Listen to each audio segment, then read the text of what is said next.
Here for you. So the Charlie Kirk shooter. All right, guys, got some big breaking news here for you. So the Charlie Kirk shooter has been found. It's being reported that it's 22-year-old Tyler Robinson. And I want to go ahead and walk you through what we know at this point about this guy. So first of all, let me just say, the way that they found him literally had nothing to do with law enforcement or the FBI knowing what they were doing, being competent, doing their jobs right. No, what happened was, apparently this kid told his dad that he did the shooting. His dad, I believe, is in law enforcement himself. I guess he's a sheriff or something like that. And the dad contacted the FBI. And so if the dad didn't come forward, it's very possible, welcome if not strategy, certain, that this kid would not have been found. They were asked out.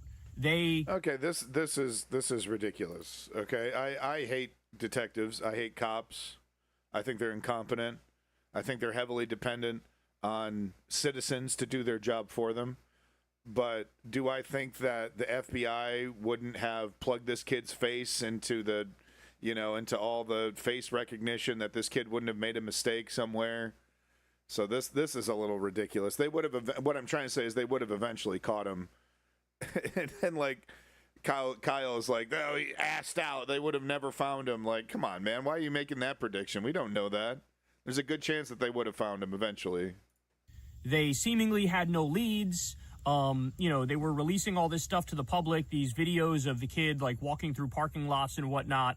But he was wearing a hat. He was wearing sunglasses. He looked like the world's most generic white boy you've ever seen. So I got to say.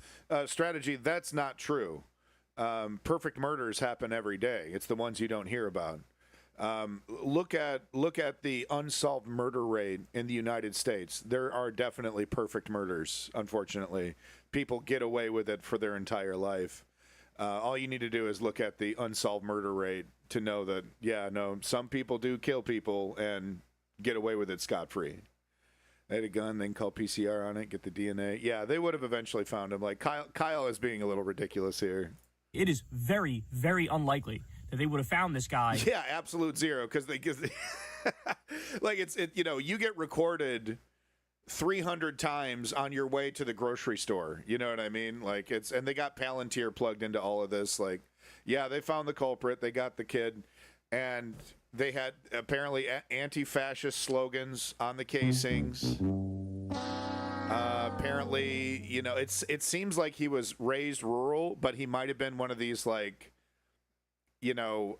pseudo-liberal conservatives, maybe a Davy level conservative, where it's like, some things I have progressive views on. Most of the things are conservative, but I have, maybe we shouldn't kill gay people. Maybe we shouldn't kidnap Hispanic people. So it sounds like that's where it is. It doesn't matter. Like, the only thing that matters is that there's a slight hint that any of this could be leftist, and that's all they need, right? They were literally already blaming us. They were literally already calling for civil war before they knew anything. So now that they know this kid might have had one or two progressive views, I mean, that's it. We're like, that's, TDS. He's going to do the whole thing. He's going to pass something called the Charlie Kirk Act that makes calling somebody a fascist illegal, et cetera, et cetera. Like, the gloves are going to come off. The gloves are absolutely going to come off. And the left is in big, big fucking trouble. Like, anybody who's ever expressed a leftist point of view on the internet is in danger. That's my prediction. Hopefully I'm doing a Kyle Kulinski here and I'm going too far. If this guy didn't tell his dad that he did it, and then his dad called the FBI. Absolute zero. Are you absolutely serious? You cannot be absolutely serious about that. So really, really wild stuff. Then you had, at the FBI press conference, Kash Patel comes up and sort of does this victory lap over it. And at the end, he says, Charlie Kirk, I'll see you in Valhalla. Wow. So, okay, what? First of all, he's a Christian. Look, and if you don't know the connection, Stormfront, KKK racists, and other bigots often use Viking symbology to dog whistle their white supremacy. Interesting that that's coming from Kash Patel, but, you know, these people aren't exactly smart. But I'm not saying that that's, you know, Kash Patel was dog whistling. I'm just saying, like, the Viking theme that runs throughout the right wing is pretty deep. Welcome back, everybody. John Axel, B-Re, Bulletproof, Absolute Zero, Strategy member, and any lurkers out there, thank you for coming in. I know I said I wasn't going to do it today, but I saw the news, and I was like, I absolutely have to. He was a Groyper. No, that's the theory. I don't know, man. I don't know about Groyper. I don't know about any of this, dude. Groypers aren't anti-fascist. Yeah, I know, Bulletproof. It sucks. It really does suck because Vikings are sick as fuck. I mean, they're not, you know, they raped and pillaged, so let's not get it twisted about who they were as a culture. But, you know, pretty. There's also a lot of, like, if you're a man, especially, there's a lot of things to, like, learn from Viking culture. You know, how to persevere, how to be strong, how to be brutal when you need to be. But yeah, no, the right wing have basically just kidnapped Viking stuff. You know, the Valhalla, they're always talking about that shit, right? And it's like, but at the same time, as Kyle here is saying, dude's a Christian. Yeah, so which one do you believe in? Right? That's like Norse pagan mythology type. Like, what are we doing here? I know it's big in, like, right wing, white nationalist circles, but you're the fucking FBI director. Anyway, we don't need to go down that path. They're white nationalists. That was very Kyle. strange, to say the least. Okay, so here's what we know about this guy, Tyler Robinson.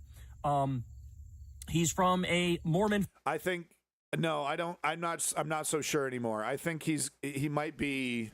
I want to stop bringing up Davey here, but I think he might be moderately conservative, moderately progressive. There might be a chance that he's a Groyper, because the Groypers are all of a sudden progressives now, even though they go Hitler is based. It's a very confusing time in American politics. I'm not so sure about this. I mean, there's a picture of him in a Trump costume, but it could have very well been making fun of Trump. I'm getting kind of making fun of Trump vibes from that picture. But here's the problem, B-Re. Anything that could be perceived as even slightly progressive, right? Unless the guy needed to be MAGA, Trump for us to dodge this bullet. Anything that might be even remotely perceived as leftist or progressivism, there it is. We're off to the races. Making TDS illegal. Making free speech illegal, right? If you dare call a Republican a right-wing fascist authoritarian, it's a hate crime. We're off to the fucking races.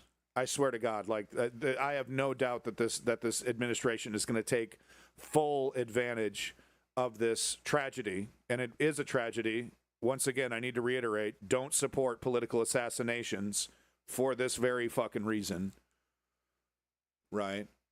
How easy is it, right? Because it's one way. It's one way. If a leftist was slightly, I mean, we've seen it, right? We've seen trans people who lean right, and progressive, the communist.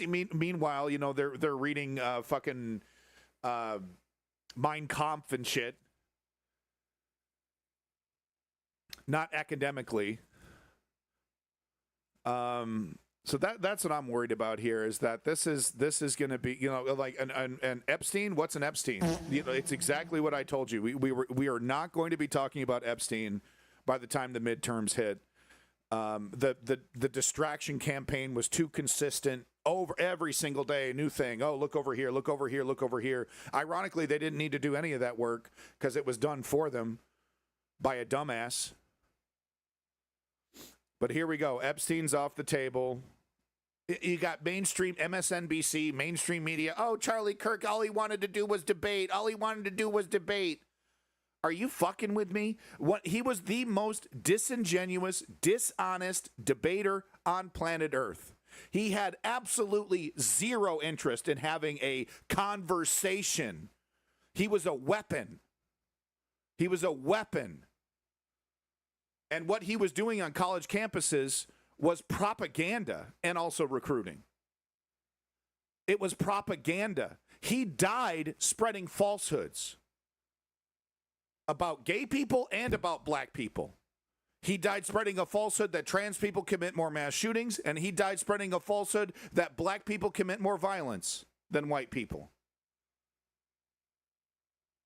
He was one of the most dishonest people you could possibly debate with. And what is the mainstream media doing? Sane washing his ass, just like they sane washed Donald Trump. So-called leftists, huh?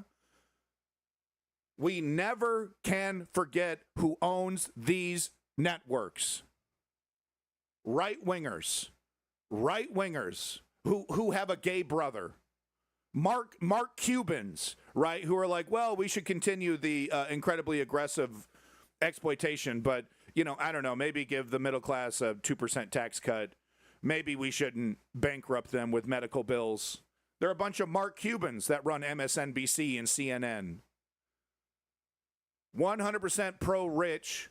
I mean, they're firing news anchors that were like, the guy was kind of divisive and racist, right? Does anyone remember that 5 seconds ago when he was the country's number one racist? Boutnier? He's top 5, top 10 racists of the right wing. It's bad news, folks. It's bad fucking news. And what as leftists, what can we do? We have to defend ourselves. We can't stay silent. We can't lose the legal right to protest. We have to get out there. We can't lose the right to speak about the truth about the right-wing establishment. It's fascistic. It's authoritarian. We can't stop pointing out the truth. We can't be cowed just because a useful idiot might have had 1 or 2 progressive views.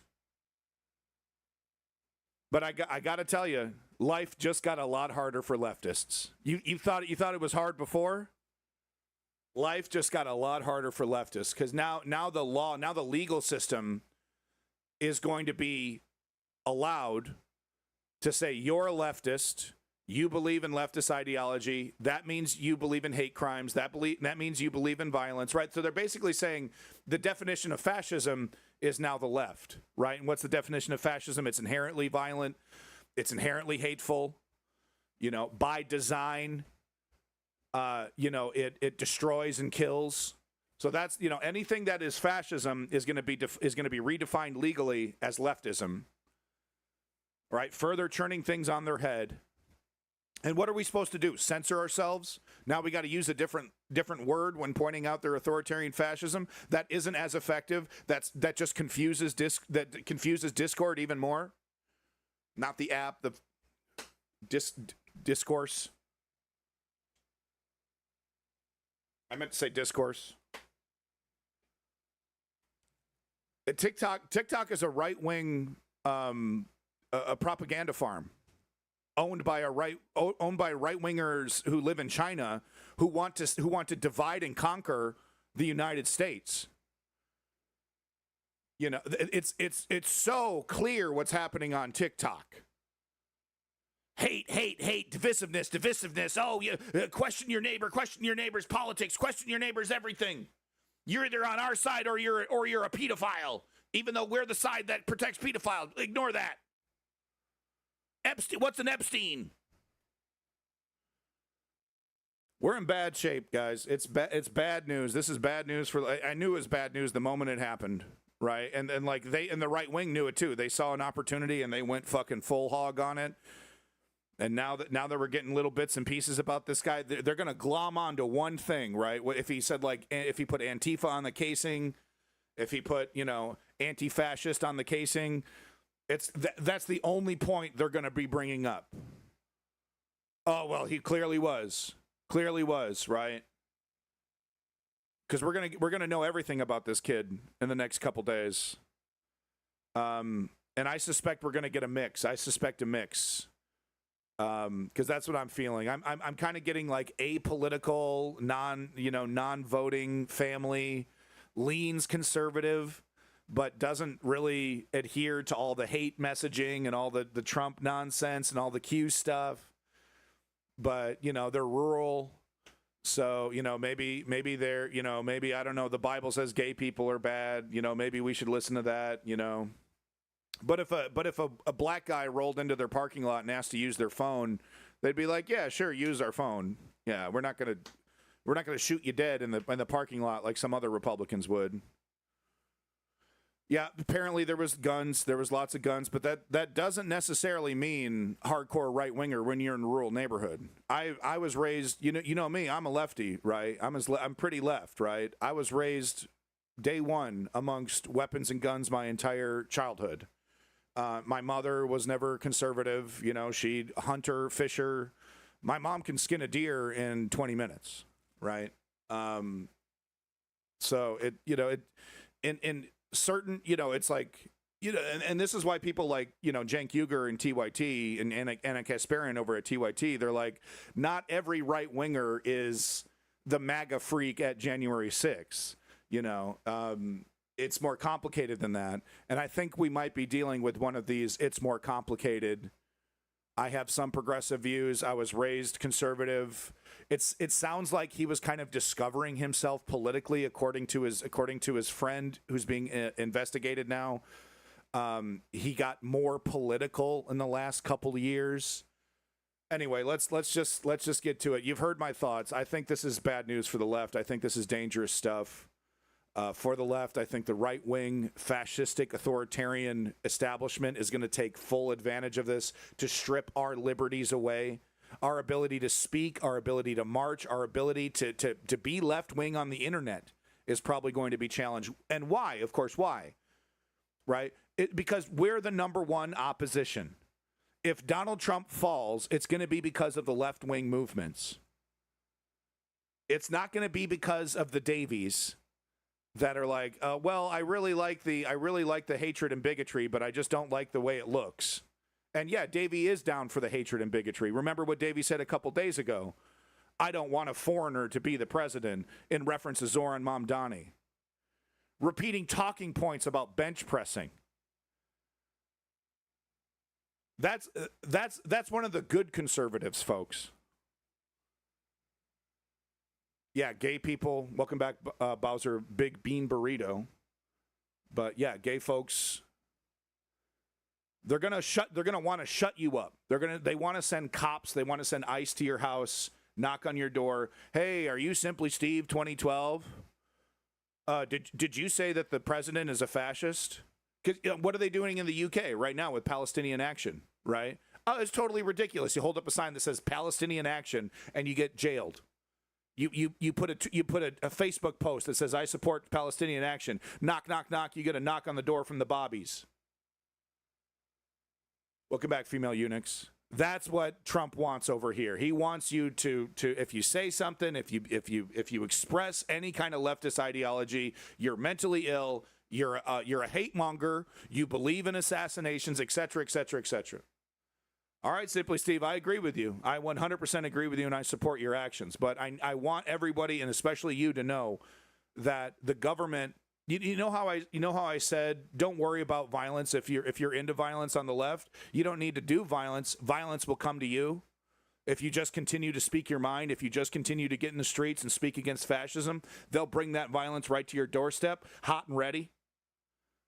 Well, that's what I'm talking about right here. They're going to bring that violence to your doorstep, right to your door. They're going to threaten you with kidnapping. They're going to threaten you with arrest. They're going to threaten you with your job getting, you're going to get fired from your job because all of a sudden, you said, I don't like fascists, and then that makes you a terrorist. So I don't exactly know what direction they're going to go in, but they are going to take full advantage of the situation. They are 100% going to take that. We've already seen it. Day one, minute one, almost within an hour before Charlie Kirk's corpse has even gotten cold. The right wing was, this is it, civil war, left wing, get them. Yeah, open season. And they don't want to slow down that momentum. Donald Trump doesn't want to slow down that momentum. And here we have, he might have been slightly progressive. Maybe, he might have done this because Charlie Kirk was a fascist and he wanted to kill fascists. There we go. That's it, dude. That's it.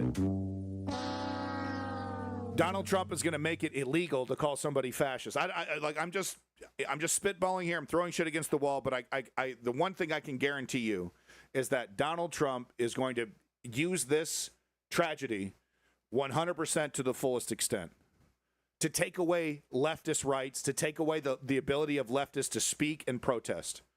I guarantee it. Family. He's from the most right-wing part of Utah. As I said, his dad is a sheriff. His mom is a social worker. He lives in a big house. It's, 6 bedrooms. Hold on one sec. Let me let Stinky out. Right. So like I said, right, conservative, leaning conservative, but moderate, progressive in some areas. Mom's a social worker, helping poor people. He lives in a big house. It's a 6-bedroom house.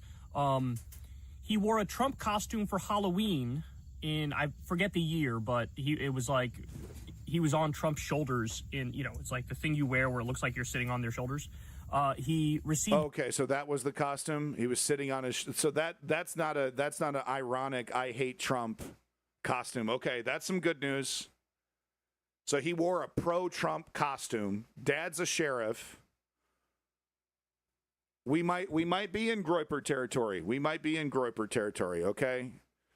Anything that clearly shows that he's an extreme right winger helps us make our argument. Because what did they do? Even with the trans person, what did they do when they discovered that the trans person who did the most recent massacre, the trans, what did they do? Yeah, okay, thank you so much. What did they do when they discovered that trans person was a right winger? Right, they clammed right up. They shut right up. So any indication that he's a right winger can help us. A gun kit for Christmas, and of course he's a young white male. Now the social media profiles of his family, I mean, it's kind of wild to go through because you see, they seem to be a very close family. They go fishing together. They do all these different things together. One recurring theme that you see all over the place on their social media is that this was as big of a gun family as you can get. Guns. Tyler was clearly introduced to guns at a very, very early age, and clearly he's a proficient shot, needless to say. Lots of meat. And there's pictures of him with all kinds of firearms. Some of the biggest firearms I've ever seen he has pictures with. So definitely, without a doubt, from this gun culture, there's no denying that. And now you have, I think some of the family members are scrubbing their social media of the pictures with him because, and we'll get to this later, but they're getting a lot of hate right now, and people are casting. Charlie Kirk's dedicated his life to spreading hate, confusion, and bigotry. No doubt about it. That was Charlie Kirk's legacy. That will always be Charlie Kirk's legacy, that he was a bigoted right-wing gadfly who happily, with a smile on his face, spread lies and division. That's Charlie Kirk's. That's the legacy that he leaves behind. And berating the family, even though it was the family that turned in Tyler. So now let me get into some of the specific motives. So Tyler Robinson, I'm seeing contradictory information at the moment, and that is not surprising because with a name like Tyler Robinson, there's probably hundreds of thousands of them in this country. But some of the reporting is indicating that he's registered nonpartisan. And then some of the other reporting is indicating that he's a registered Republican. Okay, so I've seen both of these things floating across my timeline. But what we know for sure is he is not a registered Democrat. That is a fact. Woo. Okay, let's keep going. So there were inscriptions on the shooter's ammunition, Tyler Robinson's ammunition. And here's what it said. Ready? One of them said, "Notices bulge, OWOOO, what's this? Notices bulge, oh, whoa, what's this?" Notices bulge, ooh, woo, what's this? That's Groyper shit. That's the kind of lolicon anime avatar shit that you would see from Groypers. So that's clearly some sexual furry type shit. Yeah. Forgive my boomerdom on this particular topic. No, that's some some furry weird shit. Sexual that's Groyper shit. Anime furry type shit, I guess. I don't know. You tell me. We have "Hey Fascist Catch" was written on other ammunition. Oof. "Oh Bella Chow, Bella Chow, Bella Chow Chow Chow." Bella Chow, Bella Chow. What does that mean? I'm crazy plugged in, dude. I have no idea. That's some is that some 4chan shit? I don't know what that means at all. Welcome back, Mr. Aesthetics. And if you read this, you're gay, LMAO. If you read, that's Groiper shit right there.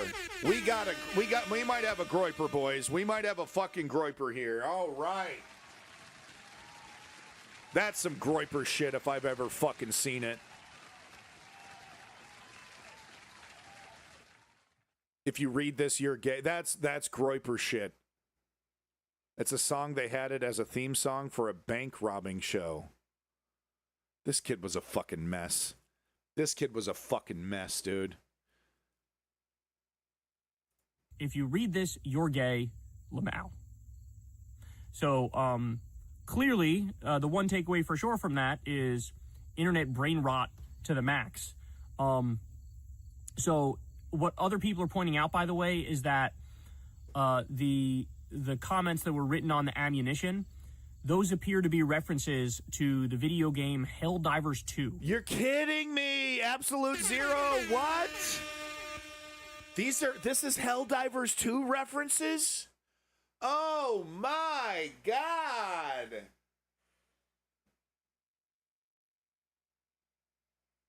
The inscriptions on the casings are references to Helldivers 2. God, I feel so bad for the developers. That's a good game. Those are good developers that give a shit about making a good game. Helldivers 1 was genius. Helldivers 2, breaking records, incredibly fun co-op multiplayer game. The developers did a great job. They have a great communication with their audience. There was some pushback about some change or something a couple months ago, but it's not like the developers for Ark Survival Evolved who spit on their fucking players, right?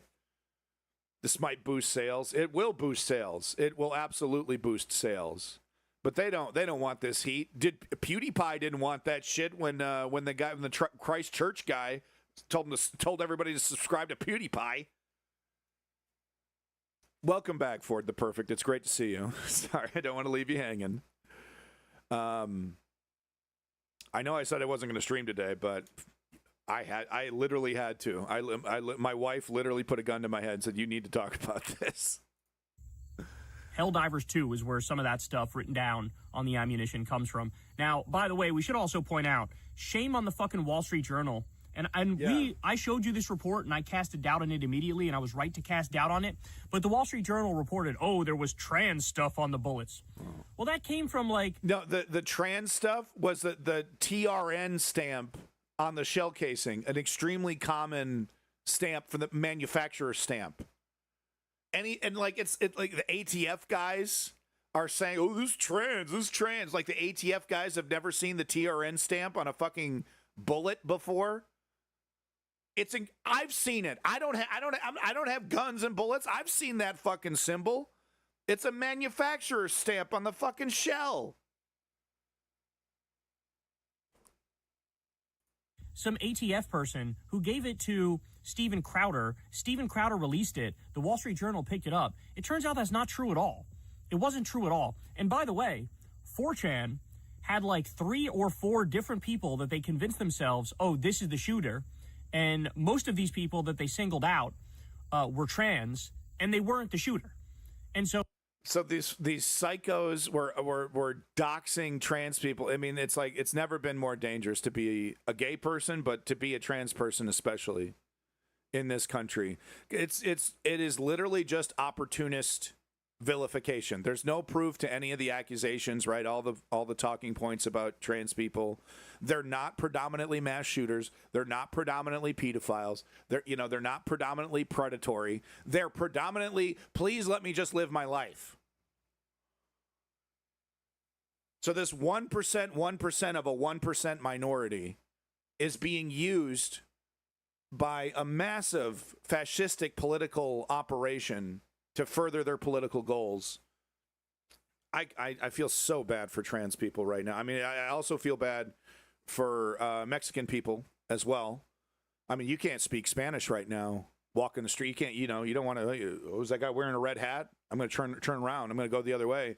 You know, you got to pull into the Home Depot like you're Solid Snake and fucking, you know, canvass the area and make sure, oh, you know, how many Penske vans are here. Oh, that could be ICE. That could be ICE. That's what being a brown Mexican person in America feels like right now. Yeah, I mean, the TRN stamp, I've seen that TRN stamp, like, I've seen it before, right? And it's very clearly a manufacturer's stamp on the rim of the bullet, right? It's not on the shell casing, on the body of the casing. It's on the rim right before, right, and you got the primer or the igniter or whatever the fuck right in the center, the thing that gets hit by the pin, the firing pin. So it's clearly a manufacturer's stamp. Clearly. And the ATF, oh, it's gay people. It's gay people. Tell everybody. Send this to Steven Crowder right away. And then the New York Times picks it up like it's fucking news. I swear to God, in 1 year, we are going to be having to deal with conservatives who said, well, he had trans written on the bullet. Remember, I vaguely remember Steven Crowder and the New York Times talking about he had trans on the bullet. I guarantee you. Yeah, we're in Valhalla. Yeah, Valhalla is this. Boy, the Vikings are surprised. I thought it was going to be mead and war. No, it's just literally pathetic, measly political debate. They had no problem doxing these innocent people, innocent trans people, accusing them of being the shooter, and it wasn't the shooter. Very, very disturbing stuff, and now their lives are probably fucking ruined. They're certainly going through hell at the moment, because how many people are going to think, oh, this was the shooter? Because these guys call up your job. That's, you know, the number one thing that they're looking for, you know, outside your address is who you work for. Ring, ring, ring, ring, ring. Oh, did you know you have an employee that, you know, blah, blah, blah, blah, blah. Even if it's fake, even if it's proven to be false, the company will likely fire the employee just to you know, get away from the heat. I've heard Kash Patel and what he said. I haven't actually seen it yet. Something about Valhalla. That's what Kyle Kalinski's reporting on. And so people getting ahead of themselves with these things. That is not good, man. That is not good. All right. So I have to also point out, in 2020, there's a Tyler Robinson in St. George, Utah. Now, by the way, the suspected killer, Tyler Robinson, lives in St. George, Utah, in a suburb at that zip code. In 2020, a Tyler Robinson donated $224.48 to Donald Trump. Yes. So if you're keeping score, yes, the attempted assassinations on Trump were done by registered Republicans. Yeah. And this one was either done by registered unaffiliated or a registered Republican. So right now they have two things. They have the one anti-fascist, you know, here fascist catch or what, something like that, and they have the TRN, which isn't real. So that's the two big things that the right wing has right now. Say, oh, he's a lefter, he's a left winger, and we are going to see them blow these things up. Right? I guarantee you, the president is going to call this kid Antifa supporting communist. I guarantee. I put money on it. Who wants to put money on it? I guarantee you. I'm predicting he's going to call him a communist, a radical communist. He's going to call him a radical. I don't know if he's going to call him Antifa, but I'll put money down on him saying this kid is a radical communist who donated to Trump. This assassination they said the same thing about Charlie the trans Kirk person was done by this person. Unbelievable. This always happens. This always fucking happens. Radical socialist, yeah, maybe. We also have this. Antifa. Apparently, this kid was an exceptionally bright student. And he had, I mean, they literally have like all of his grades and stuff up. He did great on the ACT. He had a 4.0 GPA. He's in like the worst of any of his grades, I believe, is he's in like the 96th percentile. So raised right wing, raised Trumper, started to realize maybe through Nick Fuentes, he might have been getting converted through Nick Fuentes, right? And he's like, this establishment, you know, this is actually happening every single day with young people who are becoming disillusioned with the right wing. Right? TPUSA fills your head with a bunch of lies. Your dad telling you a bunch of fucking shit, you know, because he's too emotionally connected. your mom, who works in with the works in social health care. Maybe she's, well, I don't know if we should kill all gay people, honey. Trump is clearly still devastated and mourning Kirk. I don't think he's ready to come. No, they got to form it. They got to do a powwow and say, okay, what's the most effective way to spin this into an anti-left narrative? Mr. Aesthetics, let's not forget who Nick Fuentes is. He literally hates brown people, literally loves Hitler, and the only reason he doesn't like Trump is that he sees Trump as an opportunity to have a full fascist government, and he sees Trump as dropping the ball on that fascist government because that's what he wants. He doesn't, he wants to see ICE go harder. He wants to see Trump go even harder on this, and he sees him as a bumbling fool who has an opportunity to implement a fascist dictatorship, and he's failing. Look at the link. I don't know. Don't tell me what to do. How are you holding up? I think I'm very good. By the way, right here, you see all the trucks. They started construction. Wow. Okay, no, you were right. You were right for it. The perfect. Oh, man. Someone get this guy a tissue over here. As you can, yeah, Charlie Kirk, yeah, I'm a good guy. As you can see, we're building my amazing, opulent, beautiful ballroom. Once again, in front of the goddamn jet airplanes. Okay, it's intentional. I'm telling you, it's intentional.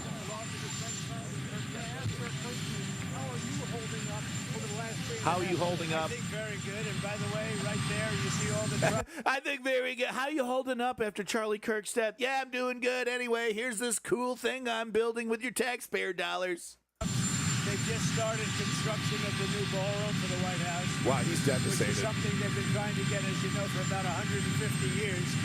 And it's going to be a beauty. It'll be absolutely magnificent. It's going to be a beauty. Absolutely magnificent. It's costing you hundreds of millions of dollars. It's amazing. If the liberal president comes in here, he's probably going to tear it down, so we better not leave.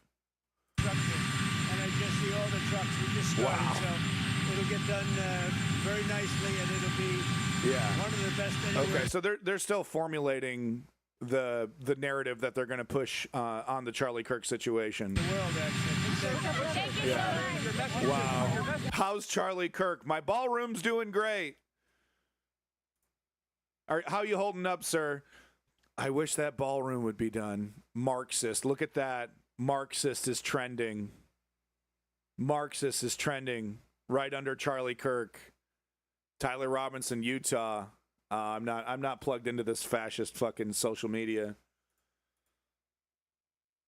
But there it is, folks. There it is. Marxist right under Charlie Kirk. This was last night. Okay. All right, Ford. You're lucky I like you. Devastated. Devastated. Oh, my God.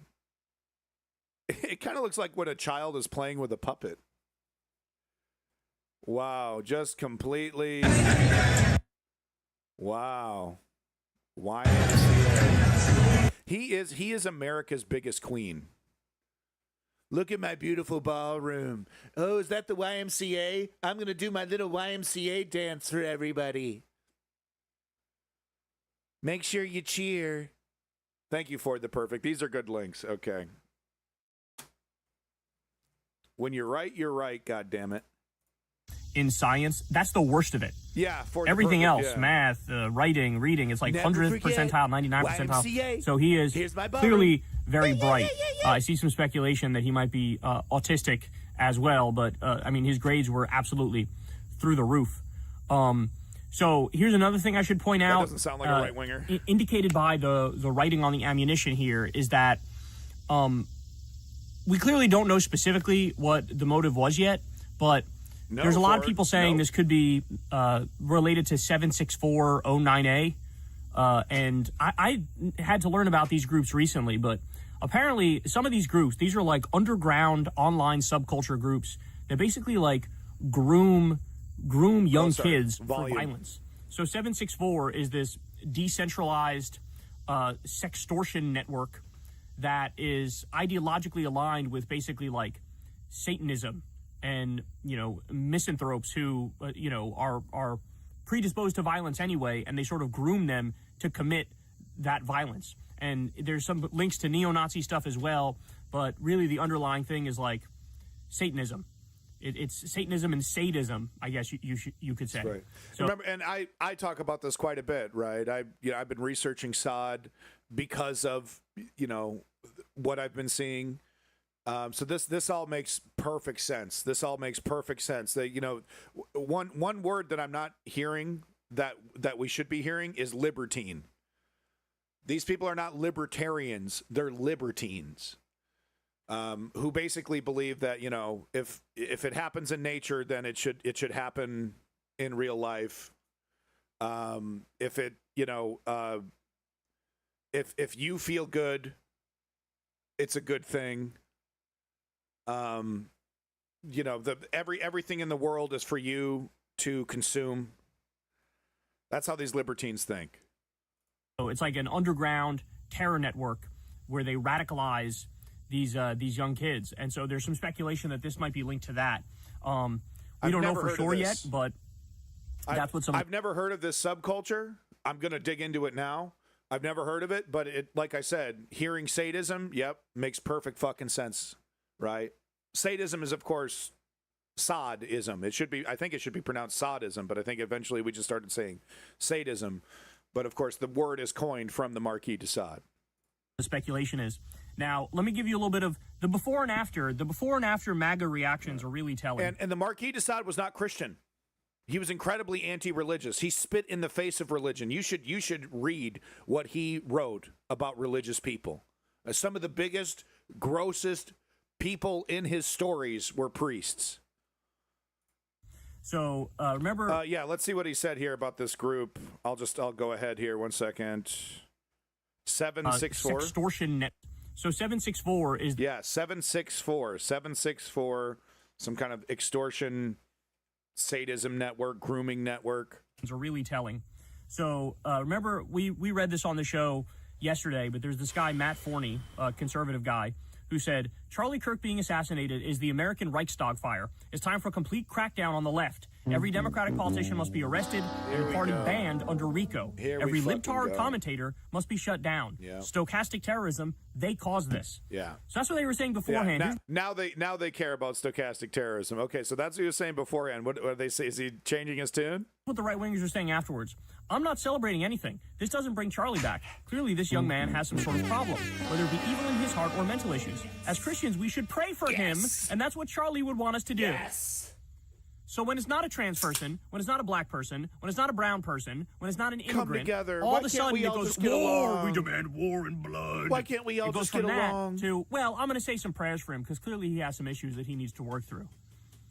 Are you fucking kidding? These people are too predictable. These people are way too fucking predictable. So I referenced this earlier, but I wanted to bring this up again. So apparently people on social media are like threatening the family members of Tyler Robinson. And remember, like the family turned him in, but they're posting stuff like murder. You can delete the post, but you can't delete your son's past. Tyler is a dead man. Disgusting, mate. Your son is going to hell, and you're a disgrace. These are Christians, by the way. These are good, honest Christians sending these death threats. I love it. I love it. I love religious folks. I mean, the everyday hypocrisy, the every single day hypocrisy, and it doesn't like. It's not like I wish hypocrisy was like cannibalism. You know, if you eat human flesh, you start there's some medical condition that you'll it's like a pseudo hallucination. Your body doesn't like it when you consume human flesh, and it reacts really weird to it.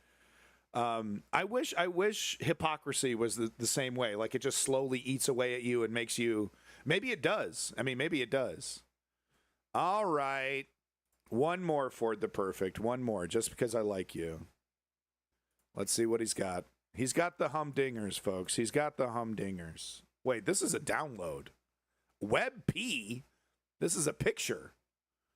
Oh yeah, okay, yeah. So 1 second here. Let me just get this in the Discord, then I can get this in a browser. 1 sec. I could have downloaded a virus for the perfect. It's okay. If I download a virus, I just wipe this computer and just like I'm an IT guy. Like it doesn't like it would cost me about 2 hours to fix. Right. The duality of MAGA, the left are abhorrent for celebrating the death of Charlie Kirk. Let's send yes, exactly. Fridge Makara. But here's Meghan McCain. I mean, just you know what? She's banned. No more Meghan McCain on my screen. Who is a more useless, pointless political person? She doesn't have a show. What has she got? A Substack? What is she writing on the internet? Does she even have that? She's literally just the spawn of somebody who was relevant 15 plus years ago. And we still got to hear her fucking opinions? Right, so here she is. Death penalty! But no, here she is right here. Oh, I think the fundamental difference I think between the left and the right.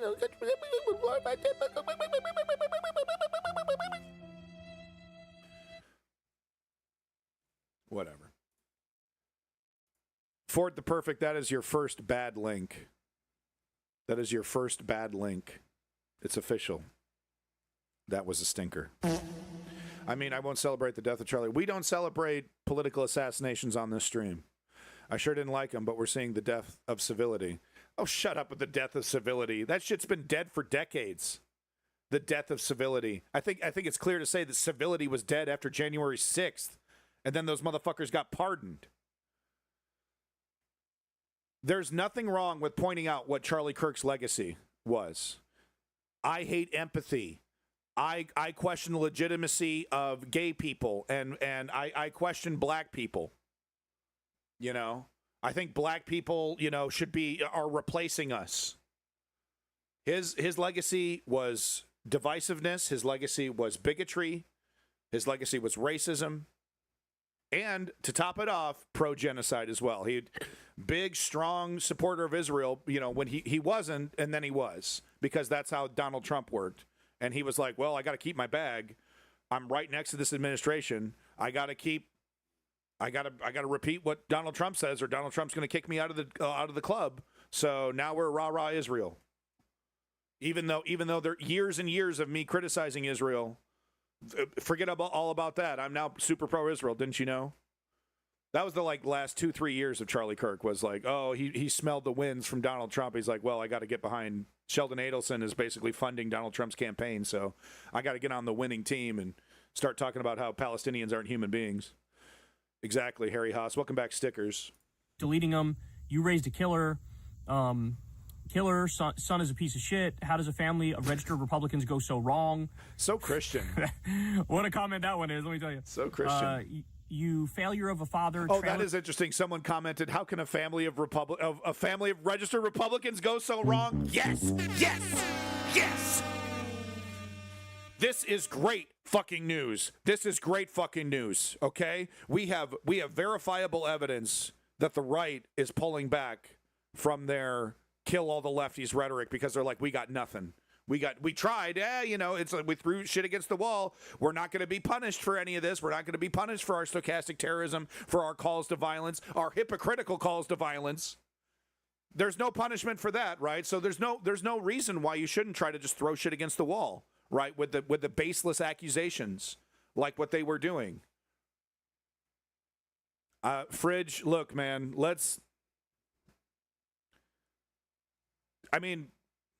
I don't want it to happen, but Zoran Mamdani, Zoran Mamdani can't be assassinated right now because he hasn't reached the echelon necessary to be considered a martyr.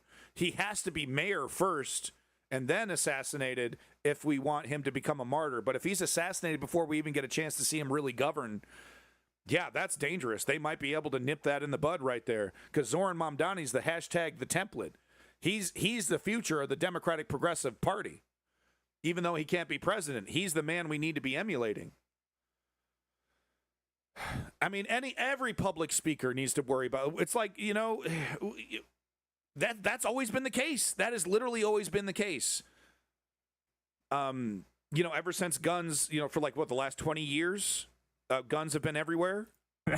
What a comment that one is. Let me tell you. You failure of a father, trailer trash who raised a murderer. You are garbage. You're a failed parent in person. You should be ashamed of yourself. Wow, you guys should have left Tyler in Mexico. Why you've betrayed your own son. Fucking loser. Anyway, so there's all this shit going after them. And that's kind of fucked up because they didn't do it, right? They didn't do it. I mean, you could argue, the way they raised them betrayed your own wasn't son ideal, but how the fuck were they supposed for to know turning he was him in be a for killer? murder? You could raise 100 kids in the exact same environment that this kid was raised in, and 99 of them wouldn't become a killer, and this one just happened. The father turned in the son because the son was contemplating suicide, and he's like, well, I'd rather have an incarcerated son than a dead son. Happened to. And that's exactly the kind of thing that I as a father would do as well. Like, well, my kid's a famous mass shooter. He's a famous shooter, killer, assassin. Not a mass shooter, but an assassin. You're going to get busted. You're not going to get away with this scot-free. Kid's talking about suicide. I'd call the cops too. I'm like, yeah, well, at least I still get to visit my son or send him a letter. All right, he's not. I don't have to visit his grave. That's definitely how a father would think, no doubt about it. Right. So I don't know. It's fucked up that they're targeting the family. Let me get to some of the stuff from Trump, man. So Trump was on Fox and Friends this morning, and he was asked this question: is the message to the right, the people that are going to go, I want revenge, not to have revenge? So Brian Kilmeade asked him that question. Trump says, you want revenge at the voter box, but unfortunately, we don't have so many ballot boxes because they have mail-in voting, which is totally rigged. So basically, Kilmeade's throwing a softball down the center of the plate to be like, sir, are we still doing the Civil War, sir? I was profiling my liberal neighbor to best figure out how I could kidnap or maybe assassinate him. Do we slow down on the Civil War, sir? Now that we've heard that he's a right-wing Republican. Well, there's not, yeah. Well, what we gotta do is go after mail-in voting. Okay. I think we might be okay, folks. We might be okay. Because if Donald Trump, what did he do during the speech yesterday? Almost invoking war against the left. hey, you're president, lower the temperature here and tell everybody everything's going to be all right, and tell everybody we need to be against violence across the board. And he swings and misses.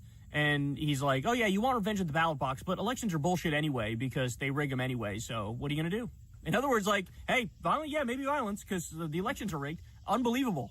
Wow. This guy's totally fucking unfit to be president. It's ridiculous. This gets really worse, by the way. So Ainsley Earnhardt said to Trump, we have radicals on the right as well. How do we fix this? By the way, again, Rich, this is rich and ironic. This was just before. Absolute zero. I'm starting to get off the fence. I'm starting to get off the fence and have hope again. I started the stream thinking, oh, great. Right. The anti-fascist slogan's all they need to hear. But it sounds like the evidence is overwhelmingly Republican, thank God. The name of the shooter came out, and as I just laid out for you, he's either registered unaffiliated or registered Republican, and he donated to Trump. Okay? So, yet again, this one counts as a left-wing shooter, even though it's not a left-wing shooter. But anyway, all right. We have radicals on the right as well. How do we fix this country? Trump. I'll tell you something that's going to get me in trouble, but I couldn't care less. Here we go. The radicals on the right oftentimes are radical because they don't want to see crime. The radicals on the left are the problem. Oh, my God. My radicals are good. Their radicals are bad. I mean, it's Bolsonaro. It literally could have come out of the lips of Bolsonaro. Are you fucking kidding me? We're not kidding you, man. We literally just had Minnesota politicians get murked by a Trump-loving, MAGA, right-wing activist whose whole career was being like this pastor and right-wing activist. And somehow, it's not... The motivations do appear to be anti-fascist. But it's not left-wing anti-fascism. It's the kind of Nick Fuentes Groyper style pretend anti-fascism. It's really more anti-MAGA than it is anti-fascism, because it's a pro-fascist agenda. The Nick Fuentes, they have disagreements about how to get across the finish line, big disagreements, and of course Israel is a big thing. So the motivations appear to be anti-MAGA. Anti-MAGA, maybe pro-fascist anti-MAGA. Because they're all mixed up. They now think, the kids like this, they now think fascism is counterculture. Fascism is punk rock. Right? If you're anti-woke, you're cool. And what is anti-woke but pro-fascist authoritarian right now? So that's what we might be seeing in terms of motivation, that it was, somebody who is like actually extremely right, connected with some extremely right leaning, like even beyond MAGA. And right now it's like, if you're not in there, if you're not in those discords, if you're not watching Nick Fuentes and stuff, you might not see the division there, because it's very easy for people on the left to just be like, well, right wing, everything. If you're right wing, then I just, I lump you in there. But there's lots of different shades of right wing, and there's definitely infighting between those tribes. Even though Nick Fuentes right now, he's putting on a big song. Oh, Charlie, Nick Fuentes. Oh, Davey put something in the chat because he watches Nick Fuentes pathetically, but at least somebody does, I guess. But he was saying, he was going, Charlie Kirk remembrance streamed. I mean, really, really glazing the shit out of Charlie Kirk. And I'm wondering if it's Nick Fuentes trying to be like, I had nothing to do with this, even though he watched me, and even though I was his biggest fan, or like he was my biggest fan. We don't know that yet. Do we have the ability to get his what Bumble? Where is Nick Fuentes again? Gab.com. It's the one that the owner is himself a white supremacist. But isn't there the ability to see how long an account has watched a streamer, right? We can do that with Twitch, right? You can type in something and you can see how much time you've wasted watching this shitty content. Couldn't we do that with this guy as well, with this Taylor kid? Figure out how many hours of Nick Fuentes he's watched? We should ask Davey when he comes in, if he comes in. Radicals on the right. But in terms of his motivations, it might be infighting within the right. Which could be it could be misconceived as progressivism, anti-fascism, when, like I said, it's more of like anti-Trump, pro-fascist, anti-Trump. We don't know yet, because he did put an anti-fascist slogan on the shell casing. But is that a direct quote from Helldivers 2? Is that why he put it on there? Were they all Helldivers 2 quotes? Were they, I don't know, man. We need to know a little bit more here for me to say, okay, but it's starting to veer away from anti-fascist, woke, leftist taking out Charlie Kirk because they disagree with his bigotry and his propaganda. And it's starting to appear like it might be right-wing infighting, a disagreement between right-wing tribes, very similar to what we saw with the assassinations on the president. You're not the problem. They can't be the problem. What about all the ones who commit violence? We did the numbers, and it is clear there is more right-wing violence than left-wing violence. Yeah, that's not an opinion. It doesn't matter. We That's asked a fact. the robot. And here he is saying the right-wing radicals are okay, the left-wing radicals are not. It's incredible, and it's incredibly ironic given that this shooter here is either just super fucking confused or right-wing, right? That's what the evidence shows so far. All right, more. Yeah, within 1 hour of the shooting, they were in my chat Trump spreading propaganda. Trump admitted, quote, "I couldn't care less" when pressed on how do we fix the country. That's a headline in Mediaite. You literally can't make this shit up. You can't make it up. A reporter I don't really asked, give a shit. This is probably, of all the things. I don't really care. Do you? I'm wearing that for my wife. My wife gave me this new coat. It says I don't really care. Do you?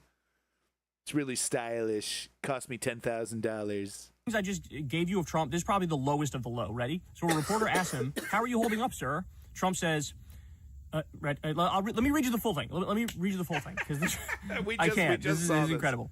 Mr. President, my condolences to you, sir. My condolences on the loss of your friend Charlie Kirk. How are you holding up over the last day and a half, sir? Trump says, "I think very good. And by the way, right there, you see all the trucks? They've just started construction of the new ballroom for the White House, which is something they've been trying to get, as you know, for about 150 years. And it's going to be a beauty. Absolutely magnificent construction. We just started, so it'll get done very nicely. And it'll be one of the best anywhere in the world, actually. We're going to do a performance of Hello Charlie Kirk Dolly in my bent ballroom. over backwards and dedicated his life to getting this fat prick elected. And this is his reaction when asked about, hey, man, how you holding up? I know this guy who was close to you and helped your movement just got murdered. And he's like, but the ballroom is amazing. The ballroom's going to be great. Let me say, oh, Charlie who? Oh, What? yeah, that guy. Yeah. If this was Joe Biden and you had a similar situation on the left, and he responded like this would be further evidence of, like, your brain is no longer functioning. It is gonzo. It is over. I don't know. I think Like, he's you gotta just resign, he's dog. narcissistic. But he doesn't. No, it doesn't matter that Charlie Kirk was incredibly valuable to the right-wing movement. It doesn't matter that Charlie Kirk was incredibly valuable to Donald Trump. It's hard to wrap your brain around it. It's all about Trump 24/7. He goes to funerals. It's about Trump. Okay? Someone that's supposed to be close to him gets assassinated. It's about Trump. It's hard to wrap your brain around it, but it's like every thought, everything is me, and like even for people that lack empathy, it's hard to get this narcissistic. But that's what it is. Yeah, we have to stickers because this is kind of the final chapter stickers where, okay, kid's been found. We're starting to find out who he is, and thank God, starting to become very clear. Dude's a right winger, but a different flavor of right winger.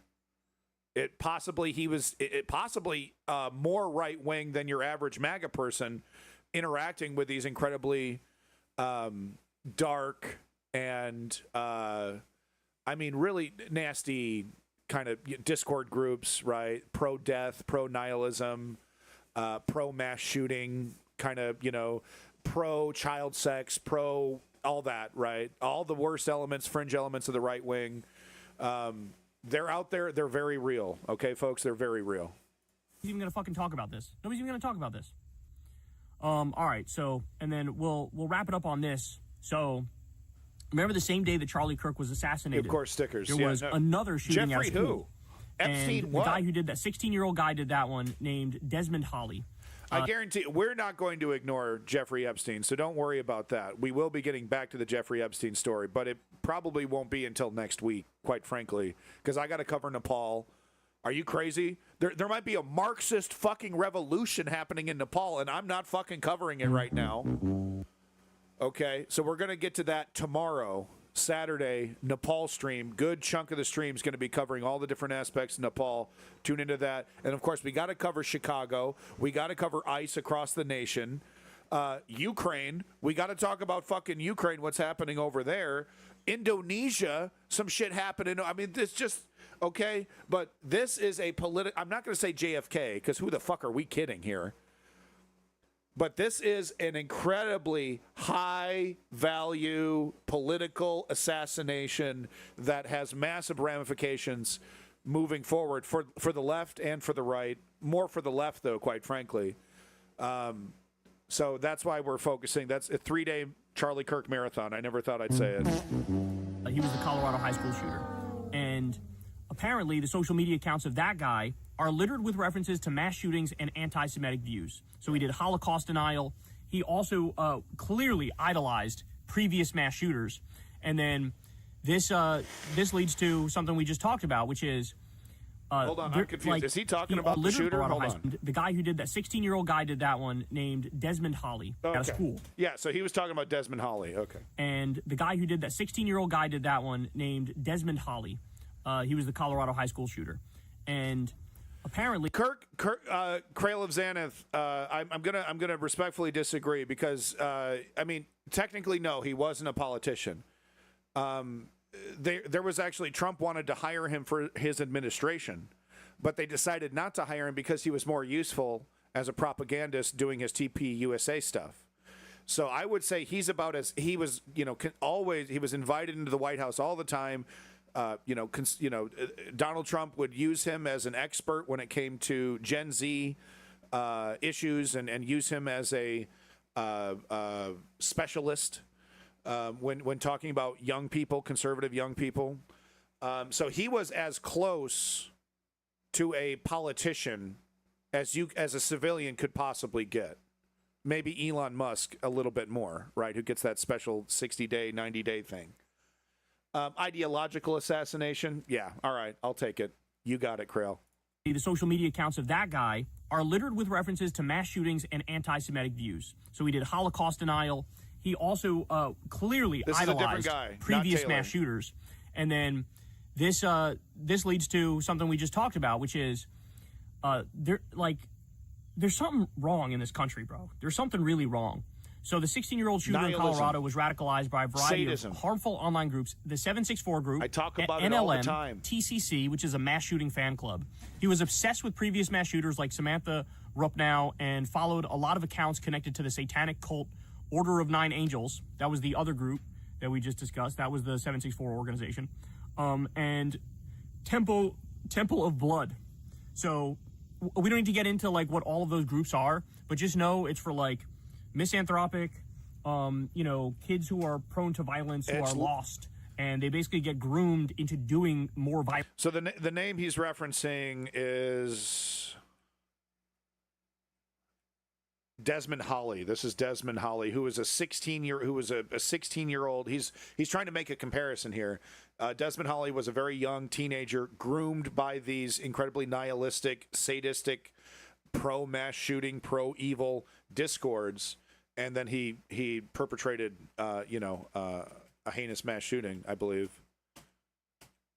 And lead to, there's some questions about, and they basically get groomed into doing, kids who are prone to violence, who are lost, and they basically get groomed into doing more violence. No, and Krail, it was 100% an assassination. I think we're just arguing basically over technicalities. He wasn't technically a politician, but he worked extremely close with politicians. But no, it was at 100% an assassination. Definitely. Yeah. One shot, one kill, one target, planned. He had talked about Charlie Kirk beforehand.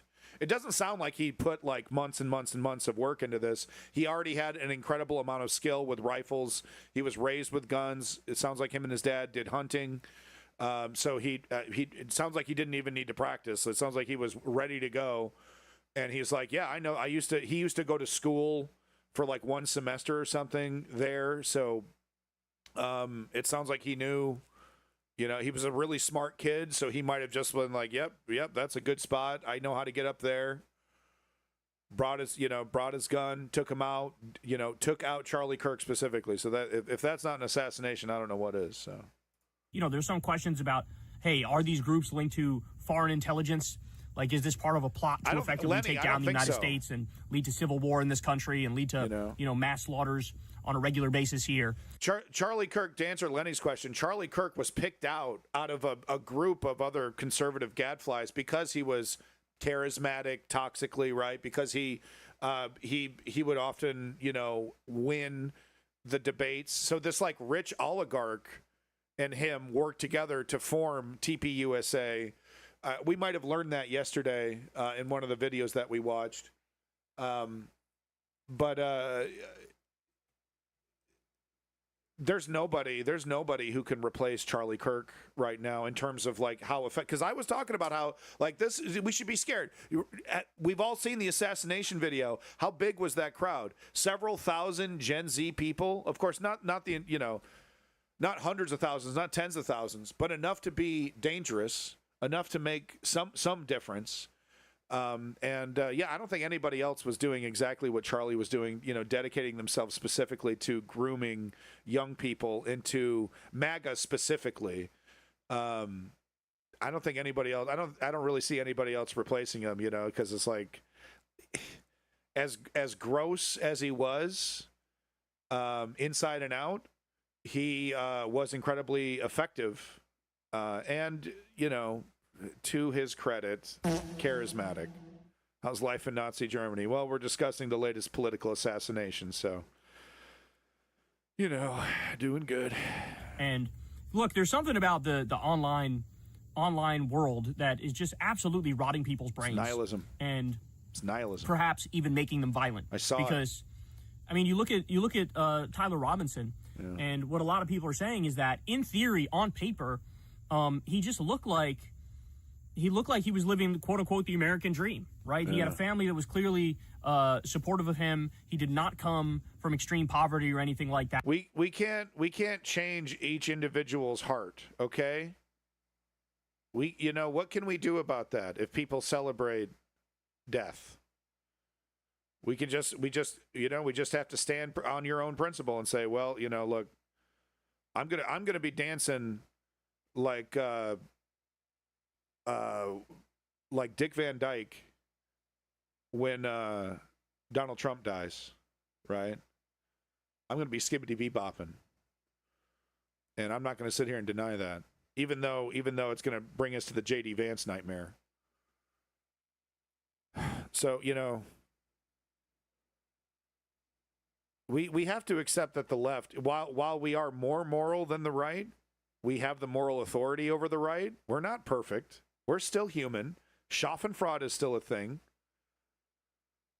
And, how many, what, am I supposed to shed a tear? What am I, Jesus fucking Christ? Am I supposed to shed a tear for Hitler? Am I supposed to shed a tear for Stalin? Am I supposed to shed a tear for Ted Cruz if he were to, have a heart attack and die? He wouldn't. He wouldn't. For me or for anybody on the left. So even though we are more moral than the right, we're also human. And I don't see that changing. Rock's Fist. Yeah, I guess I begrudgingly agree with that statement. It sucks. Because there is a part of me, there's like the utopian part of, if every leftist has like a utopian in them. And that utopian in me is like, wouldn't it be nice to have a world where people aren't celebrating death? And it's like, yeah, that would be nice. But that is not the world we live in. Charlie Kirk dedicated himself to fucking evil.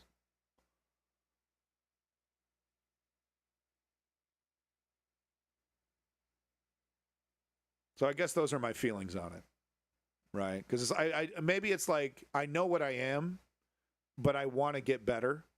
But I know I'll never reach this Jesus Christ level of tolerance and understanding because of the abuse that I receive from the other side. I'm not going to take it. I'm not going to take it. Right? So that means I'm going to stand up. That means I might have to do or say some things that are not Jesus Christ level of moral.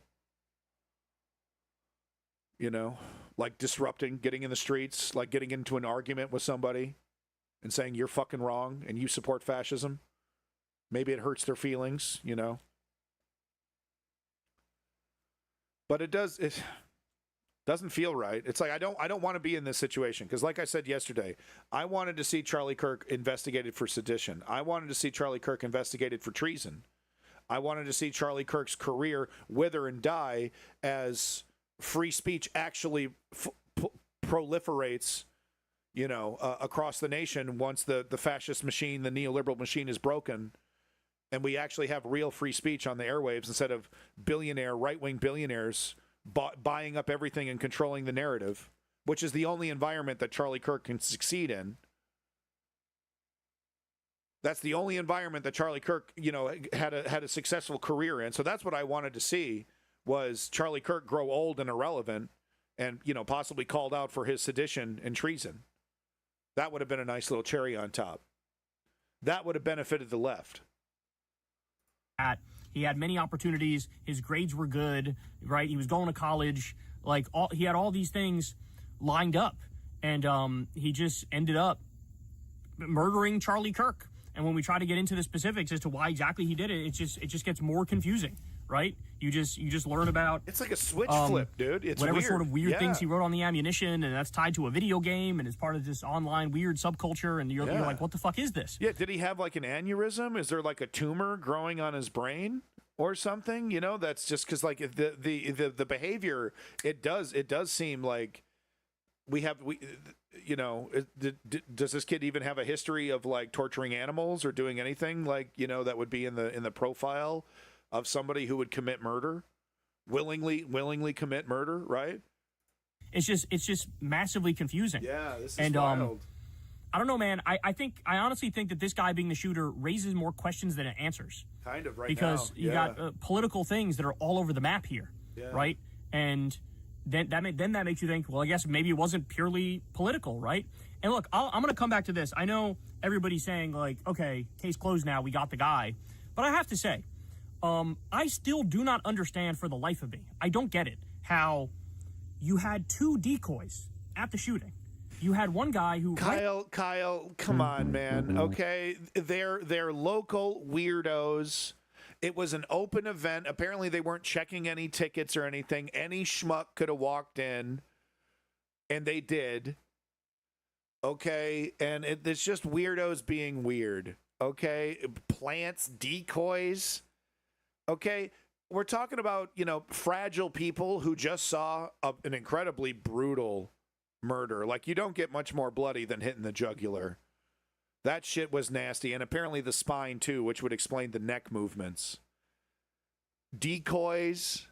We're talking decoys. No, we're talking about fragile people who just saw something incredibly traumatizing and they're flipping out. You know? I'm not buying decoys, okay? We should not be calling them decoys at this stage, okay? After Charlie Kirk gets shot, one guy stands up and says, you know, shoot me, it was me. He was like taking advantage. He was like taking. I've only seen the footage of him saying shoot me. I've only heard people saying through the rumor mill that he said it was me. I've seen no evidence whatsoever this guy stood up and said it was me. But even then, that's exactly the kind of thing that like a kind of pseudo mentally ill, schizophrenic kind of guy would do in an incredibly stressful environment. If you've been around mentally ill people in your life, you might recognize some of this behavior. That's just like, whoa, that's counterproductive and strange. Don't say that shit. That's, you know, they know that they shouldn't be saying fire in a theater, but they do it, you know, because like they got a screw loose, you know, something's not right with them, so they do it anyway, and it's decoys. Accountability for the shooting, even though he didn't have a weapon on him and he wasn't from where the bullet came from. This old guy stands up in the crowd and starts saying, you know, it was me, and shoot me, and his pants fucking fall down, and the cops are dragging him out. And you look at that and you're like, okay, well, clearly that guy's working with the shooter because you bought the shooter time to get away, right? Kyle.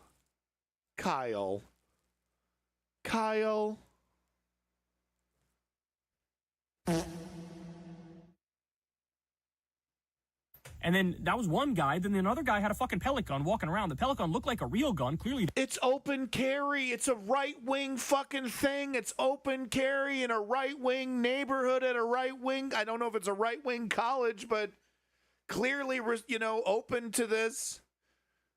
Pellet gun. I'm shocked that people weren't carrying pistols and shit. It was open carry. The politician, the right-wing politician, had just made it legal a few months ago to open carry on college campuses.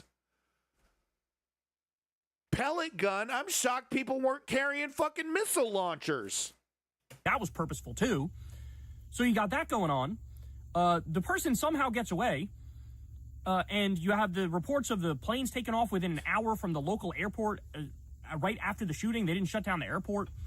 I don't know. This just raises more questions than it answers to me. You know? And by the way, the FBI was caught lying about multiple aspects of this investigation. They released a picture. Well, of course, Kash Patel's FBI, you know, they were a travesty this entire event. That they said, oh, this is the rifle that he used. It was not at all the rifle he used. The scope was on wrong. If he shot with that scope on, it would have hit himself in the eye. There's video of him jumping down from the roof. There's security camera footage of Tyler Robinson jumping down from the roof. And it doesn't look like he has the rifle with him when he jumps. I will say I agree with this. Because they're saying that he dropped the rifle in a wooded area.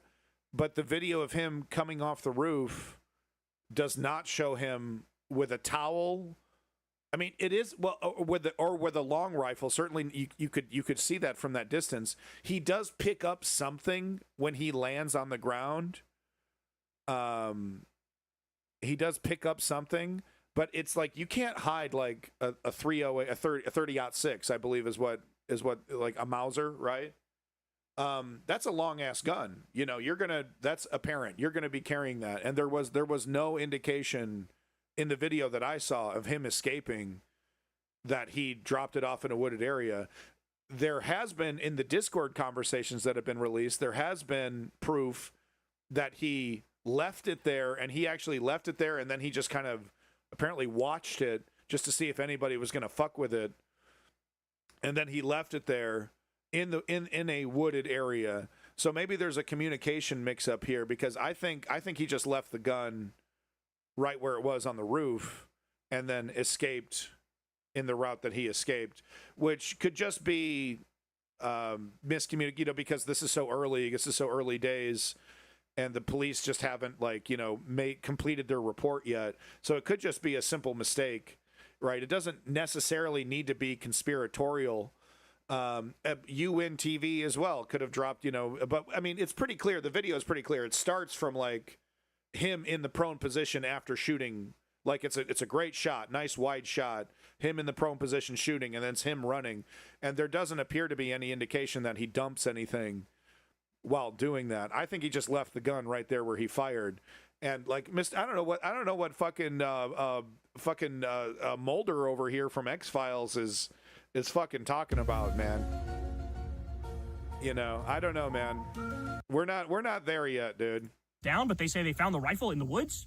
They also say, oh no, he disassembled the rifle, and that's why it doesn't look like he has the rifle when he jumps down from the roof. Okay. So he took the time to disassemble a rifle, which, by the way, is notoriously difficult to disassemble. No, especially old school rifles. It's incredibly easy, actually, to pop the barrel off and fold it up. That might have been the thing that he was picking up, was the barrel. He was wearing a backpack.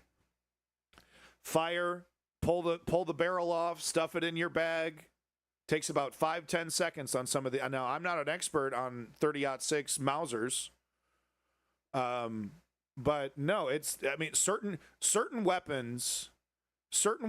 Oh yeah, you got a fucking puzzle on your hands. You got yourself a fucking. You know, you got 300 parts, right? You know, some European. You know, a machine gun of some sort or something, right? You know, some, fed ammo from the back, like a FAMAS, you know, like some crazy complicated mechanism. Yeah, okay, now we're talking about, but a simple hunting long rifle, click, clack, in the bag, good to go. Good to go. Yeah, Kyle kind of showing his ignorance here a little bit, but that's okay. His heart's in the right place. Some weapons are incredibly difficult to disassemble. A 30-06 hunting rifle, if you know what you're doing, and this kid absolutely 100% knew what he was doing, knew how to clean weapons, multiple weapons, was raised. He probably knew how to clean and service this rifle when he was a child. No problem. There's definitely ways to get that barrel off, right? You don't need to bust out the screwdrivers in some cases. In some cases you do, in some cases you don't, right? And if you know what you're doing, you can set up the gun in a way so that you can take it apart very easily, very quickly. So, once again, Kyle, buddy, hit that chalkboard one more time. You might want to look a little deeper in that one, but that's okay. You know, look, Kyle is a very political guy. You know, we had different upbringings. He had a more, he had more education in his life. I had more violence and insanity. So, you know, it's just two different people here. It's not easy when to disassemble. It takes a while to do that. So he disassembles the rifle, gets down, and then he runs into the woods, then reassembles the rifle and leaves the rifle sitting there. Yeah, no. What? I think what we're dealing with is miscommunication, maybe intentionally, but likely not intentionally, from the police about the exact timeline of events. Because I think we're going to get new information about the gun. Yeah, because we haven't seen any pictures, have we? I haven't seen any pictures of the actual gun yet. Apparently there were some fake pictures that Kyle was referencing, but I haven't seen actual pictures of the gun. I wouldn't be surprised if it's in pieces in his backpack. It doesn't make any sense at all. None of that adds up whatsoever. Nah. So anybody who's been actually following the ins and outs and the specifics of what's been happening here That's the is more confused now than rear-feeding anything. magazine Everybody's mechanism. gonna have their little. Thank you. I know the right is gonna focus on the the thing that was written on the bullets that validates their narrative. Harry. I'll pull it up here for you in a second. 100%. Hey, fascist Great catch. point. I know the right is gonna focus on that, and of course the left is gonna focus on he was either registered unaffiliated or registered Republican, and he donated to Trump. But this just adds more confusion to me because clearly the politics are all over the map. They're all over the place. This wasn't a trans person. This wasn't an immigrant. This wasn't a black person. This wasn't some left-wing terrorist. This was clearly some white guy from some Republican family. But ultimately, I still have more unanswered questions here because how do you explain the discrepancies? How do you explain the fact that there were 2 decoys? How do you explain the planes taking off and them not shutting down the airport? Okay, buddy. Like, I don't... This is... A lot of this stuff is just flat out not adding up, if I'm being honest. Down and to the left. Down and to the left. Or how does that scene go with the JFK, that Oliver Stone movie? Down and to the right. Down and to the right. I'm one to talk. I'm one to talk. Because, like, the one spooky thing that I'm willing to talk about is 9/11. But we're not going to get into that there. So I'm one to talk. Back and to the left. Back and to the left. Yeah, are Republicans dangerous? Yes, they are. All right. Yeah, we got to talk about Bolsonaro tomorrow. Bolsonaro getting 27 fucking years, folks. Yes. Oh, God, justice. Bolsonaro getting 27 years. Sorry, but you probably hear a motor. They're doing yard work.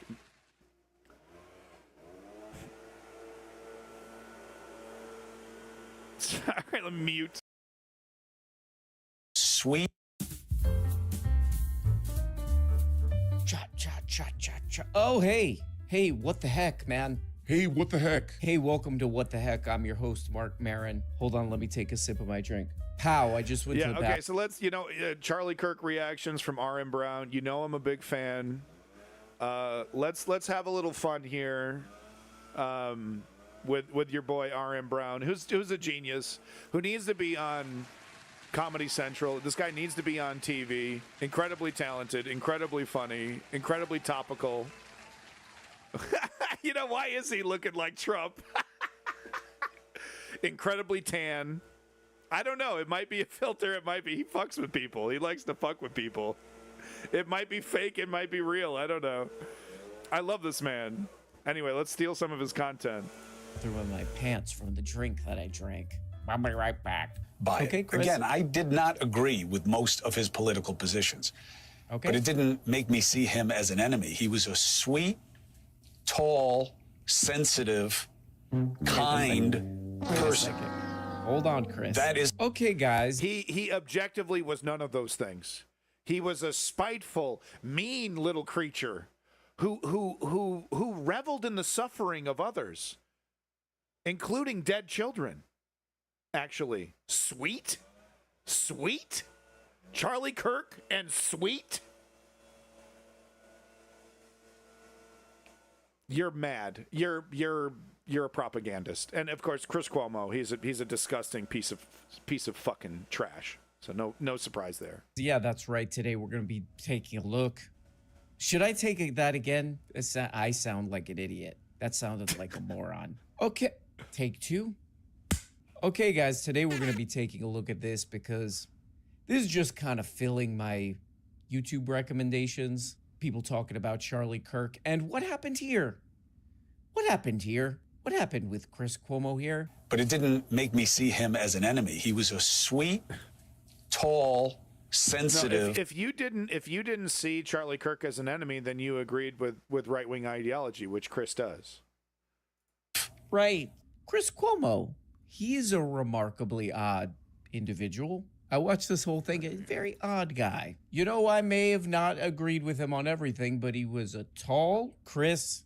Come on, Chris. Yeah, woke patriot. I mean, he was, he really was. I mean, he was like a proud sociopathic, character. He was like right wing. Like, wasn't he one of those people that said, "Oh, we're totally doing Project 2025"? It's disrespectful, man. Regular people are starting to snap over me. the actions of these progressives in the left. Okay. Donald Trump put out a statement Yeah, well, last Patriot, night yeah. I saw that, talking yeah. about the radical left and their rhetoric. No, you win. weird. Absolutely not.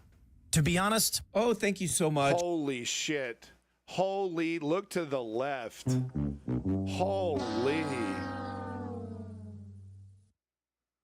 Okay, buddy. I mean, it makes sense for right-wingers to be doing this, but if I were to walk up to Tim Pool and say, you're a right-winger, he would deny it. He still claims the centrism mantle title. Holy. Thought that was a picture of Beavis from Beavis and Butthead for a second there.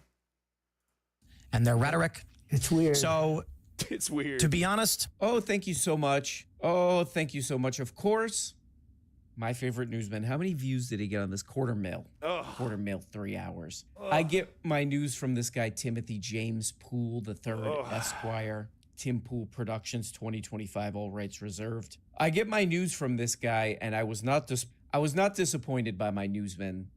He took this opportunity to upload. You know, what can I say about this one? Let's take a look. I think he is wearing orange makeup or something, dude. I think he fucking is or something. I don't know what's going on, dude. He's wearing I think this is makeup. I don't know, dude. You know, what can I this say about Adobe? this Is one? this like Let's Adobe Premiere? Take a look. but what I Okay. will say is, if you've paid attention to the show, we've discussed I have not. everything that brought us to this moment in the past several years, which we'll get into. Fill in time. Okay. Right now, Okay, here's where it gets weird right here and where I think I might be dreaming. Who he's You know, it's thank goodness there's an RM Brown, because I'm not watching this stuff for you guys. I don't, you know, I love you guys. You guys are amazing. You folks are amazing. I'm not watching this fucking crap. I'm not, you know, because like it'd be really great if I did. Then I could like, you know, I watch clips, I dip in, but I'm not an everyday Tim Pool viewer, right? I'm not an everyday Greg Kelly on fucking Newsmax, right? I'm not an everyday Glenn Beck listener. I dip in, I taste, I clip, right? I check the clips. Right Wing Watch. I watch Right Wing Watch, but I don't have I don't have the time or the sanity to 2x through a 2-hour Tim Pool video then report it on you. So thank fucking God RM Brown exists. Okay, somebody's doing this because somebody needs to give us feedback on what these fucking maniacs are saying. And let me tell you, they are maniacs. about to introduce here. You know, I'm watching this. I'm watching the whole Smell past, the clip, taste the couple clip. days, and then he introduces this guy, and I'm like, there's a solid chance I'm dreaming right now. no promo spots today. Joining us today to talk about this and so much more is No Jay promo Johnston. spots. Hello. How you doing? Thanks for having me. Good to see you. Who the fuck is this guy? Was this the Marlboro Man? Oh my God, he looks like he's about to tell me to fucking get off his lawn. I will tell you what I do, so you don't have to ask. I'm This ought to be fucking classic. an ex-comedian, ex-writer in Hollywood, and That's the guy from Mr. Show. It's the guy from the show that I grew up watching there. Okay.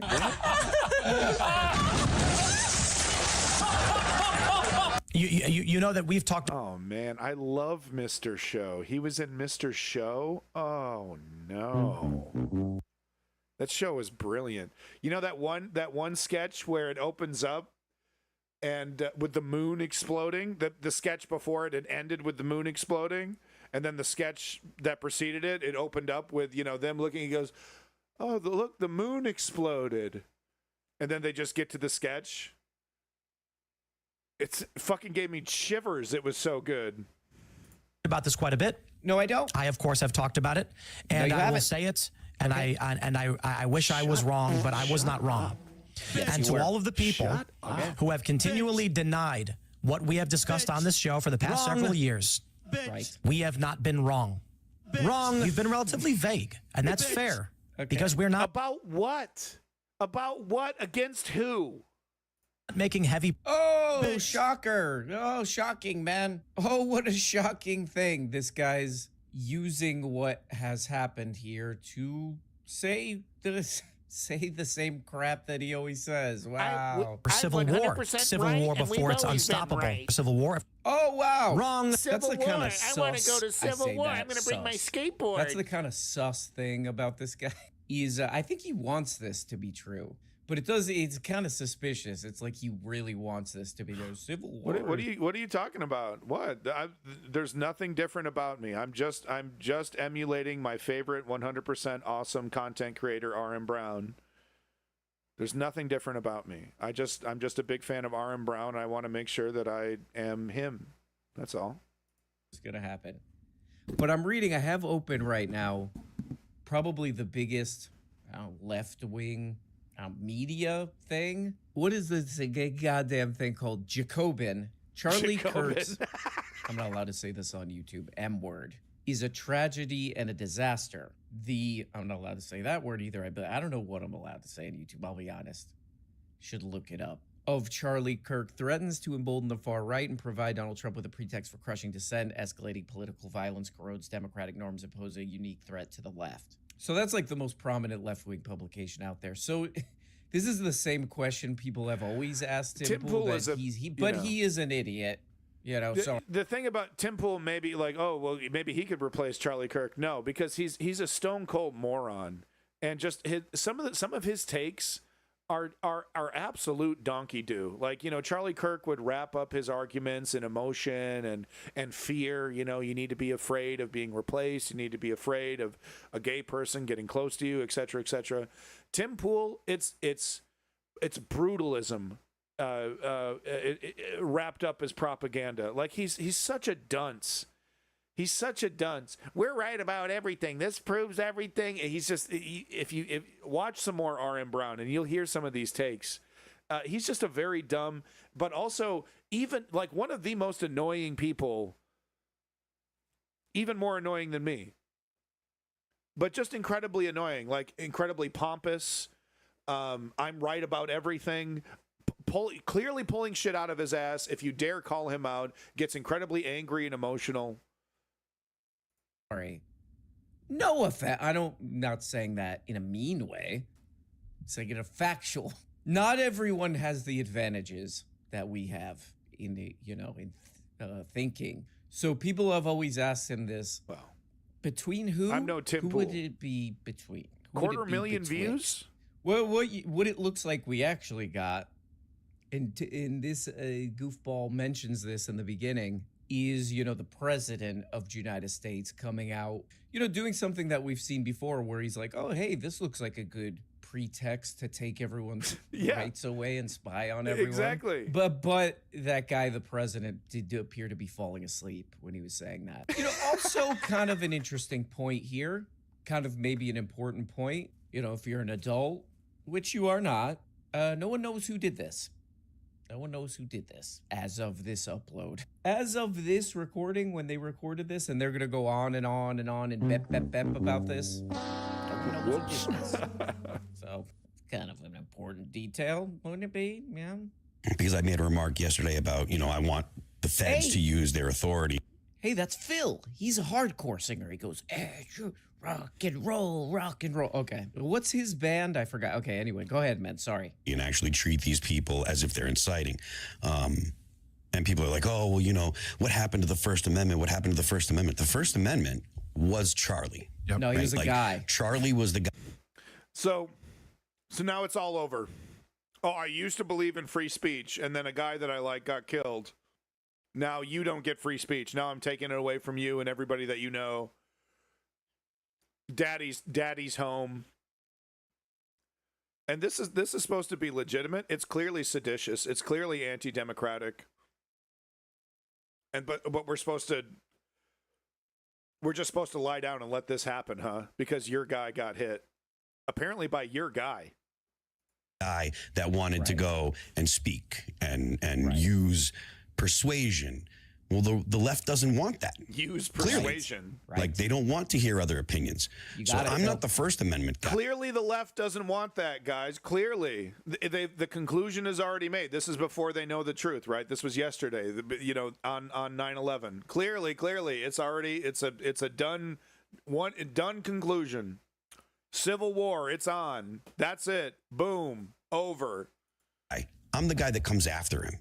Exactly. I want the feds to do something. I want the government to. And I don't Rocksville. care Yeah, when people tell me, unironically. oh, if you let the feds do something, they're gonna do it to you when they're already gonna. Oh, that's one of Tim Pool's co-hosts. He does hardcore music, I believe. Right. He's got that So he's a mic fash. cable wrapped around the hand just so it don't get loose. He's got the hardcore hat. That's a hardcore hat. It's practical. So The you mic can cable wrapped lumber around the stage wrist. hardcore style. This is a kind of an aside, but Henry Rollins did that. He would wrap the mic cable around his hand. And I always, I would see video of that and I'd be like, I think you got it, Henry. I don't think it's going to get loose. It's fine. Anyway, that's insubstantial. But, the Tim Pool show is just wacky lunacy. It's a bunch of kids in a basement recording into their tape recorder and they hope their mom doesn't find it. I believe people say, not me.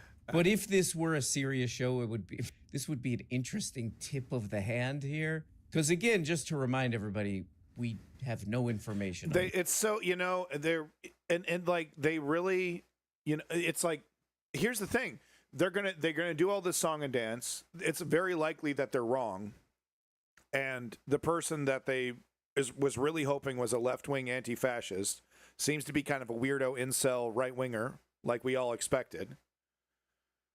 And they're just waiting. They're just going to wait for another opportunity. They're just going to wait for a left-winger to fuck up, some mentally ill left-winger to do something.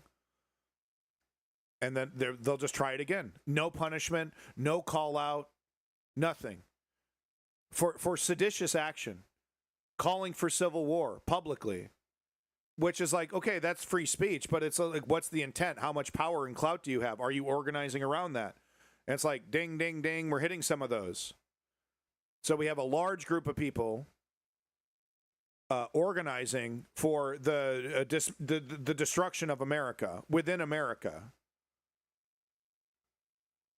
I don't care if they're if the president supports their actions.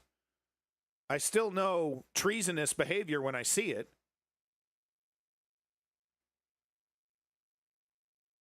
And no punishment. No nothing. No, just waiting for the next opportunity to spark up that civil war. They can't wait for it. Charlie Kirk has raised the plot. DA takes. He claims the DA is anti-merit, acting in the current higher system. Yeah. He famously, he went like he did this a couple months ago about there was a black person in the news or something. He said it was DEI because they got that, or was it Letitia James maybe, or was it Lisa Cook? But he's like, it was DEI. That's why she got the job, because she was a black person. He like literally spelled it out in that tweet. Who did this? No public information on who did this. No punishment. Really. Call for a civil war. Like You're they wrong. arrested We'll get him somebody next and they were time. like, oh, is this We'll get him next time. some guy? There's some theories floating around. Some of them credible, some of them I don't know. But you're kind of tipping your hand a little bit here because it's like, oh, we don't know what this is. But hey, here's an Civil War. opportunity to take rights away from people. That's pretty much Go, it. go, go, go, go, go. Whoops. Here's a way to make sure dissent or anybody we disagree with is criminalized or whatever the hell he's talking Exactly. about. Oops. I guess whoops How on good that. is R.M. Brown, huh? Trump is president now. Then why have I never heard of him? Immigration was a principal issue. Right. Many people are upset over the mass illegal immigration. So Okay. Trump says we will enforce the law. Got it. Trump has Yeah, used Rock's only fist. the Great law point. as is granted to him, and every step of the way they've claimed what he's Look, I think we can't, we got to be really careful. Like, it's a high crime. Okay. And I think you do need to be, if you're just, some guy, Civil War with a sign, or you're on your stupid Facebook page, Civil War, right? I don't, who gives a shit? But like, are you a media personality organizing to that effect? That's a different level. And look, and we got to be careful because I believe in the American interpretation of free speech. And I also believe in the citizens' right to change their government. Like if people wanted communism, they should be able to vote for it. There should be nothing enshrined in law that says we have to have, neoliberalism, till the end of time. People should be able to make radical changes democratically to their government. So we have to be very, very careful about, but like that's what it's very clear what this person is asking for. They are aligned with a objectively right-wing, authoritarian, fascistic organization. And so it's well-funded. It's organized. It's well-funded. It's anti-American. It's anti-constitutional. And here he is aligned with that group. Here is that person that we just saw on the screen, aligned with that group, calling for civil war. I'm pretty sure that's the definition of treason. On a second there. Yeah, so this is kind of interesting because, I played a video. I'm no lawyer. And the Majority Report played a video. Which is why I want to do investigations. Was flipping and flapping and flubbing around when a lawyer came on his show. This guy, what the hell is the guy's name? Pisco. This lawyer came on and he was like, hey, do you agree with what the government did where they threw a guy in jail for 100 days? A guy who had a family, a young child, threw him in jail for 100 days for being part of a protest. And Tim Pool said, homina, homina. And then this thing went to court, and a judge says, that's illegal. You can't just throw someone in jail for being in a protest. That kind of speaks to all this stuff. And that's the thing. When Tim Pool takes the beanie off, he's just like George W. Bush, basically. Yeah. Oh, hey. This tragic event here, that's an opportunity. That's an opportunity, if you know what I mean. That is so funny. Why are you winking at me? Well, I mean, and that's exactly what you're talking about. Okay. I mean, the risk of leftist violence, it's here. It's manifested itself. It's gone kinetic. And it's going to ramp up more and more. And that's why the Trump admin can't half-bake this. That's why they can't. Absolutely, man. They can't run the risk of leaving any power left on the table. It has to be a complete crackdown. So we need to have the definition of sedition. Like we gotta do something about open sedition, open treason. We have to do something about it. Look what the damage that it's doing. Unchecked, unchallenged, uninvestigated. Look at the damage that it's already done. Listen to this man. More un-American. He might as well be fucking, in China, broadcasting from, the fucking government. He hates America so much. He's talking about disqualifying, silencing hundreds of millions of Americans. No punishment, no nothing. We tried. Hey, they find out today. Oh, hey, he's a right winger. Yeah, we got to back off the Civil War stuff. We'll get him next time. Man. Don't worry. Yeah, we got to chill out with that. It's not working out. Sounds like he's a Republican. Damn, we'll get him next time. The next time this happens. Oh, I know you just said this is the final straw and we got to round him up yesterday. And yeah, you said just incredibly radical things. Anti-American things. But don't worry. Just another day. We'll get them next time. That's it. That's what happens. Little like, we sounded stupid a little too much yesterday. We should have maybe waited. No biggie. We'll get them next time. They can't run the risk of leaving any power left on the table. It has to be a complete crackdown, total crackdown. You need to break this and end this forever. The left, rip it out, root and stem, ostricize. Root and Enough. stem. They've demonstrated they're a death cult. They've demonstrated that they took enjoyment in watching what happened to Charlie Kirk. Okay. Enough. We can't live like this. We can't share a society with this. This is unacceptable. Share a society. A quick question. Sedition. Sedition. Where does Tim Pool find these people? That would be an interesting. I mean, obviously this show is unwatchable crap, but I would watch Sedition is conduct such as speech or writings that encourages rebellious or violence against established authority. And I love sedition. I love dissent. But there's a difference between calling, calling for, criticism against the established authority, dissenting against established authority, and calling for its dismantlement. Right? Saying this, I want to, this is what Hitler did.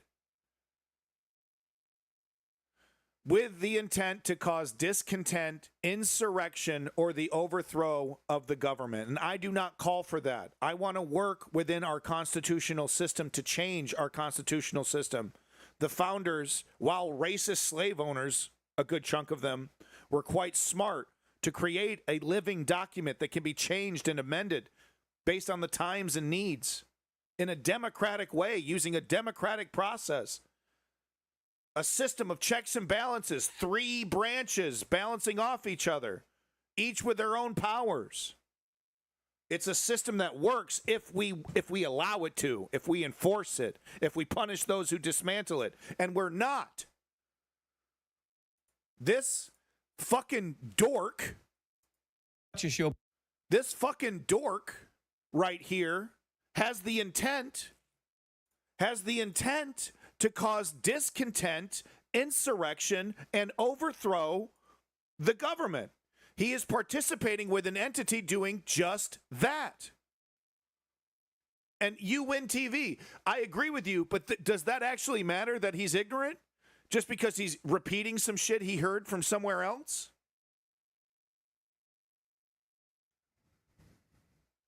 Sorry, Promethean, I'll take a look.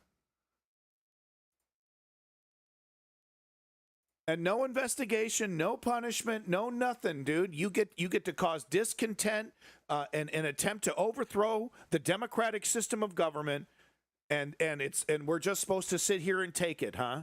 And I'm not saying violence, I'm saying jail time. You can't be advocating for fascism and just stone cold get away with that shit, especially if you're effective, if you're working. If you're destroying our system. And you're like, no, I'm not, as you're lighting fires and dismantling things. I mean, obviously this show is unwatchable crap, but I would watch a show about how he puts this We gotta stupid hold thing fascists together. accountable. Oh, I found this guy. He was at the park near my house, and then now he's on. Oh, that's a guy. So Promethean, I can't click allow on lynch any trans person. You need to put that in quotations or something, man. Okay? But if I click allow on the phrase lynch any trans person, even though you're saying that that's what Nancy Mace said, and that's not what you're saying, that might trigger Twitch to ban me because then all of a sudden this guy's anti-trans. So that's why I have to click deny on that. So that's why. So look, man, we got to work within the system that they built, dude. We got to work within the system they built. We got no fucking choice here. You know, we all know they're going to kick my ass off. And then when they kick my ass off, then I'm really in the goddamn desert. Oh, Rumble? Is that where I'm going to go? Holy shit. He's not allowed in various coffee shops around. He's on the show now. So just a quick update. Thank God. Cash Patel and Dan Bongino are on the ground in Utah. There will be a press conference. Oh, thank God. Those guys are great at what they do. We will have that ready to go Those when are great it guys. Does drop. Know what they're doing. We'll be monitoring the situation. And what I find truly remarkable is over the past 10 years. How long? Any figure that emerges that inspires young men is attacked mercilessly by the narrative machines. Jordan Peterson being one of the first, where they called him a Nazi and alt-right. And it's the weirdest thing because that dude's fairly liberal in a lot of ways. Are you fucking with me? Jordan Peterson liberal? I mean, he knows what he's doing. He knows what he's doing. Jordan Peterson liberal? Outrageous. Outrageous. Hardcore religious right-winger Jordan Peterson. Just because he wears wacky suits doesn't make him liberal. Was the Riddler liberal? Yeah, absolutely, man. You know, He was so center. Oh, my man hit us with one of these. Yeah, to this extreme right winger, Jordan Peterson might be in the center. Hey, that's Glenn's thing, man. I'm having a hard time. there was all kinds of. Okay, before we get to this Glenn clip, I do want to point out he is the master of the pause. He is. He's just absolutely reached pause mastery. Check his pause. Watch this pause, man. Liberal NGOs, the Democratic Party, and on and on. Left-wing groups. And again, I mean, if you want to, that's a master at work. No, you know what it is? I have the same problem. Like you have the idea, you have the flow, you're just looking for the words, so you just need an extra couple seconds. Yeah, I do the same exact thing. Master at work. Let him cook. That's a master at work. This is probably a stupid observation and/or / question, but do they teach that in law school? No question is a bad question. Glenn's a lawyer, and they really do that a lot, I guess, exactly, to like emphasize a point. Exactly. It's They intentional. must teach that. It's an intentional crypto-fascist strategy, actually, that Tim Pool is employing. We're with Tim Pool, we're definitely dealing with a guy hiding his power level. No doubt about it. And it needs to be called out, right? And like this is where I have a big separation with TYT because they want to give these guys a break. They were giving fucking Charlie a Glaze session, right? Trying to make a big deal out of like the left doesn't agree with violence. We don't agree with violence. Well, we can deliver that message while also criticizing a person who dedicated himself to racism.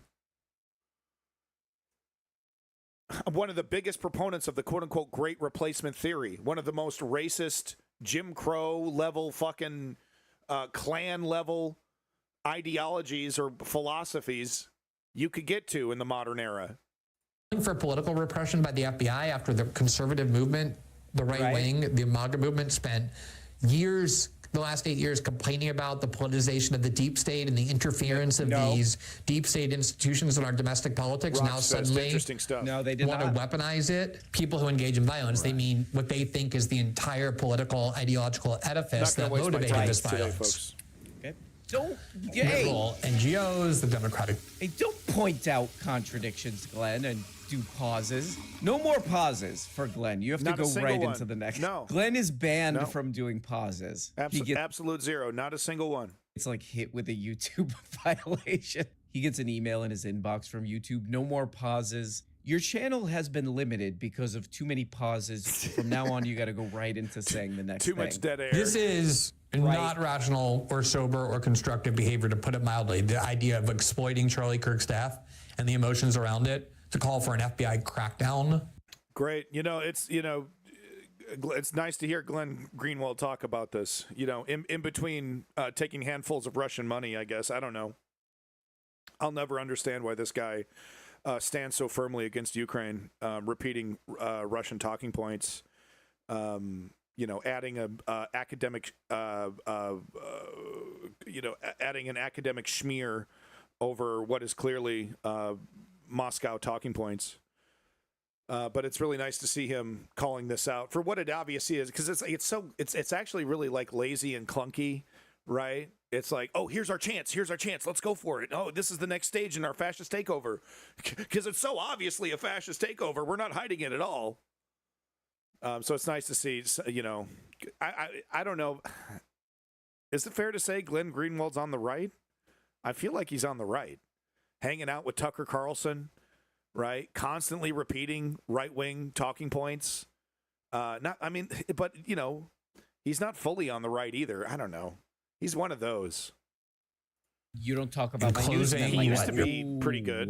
Used to be on Democracy Now! And shit. About my own personal newsman and his assorted gang of characters like that.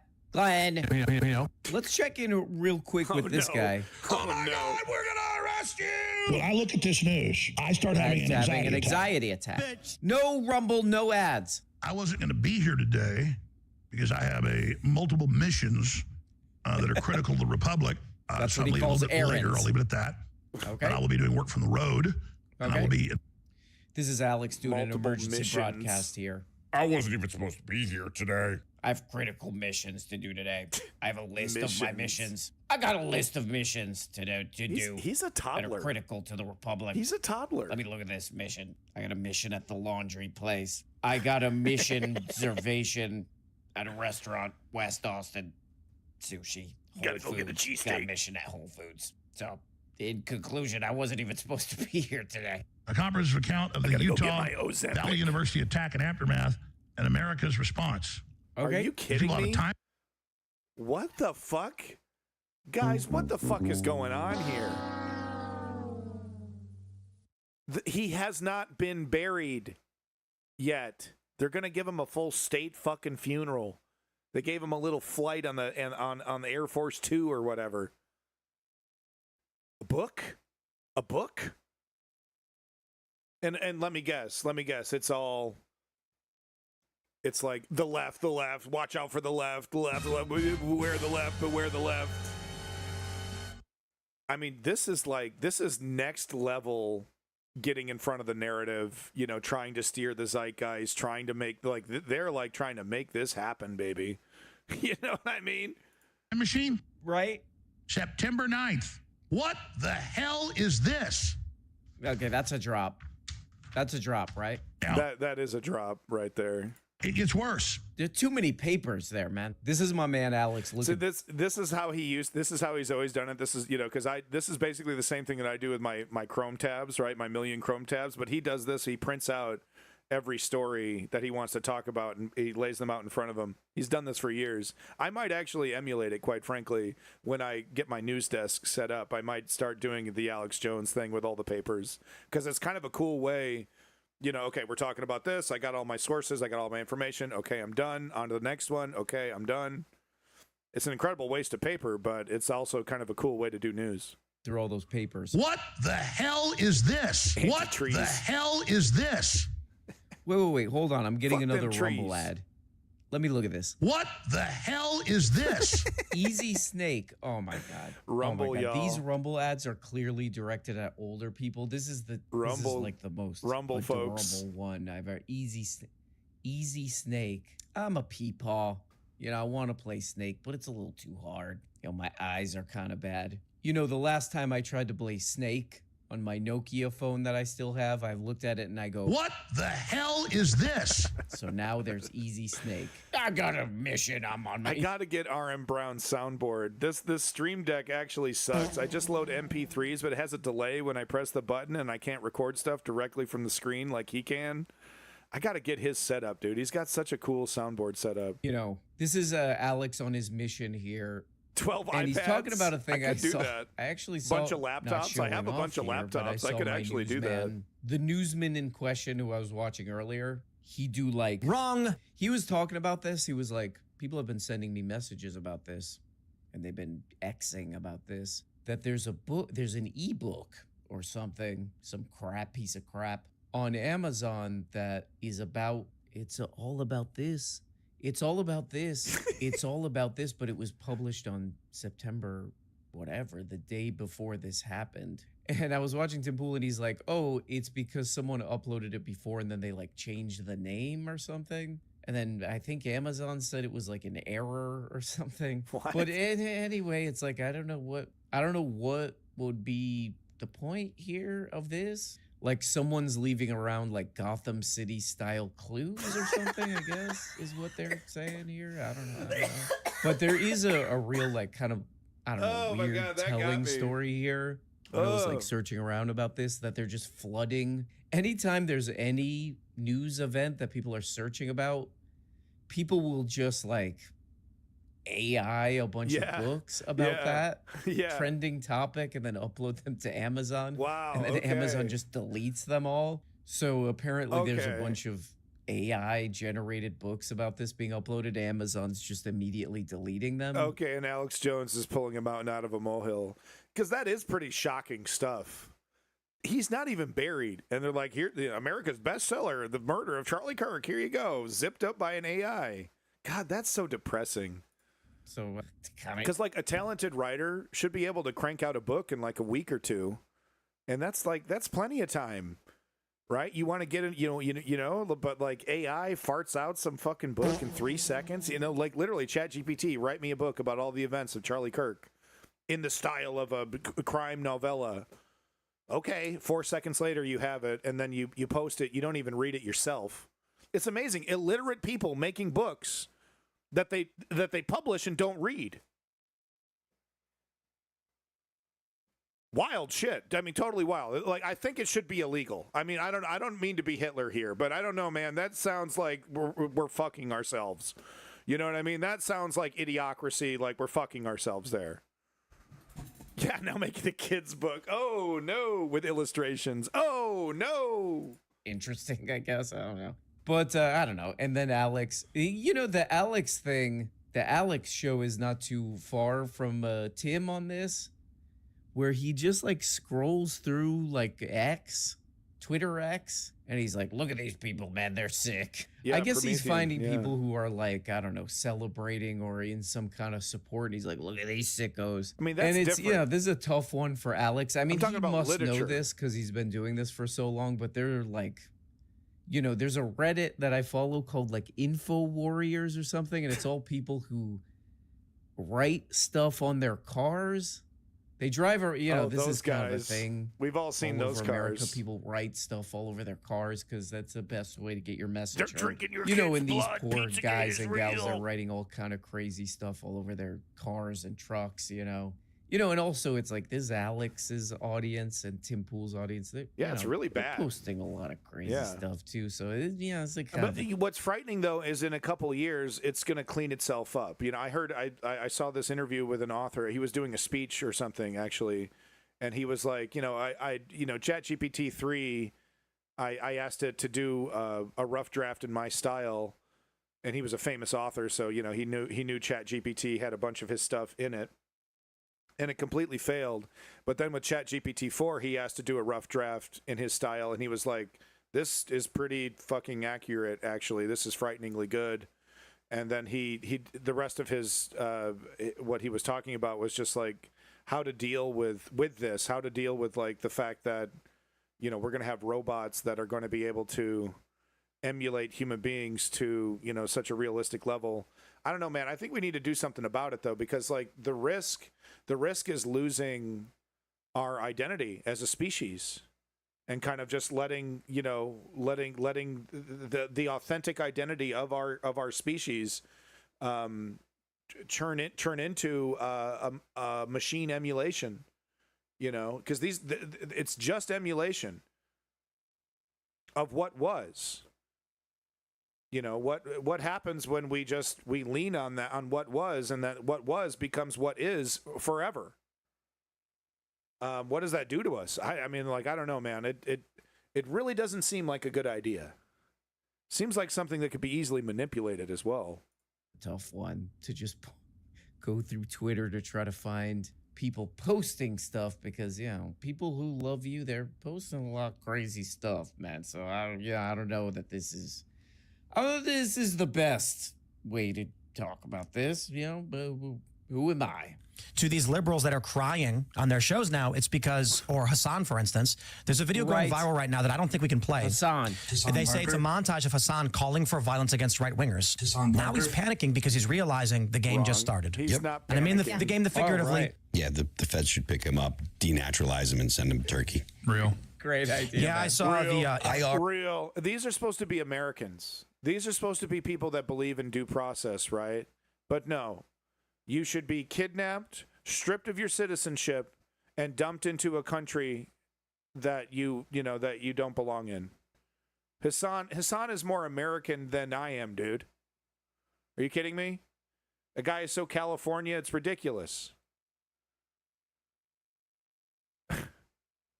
He's like 100 surfer dudes combined. Right? He's about as American fucking cheese.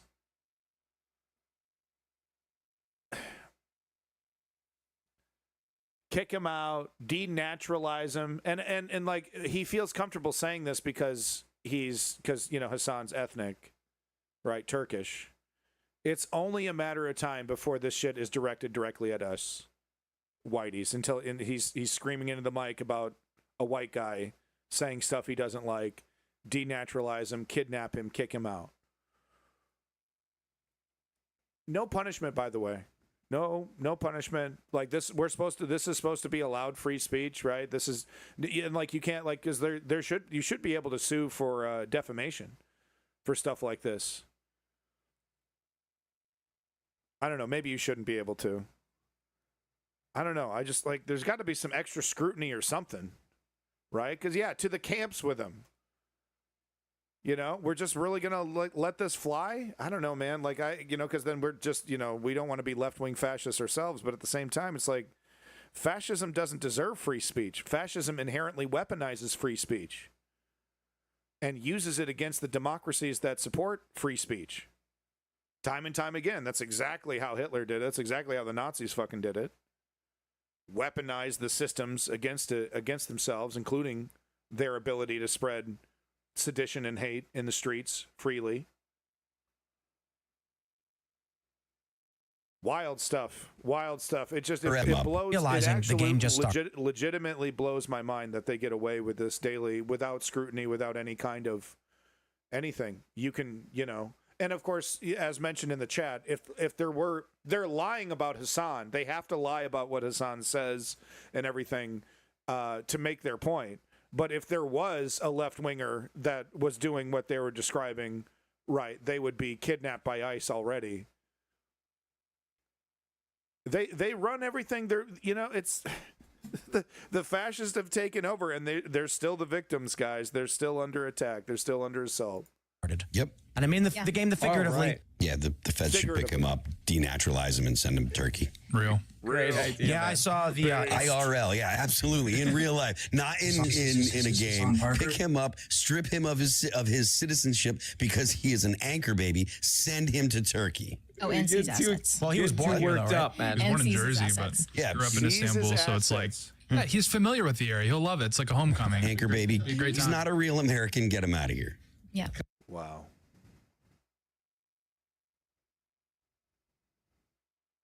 And we just let this shit sit, huh? We just let this shit fester. No pushback, no nothing, huh? We just got to let this be, let the real America, this slob, this alcoholic slob, gets to strip you of your inalienable human rights and dump you in a country. It doesn't stop with brown people, folks. This hatred, this desire to, I mean, because like they're literally in a discussion about opening up their hatred to an entire hundreds of millions of Americans who don't think like them politically. Okay. We really do, as an entire political organization, we have to have discussions about what we think free speech actually means. What are the limits of free speech? How do we define seditious language and rhetoric? If we're going to allow for seditious behavior and seditious rhetoric, are we going to do anything about it? Are we even going to keep track of it? Right? Are we just literally just going to let these guys win and just like with a big drunken shit-eating grin dismantle our country, kidnap millions of Americans? Because that's the goal, right? He thinks that's going to make his pathetic little divorced life better. Bunch of brown people on a C-130 or something getting dumped into Uganda. Was the three-step programmer.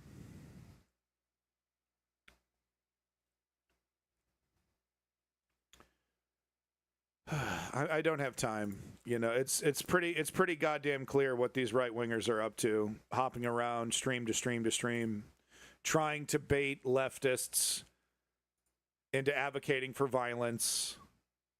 Oh, both sides, huh? Literally, one of the first things he says, both sides, both sides, both sides. How about that, both sides, huh? Calm down, man. It's kind of ironic. Okay, finally, the guy from Mr. Show says something. Not sure why he's there. He pretty much doesn't talk the whole time. What's going on with the Mr. Show guy? Oh, well, there we go. You know, it's my favorite newsman, my favorite show. It's my favorite show where I get my news. You know, it is a... All right. So well, let's get to more legitimate news here. Thank you, R.M. Brown. By the way, make sure you're liking and subscribing to R.M. Brown. You can't go wrong with R.M. Brown. You really can't. You absolutely can't. So make sure you're liking and subscribing to R.M. Brown, folks. Let's see if we can get any more watching both sides. Yeah, because eyes go in both directions. Charlie Kirk, the Doha attacks. Can Leonard Kron get France? Yeah, we got to talk about France. I didn't even haven't put that in there. This guy is a glazer, bro. This guy is glazing like Krispy Kreme. This bald guy. Oh my God, he just about broke into tears talking about Charlie Kirk. Yeah, I watch a lot of DBZ. Normally, you don't see my algorithm like this, my naked algorithm like this. All right, so Hassan's over here melting down, right? According to Tim Pool, melting down. Meanwhile, he's covering French politics. All right, let's, yeah, here we go. Mehdi Hassan on Charlie Kirk on Democracy Now! Here we go. Sign me up. President Trump has just announced on Fox News that the suspected gunman who shot the conservative activist Charlie Kirk, killing him, has been caught. Trump said, quote, "I think with a high degree of certainty we have him in custody," unquote. Trump's comments came a day after the FBI announced a $100,000 reward for information leading to an arrest. Officials also released photos and video. The dad should have got the award, dude. Of the suspected gunman who shot Kirk during an outdoor event at Utah Valley University. A bolt-action rifle was also recovered in a wooded area near the campus. In one video, the suspected gunman is seen jumping from a roof on campus. Right. So look at that. No, he actually there's something he is throwing right there in this video. Check that out. I didn't see that little detail, but no, there is something. Like, let me slow it down here.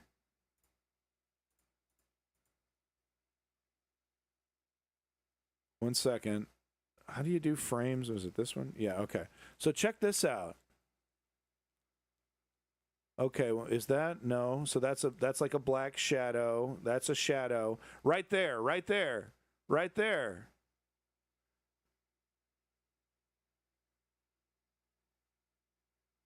No, it's a shadow. It's a shadow. That's because nothing's falling off. It's this fucking shadow, guys. Okay, never mind.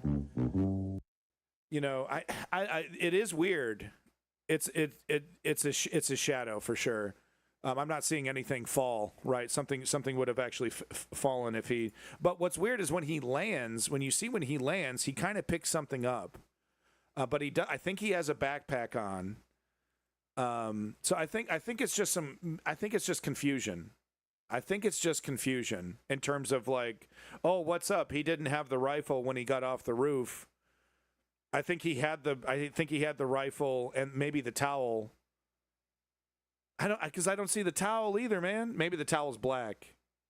So he gets off here, lands. Okay, no, maybe it is a towel. No, he's like carrying the towel. Maybe with a gun in his backpack. Pick something up. Maybe? No. It's the towel. He's carrying like a cloth. He's carrying a cloth. No, there's no indication that he did not have a long rifle. Because you could see that shit. It's like a long ass stick. Okay, it's awkward too, right? It's not like DayZ where you just like it magnetically sticks to your back.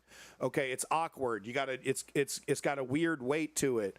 Like you can't. It's gangly. You can't.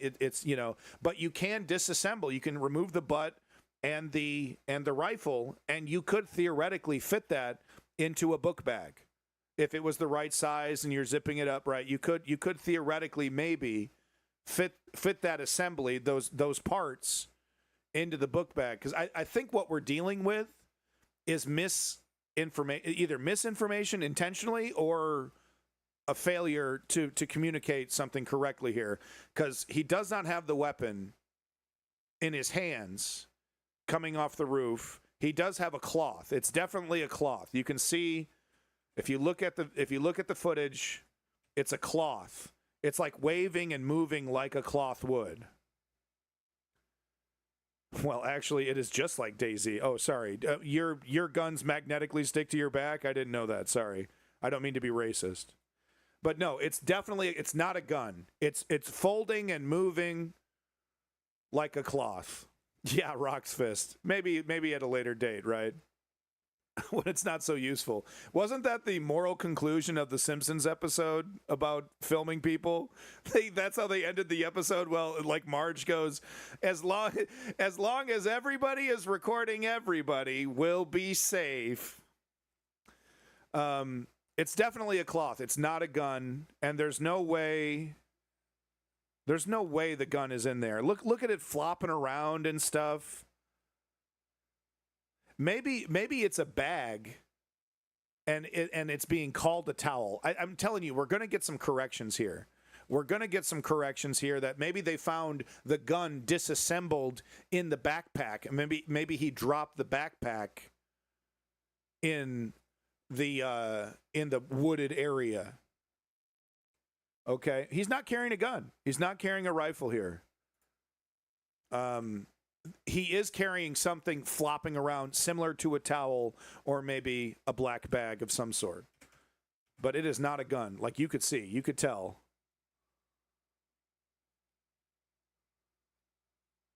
Like you can tell, man.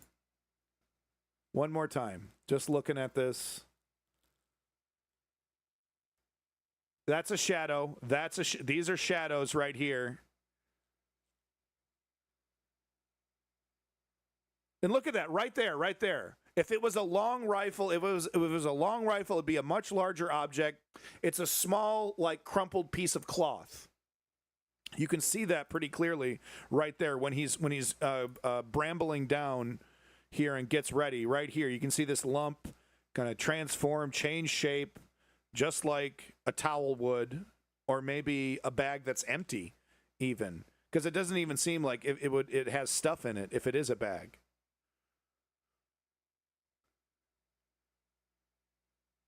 Yeah, right winger. Yeah. Well, there's no doubt about it. He was raised right wing. The question is, was he turning, was he, what, did he, he saw some Antifa protests? It seems more likely that he was groomed by extremist right-wing groups to do this because extreme right-wing fascists, they disagree with Nick Fuentes, who's doing a Glaze session on Charlie Kirk. They hate the guy still. All right, so that's interesting stuff. Let's get back to the video here. Mehdi Hassan. Because something's up. Something's up, but we're a far distance away from, there are decoys in the audience. This is some op. This is an op, man. This guy's been fucking, a Manchurian candidate. He's a government operation.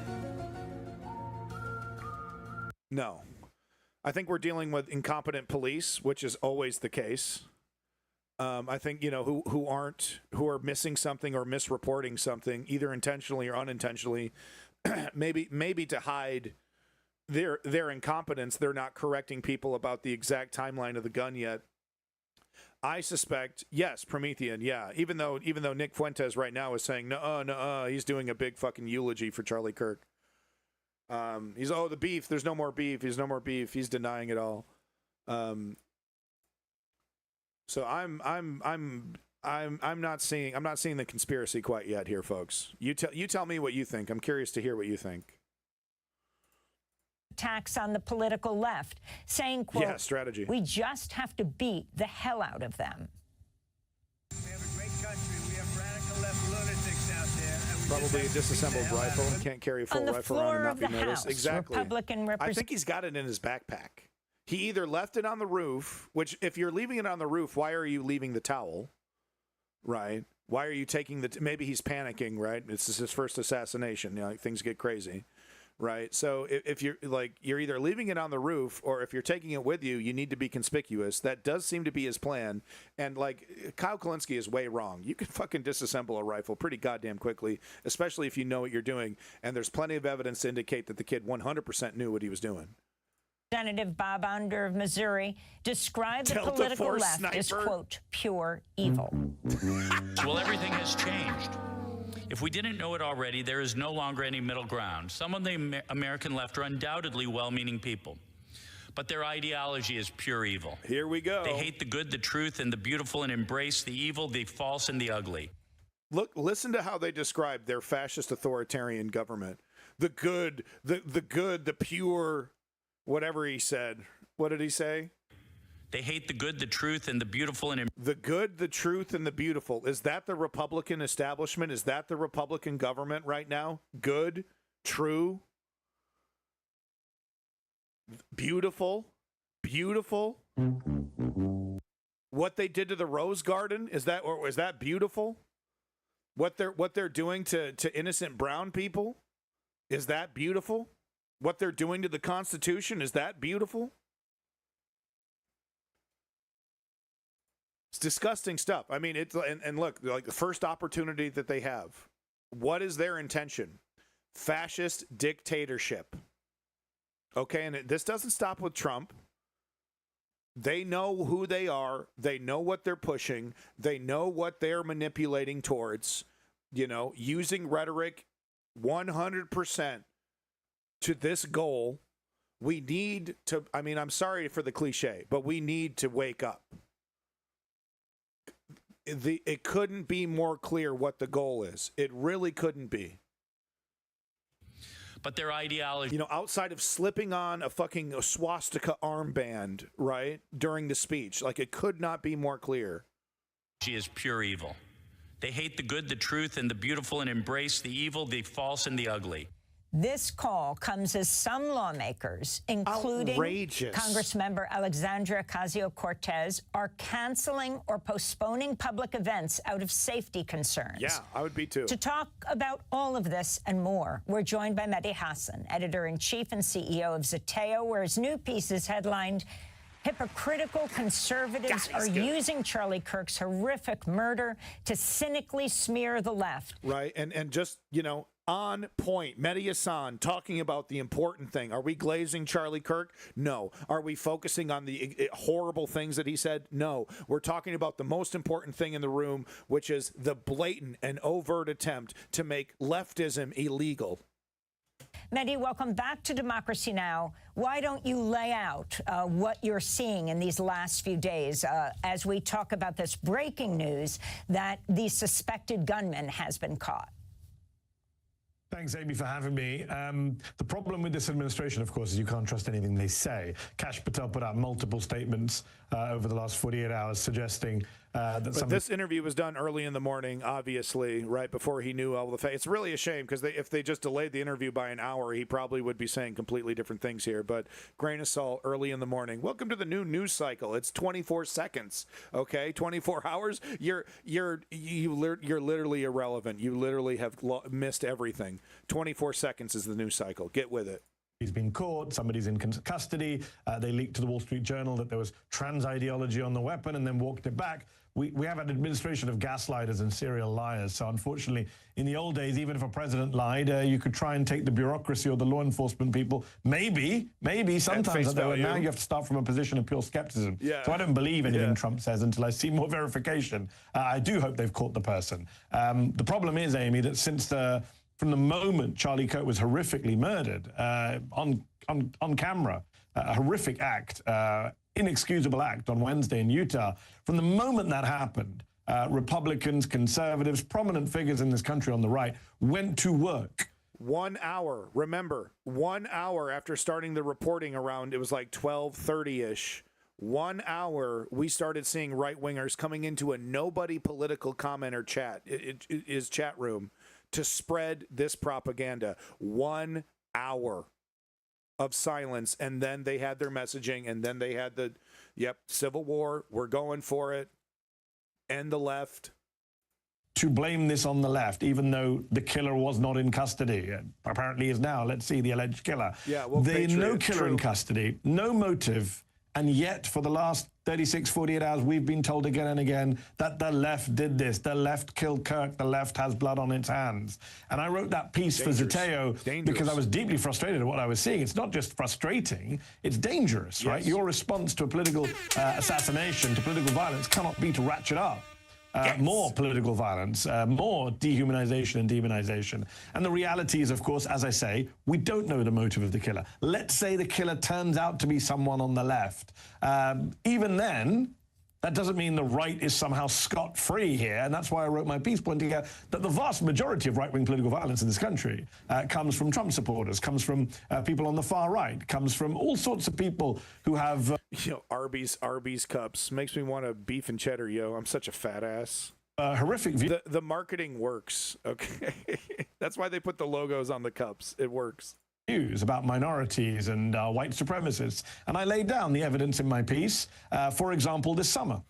Just a few weeks ago, I know the right wingers have been erasing her killing, but Melissa Hortman, the Speaker Emerita of the Minnesota House, was murdered in her home with her husband. Another lawmaker was shot and almost killed with his partner. That was done by a Trump supporter this summer. Trump didn't even bother to show up at the funeral. No one mentions Melissa Hortman's death on the right when they're talking about political violence. We've erased January 6th. We've erased the attack on Josh Shapiro's home earlier this year. We've erased multiple attacks over the years that have been attributed to, or that the suspect turned out to be some kind of Trump supporter. And I think that is why I wrote that piece, because there's a real rewriting of history going on here. It's what far-right regimes do after tragedies like this. They try and weaponize them to go after their enemies. And Trump's made that very clear in all his statements, the radical left. This is a guy who has incited violence himself, including on January the 6th. I wanted to turn to Hunter Kozak. He's the Utah Valley University student who posed a question to Charlie Kirk about gun violence just before. Wow, I mean, this, and like, what a story, right? Because he was like a Libby lefty that was there to like debate Charlie Kirk. He had all his facts. You could tell, like, like the second that Charlie Kirk was shot, the guy was like, okay.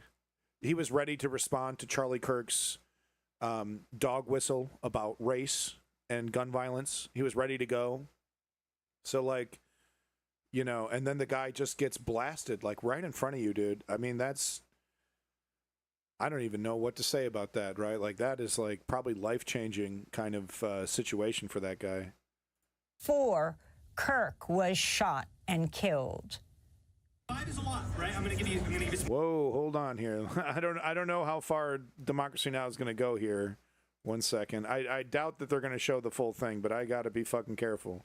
I can't show this even once, folks. It's that bad. Do you know how many mass shooters there have been in America over the last 10 years? Counting or not counting gang violence? Great. Right. Okay. So they don't show that. They do the freeze frame thing. God, horrible stuff too, because he crumples immediately. It's horrific. On Thursday, that young man, he was 29 years old, Hunter Kozak, the Utah Valley University. It's nasty shit. I think he was a student, posted his message response to what happened after he asked the question. And people have obviously pointed to the irony that yeah, no, irony is not dead. Charlie Kirk did do something for us. He brought irony back from the dead, dude. Quite a feat. The point that I was trying to make is how peaceful the left was right before he got shot. And that... Yeah, by a right winger. Dude, you're 100% correct. Right? The point was made. The point was made with the bullet, unfortunately. But the reason why the left stands up against gun violence is because we don't want to live in a world that this can happen at any moment to anybody, in a grocery store, in a church, in a goddamn elementary school. This is why we say it's like, it's violent, it's bloody, it's disgusting, it's brutal. It's got to stop. That only makes sense if we stay peaceful. And as much as I disagree with Charlie Kirk, I'm on the record for how much I disagree with Charlie Kirk, but like, man, dude, he is still a human being. Have we forgotten that? Well, he seems to be buying the narrative that the left had anything to do with this. What a sucker. What a dumbass. Our ideology doesn't believe in this. Our ideology is diametrically opposed. And he's like, I don't know, he's questioning his own beliefs. We're going to need a follow-up statement, dude, now that we know what we knew, what we always knew, right? I was vacillating. I was really worried. But we know family Republicans, gun nuts. Kid was apparently connected to some really dark Discord groups. Intelligent. Knew his weapon well. All the hallmarks of a right-winger. Like, homie, calm down. Right? We didn't do this. We did not do this. We don't support it. Even the mentally ill leftists generally don't go this far. It's predominantly right-wingers. Just as I said yesterday and the day before, it's right-wingers. It's their ideology. They embrace nihilism. That's Hunter Kozak, who posed the question. He started by asking about how many... Look, he's young and scared. I agree with all those things, but he's also like, it's seemingly he was buying the narrative that this was somehow the left wing's fault. And I hope he sees now that, of course, this is not left-wing ideology. Trans mass shooters, Charlie Kirk thought they were, and then talked about... The trans people were right-wingers, for God's sakes. A trans person can be a right-winger. It's like... that percentage is a number of mass shooters in this country, but as he says, was horrified. As here is Charlie Kirk answering a question about gun violence, then is shot dead. Your response to this young man who's in a lot of pain. He said, in fact, though he disagrees with almost everything, is known for opposing Charlie Kirk himself, a TikToker. His wife just gave birth to their second child. He sees their families, both of them having 2 children. And he said, but I'm absolutely against violence and for his freedom of expression. Yeah. No, that's what the left believes in. Yeah. We all are. I mean, 99% of people in this country, I hope, are against politically motivated murders. I mean, it's horrific. What happened to Charlie Kirk is horrific on a human level, on a political level, on multiple levels. And, people are going around saying, well, he didn't believe in empathy, so I don't care. Well, just the fact that he didn't believe in empathy is irrelevant. I believe in empathy. Most of us should believe. Exactly. We're better than these people. We're better than those who scoff in the face of empathy. And it sucks. It does suck, man, because they do get to have all the fun. It's fucking Sodom and Gomorrah over there on the right. Okay? They're having a great time. This is what having principles feels like. Why do you think all the founding fathers were they looked miserable? What they just gave up, a lot of these guys were like rich merchants and shit in the British Empire. Doing quite well for themselves, a good chunk of them. They threw it all away. Have empathy, and I do have empathy for his wife and kids. 2 kids are going to grow up without their father. The fact that their father had vile political views that I disagree with, the fact that their father said I should be deported from the US is irrelevant. All right, you don't kill people for their speech, ever. And that young man gave a very eloquent statement there. The irony of him being killed after taking a question on gun violence and trying to make it about gangs. Rock's Fist, interesting points. I mean, Amy, right now, everything in American politics just feels bizarre and ironic and unprecedented. If you sat in a Netflix TV writer's room and said, hey, this is the script for a political drama about politics in the United States, and it was the script of the last 5 or 10 years, the TV writers would throw you out of the room and say, this is ridiculous, we can't make this TV show, this is so unrealistic. These characters are twists ludicrous. And turns. But that's our daily life right now. I mean, we're all going crazy seeing what happens on a daily basis. It's beyond anything we see on TV or in the movies these days. And I worry that everything's going to get worse. I was on the BBC just a couple nights back, the question they asked was... It is interesting how MLK and black activism is still diminished, and that probably has something to do with white liberals, having all kinds of hang-ups about talking about race and talking about black leaders. That probably has something to do with that. Idiocracy plus Brave New World. It's you know, I wish it was Idiocracy. I really do. I really do, dude. That, you know, how did that movie end? With Camacho putting the smart guy in charge and saying, like, hey, smart guy, fix our problems. And he was like, well, maybe we should try water. It's like, yes. Yes. In our reality, Camacho kills the smart guy at the beginning of the movie. And then it's just 90 minutes of Camacho dismantling and ruining things. Is America going to come together after this? That's what other countries are wondering. Yeah, that's what would happen in most normal countries. Well, I mean, Malcolm X maybe, you know, definitely advocated more for overt violence, but Martin Luther King certainly did not. After a tragedy like this, unfortunately, the US is not a normal country right now. And I suspect not only are we not going to come together, we're going to go further apart, because the president is someone who takes this opportunity to incite more. I mean, everything Donald Trump has said since this murder has been unhelpful at best, dangerous and destructive at worst. He's not the right leader whenever there's a tragedy, whenever there is a murder or a terrorist attack. That's always been one of my great criticisms of Trump. I have many, but he's not the right person to lead a nation when there is a tragedy or a crisis. Many in 2023. He's not the right guy to lead a Wendy's. Okay, he's not the right guy to lead a group of people who are hired to mow a lawn. Mow a big T in the lawn. I want to see a big Trump T in the lawn. Charlie Kirk called for you to be deported over your views on the COVID. Ponder Monkey, ironically, the soma of our time is social media. So you could say that right now, by engaging in watching social media, you right now are consuming soma. How about that shit? Charlie Kirk called for you to be deported Promethean. over your views on the COVID-19 pandemic while you were working at MSNBC. I just wanted to play a clip from the Charlie Kirk show. Baby Rocksmith. So we need to reassert what the actual truth of the matter is, especially if we are to be prepared for the next pandemic when it inevitably comes. Wow, who is that neurotic lunatic?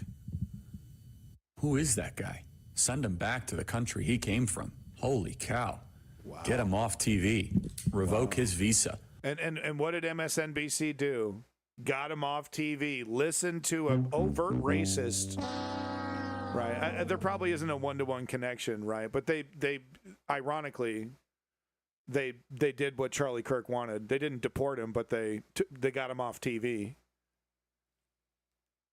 But that was just a Tuesday for Charlie Kirk. That kind of blatant, overt racism. Kick him out, send him back. Wow. Look at this raving lunatic talking about how we weren't prepared for COVID and how we're not going to be prepared for the next one if we continue down the path that we're on. And that's an objective fact. Pandemic when it inevitably comes. Wow, who is that neurotic lunatic? Who is that guy? Send him back to the country he came from. Wow. Holy cow.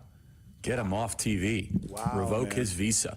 Racism. So that was Charlie Kirk. And again, the horror of his murder right now. Your response then, Mehdi, and as you reflect on this now? A single thing shouldn't change, right? It really shouldn't change. Yeah, I responded at the time pointing out how racist that statement was. Charlie Kirk was very anti-immigrant. He was very anti-Muslim. People forget this stuff. But again, you know, I've spent the last 48 hours condemning his killing. I've found the posts celebrating his death, very few of them. I know the Republicans are trying to exaggerate. There are deaths. There are obviously posts online celebrating his death. I find them distasteful, inappropriate. It's not something I would do. And yet I think to myself, had I been the one shot in the neck and passing away, I wonder what Kirk would have said about me. Yeah, exactly. I mean, we have evidence of the kinds of things that he would say after school shootings, the kind of things that he said. I mean, pull up the tweets, the shit that he said about the Democrats that were assassinated. I guarantee you it's some glib, nihilistic, cynical shit. Guarantee you. He took pride in being that guy that was like, no, I don't think black people are human. And like, you know, and then get the big round of applause by all the racists who are too afraid to say it. He was so proud of being that guy. This is the reality of where we live. I mean, we're in this weird situation, Amy, now where some liberals are going to another extreme, which is we should all condemn the killing of Charlie Kirk, but we don't need to participate in the whitewashing of his record or the kind of this suggestion that he is some kind of free speech martyr. He was not a supporter of free speech. You just saw that clip. No, I said something on MSNBC he did not like. I, an American citizen, he said I should be deported from the United States. Is that someone who sounds like they support free speech? He was super anti-Muslim. Just a couple of days ago, he was posting about Islam being the sword with which the left slits the throat of America. He called Muslims conquerors, invaders. His rhetoric was horrific. He put targets on people's backs. But again, 100%. I don't measure my own views or my own responses to tragedies by the standards set by Charlie Kirk or Donald Trump or anyone else. The fact that he may have had a more gleeful response to my death than I do to his is irrelevant. As I say, none of us should celebrate the death of a human being. Right. None of us should. That's right, because that's what having principles looks like. It's like, it doesn't matter what evil, this is where I stand. I'm not going to, there's, certain times you got to get dirty, right? And you got to get dragged down in the mud. Other times, you don't need to be down there. And this is one of those times where we don't need to be down there. Not only is it counterproductive for politics, but it's just also like, where do you stand, right? Celebrate political violence because it's a threat to all of us and to this country. It's not about not feeling bad. It's about taking time out of your day to celebrate death, basically, right? Because as much as we don't, because like, wouldn't we all prefer to see Charlie Kirk like investigated for sedition, investigated for treason, right? Wouldn't we like to see Charlie Kirk fail, his little media empire collapse and fall apart as the MAGA empire collapses and falls apart, right? Wouldn't we have all rather have seen that, right? We would all have rather seen Charlie Kirk alive, as much as we hate the guy. And I say the same thing about Nick Fuentes. Until it's World War II, and we pass a law that says, Nazism is illegal, and, et cetera, et cetera. I don't want to kill the guy. I want to discredit their politics. I want to, defeat them in an honest debate. Which Charlie Kirk, he did not believe in honest debate. He didn't believe in free speech. And I think it's interesting that so many people are now trying to suggest that this guy, I've seen people saying, oh, he never did anything. He just went and had good faith debates with college students. Just not true. Ludicrous. He supported the deportation of Mahmoud Khalil, a green card legal resident who was punished for his speech, nothing else, by the Trump administration. So look, even us having this conversation, Amy will be clipped somewhere by a Republican and say, look, they're celebrating his death. They're criticizing him. No, because I also engaged in celebrating Henry Kissinger's death. Right. I totally admit to it as well. Like, I'm not perfect, I was talking about this earlier in the stream, right? Like, the left does kind of have to accept that we are human beings still, and we're not Jesus Christs. We're not, all running around here, Jesus Christ levels, It is ugly, though. It is ugly, but I'm, someone tries to shame me for celebrating Henry Kissinger's death. I'm sorry, you got nothing on me, dude. I defend that. For his speech, nothing else, by the Trump administration. So look, even us having this conversation, Amy will be clipped somewhere by a Republican and say, look, they're celebrating his death. They're criticizing him. No, criticizing someone's views is not celebrating the death. We can do two things at once. We can walk and chew gum. We can say it's absolutely outrageous that Charlie Kirk was murdered for his views, and we have absolute empathy for his wife and kids and friends and family. But we can also say those views were horrific. We're not going to suddenly say because he was murdered, his views are somehow good. No, bad people can be unjustly murdered. Bad people can be innocent when it comes to being killed, because even bad people shouldn't be killed for their views. Yeah. Thanks for watching, Democracy. Exactly. And this is why the democratic part of democratic socialism is so important, because we can't be making these decisions undemocratically.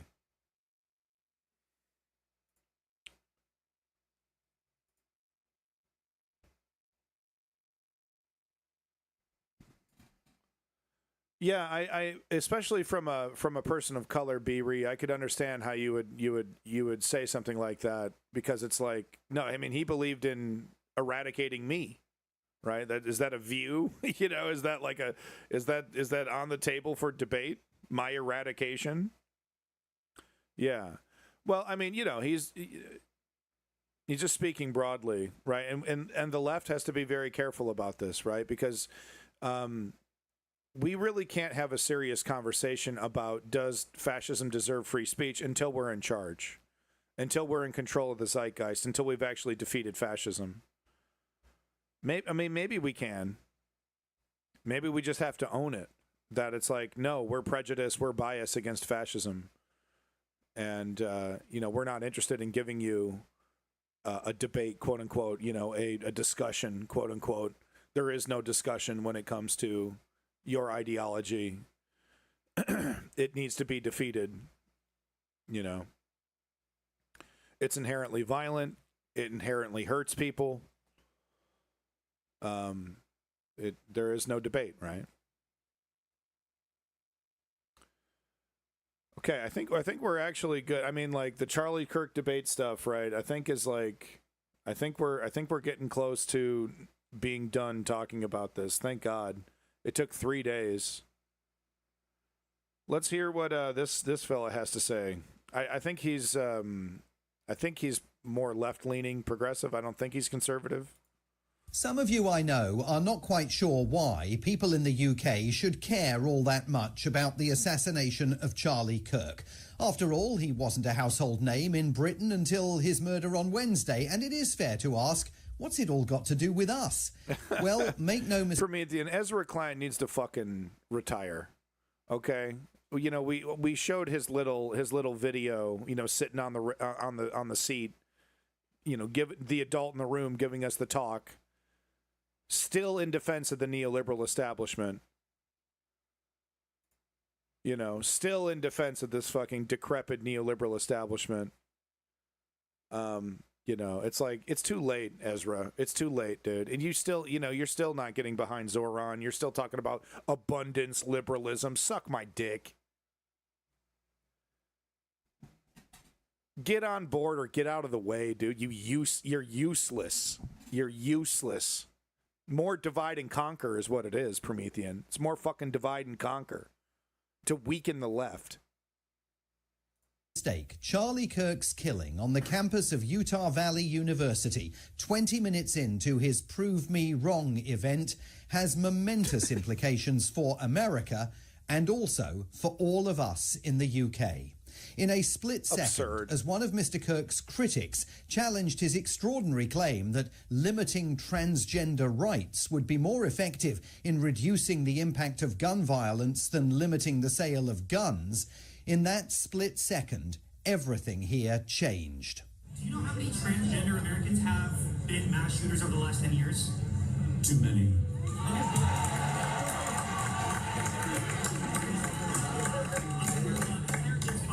Okay, now 5 is a lot, right? I'm going to give you some credit. Do you know how many mass shooters there have been?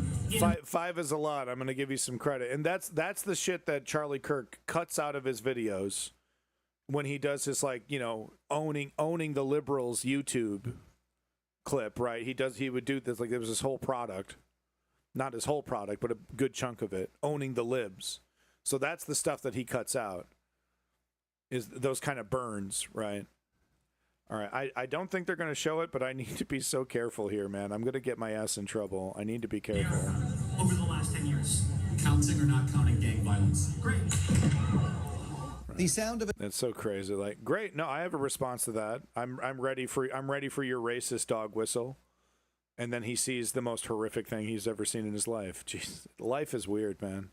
A single gunshot fired, we now know, from a rooftop about 150 yards from where Mr. Kirk, aged just 31, was sitting. He never stood a chance. That was clear from gruesome videos of the killing that were allowed to circulate for hours without any effective moderation on Elon Musk's X and the country's other social media platforms, and with absolutely no thought given to Mr. Kirk's wife and 2 infant... Oh, shut the hell up. Shut the hell up.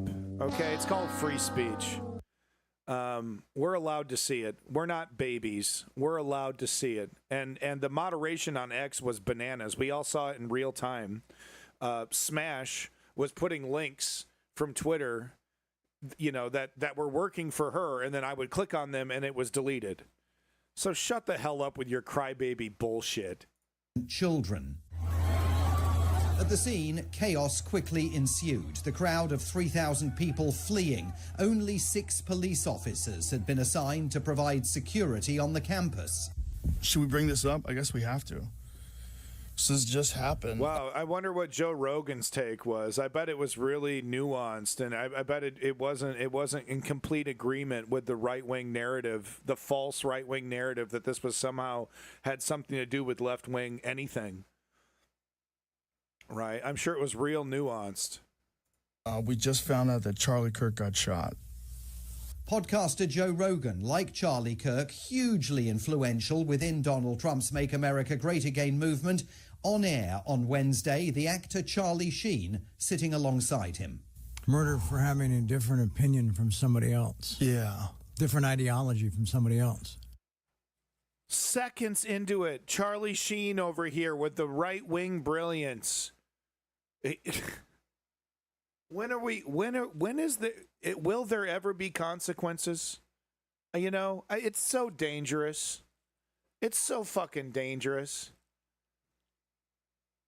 You know what's ironic is that as a leftist, I can feel pretty comfortable assuming that the latest mass shooting is a right-winger because of the stats. For them, it's purely vibes. It is just fucking vibes, dude. My side good, your side evil. No matter how corrupt or pedophilic my side gets.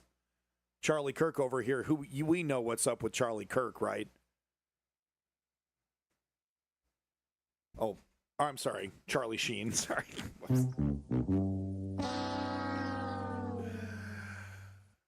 Okay, click play. Having a different opinion from somebody else. Yeah. Different ideology from somebody else. Yeah. Yeah. I mean, I don't know. Beliefs that didn't align. Yeah. Within minutes of Charlie Kirk's shooting, the right in America understood its gravity and went into shock, grief, mourning, and anger.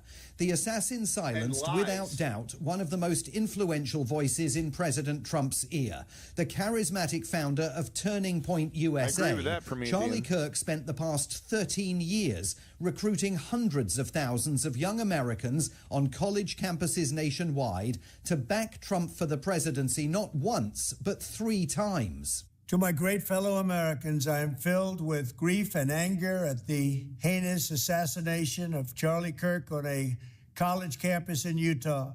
The president knows that without Charlie Kirk, he probably would not be sitting in the Oval Office today. And even as the manhunt for the killer was in only its nascent stages, the president moved immediately to blame the Democrats and their supporters for his friend's assassination. For years, those on the radical left have compared wonderful Americans like Charlie to Nazis and the world's worst mass murderers and criminals. So isn't that great? Isn't that great? It's our fault, guys. It's our fault. Look what we did. Look what we did, dude. It's not obviously AI. What I was saying, my assumption is that it's been touched up either digitally or with AI. It's definitely a real video, but there's definitely some weird color, weird glitches. So I think things have been touched up, or but it's definitely a real video. Something's been done to it. I agree with that. But isn't that great? It's our fault. You should all feel bad. Yeah, this is for you. This is for the chat. This is every time you disagreed with the right wing, you created this problem. Because you had the audacity to disagree with right-wing dogma, with right-wing ideology. You had the fucking gall, the goddamn gaba gall, huh? Over there, to disagree with right-wing fascism and call it for what it is. How fucking dare you? The absolute gaba gall. That's your fault. And we are all going to be punished appropriately. We're all going to be punished because we're naughty, naughty, dirty liberals. And we got to be rounded up and deported according to real Americans who also just so happen to look like real alcoholics. And I'm one to talk. No regrets. This kind of rhetoric is directly responsible for the terrorism that we're seeing in our country today. And it must something's stop up with the video. right now. Something's up. My administration will find each and every one of those who contributed to this atrocity and to other political violence, including the organizations that fund it and support it. Radical left political violence has hurt too many innocent people and taken too many lives. In that address, the president cited examples of political violence that has targeted the conservative right, including the 2 attempts on his own life last year. But he made no... By right-wingers. By right-wingers, you fucking geek. Mention of June's events in Minnesota, where 2 Democratic Party lawmakers and their spouses were killed by a lone gunman in what appears to have been a politically motivated attack. No mention of Gabby Giffords, the former Democrat congresswoman from Arizona, who almost lost her life when she was shot by a would-be assassin, nor the long history of political killings in America that took the lives of other Democrats, including President John F. Kennedy, his brother Robert, and the Reverend Martin Luther King. Take it back. In Trump's telling, the killing only goes one way. We have a great country. We have a radical left group of lunatics out there, just absolute lunatics. And we're going to get that problem solved. I'm only concerned for the country. Yeah. Across President Trump's political firmament, the view is being expressed that... Guys, we're about to get mission accomplished, okay? Get fucking ready, all right? Big orange mission accomplished coming up the rear. In the words yesterday of his deputy White House Chief of Staff, Stephen Miller, a warped, twisted, and depraved ideology is taking root on the American left. The fate of millions, he wrote, depends upon its defeat. Projection? Anybody? Earlier this month, Mr. Miller called the Democratic Party a domestic extremist organization. No, Fragwitz, it is looking like the prediction might have been correct that Woke Patriot and I and others that were saying Groiper, this guy stinks like a Groiper, might be true. Raised by a right-winger, registered Republican or registered unaffiliated but never registered Democrat, he might be to the right of MAGA. It's looking more and more likely that this assassination was about right-wingers not liking Charlie Kirk for, his pro-Israel stuff, other things. Yeah, that's where I'm leaning. That I'm about 70% there. The troubling, the anti-fascist slogan on the shell might be a verbatim quote from Hell Divers 2. Welcome to Hell, Divers 2. Buy it today, Steam.com. Welcome back, Tisrael. Welcome back, everybody. If I've missed you, thank you so much for coming back. Thank you so much for contributing to the chat. But the only thing the right wing have is one anti-fascist slogan on the shell. Everything else is right winger, right winger, right winger, checking every box. Yeah, he was. That was my initial prediction. I was like, Charlie Kirk just recently came out and started making apologetics for the Jeffrey Epstein stuff, right? He like, is this a Pizzagate guy? Welcome back, Seneca. Good to see you.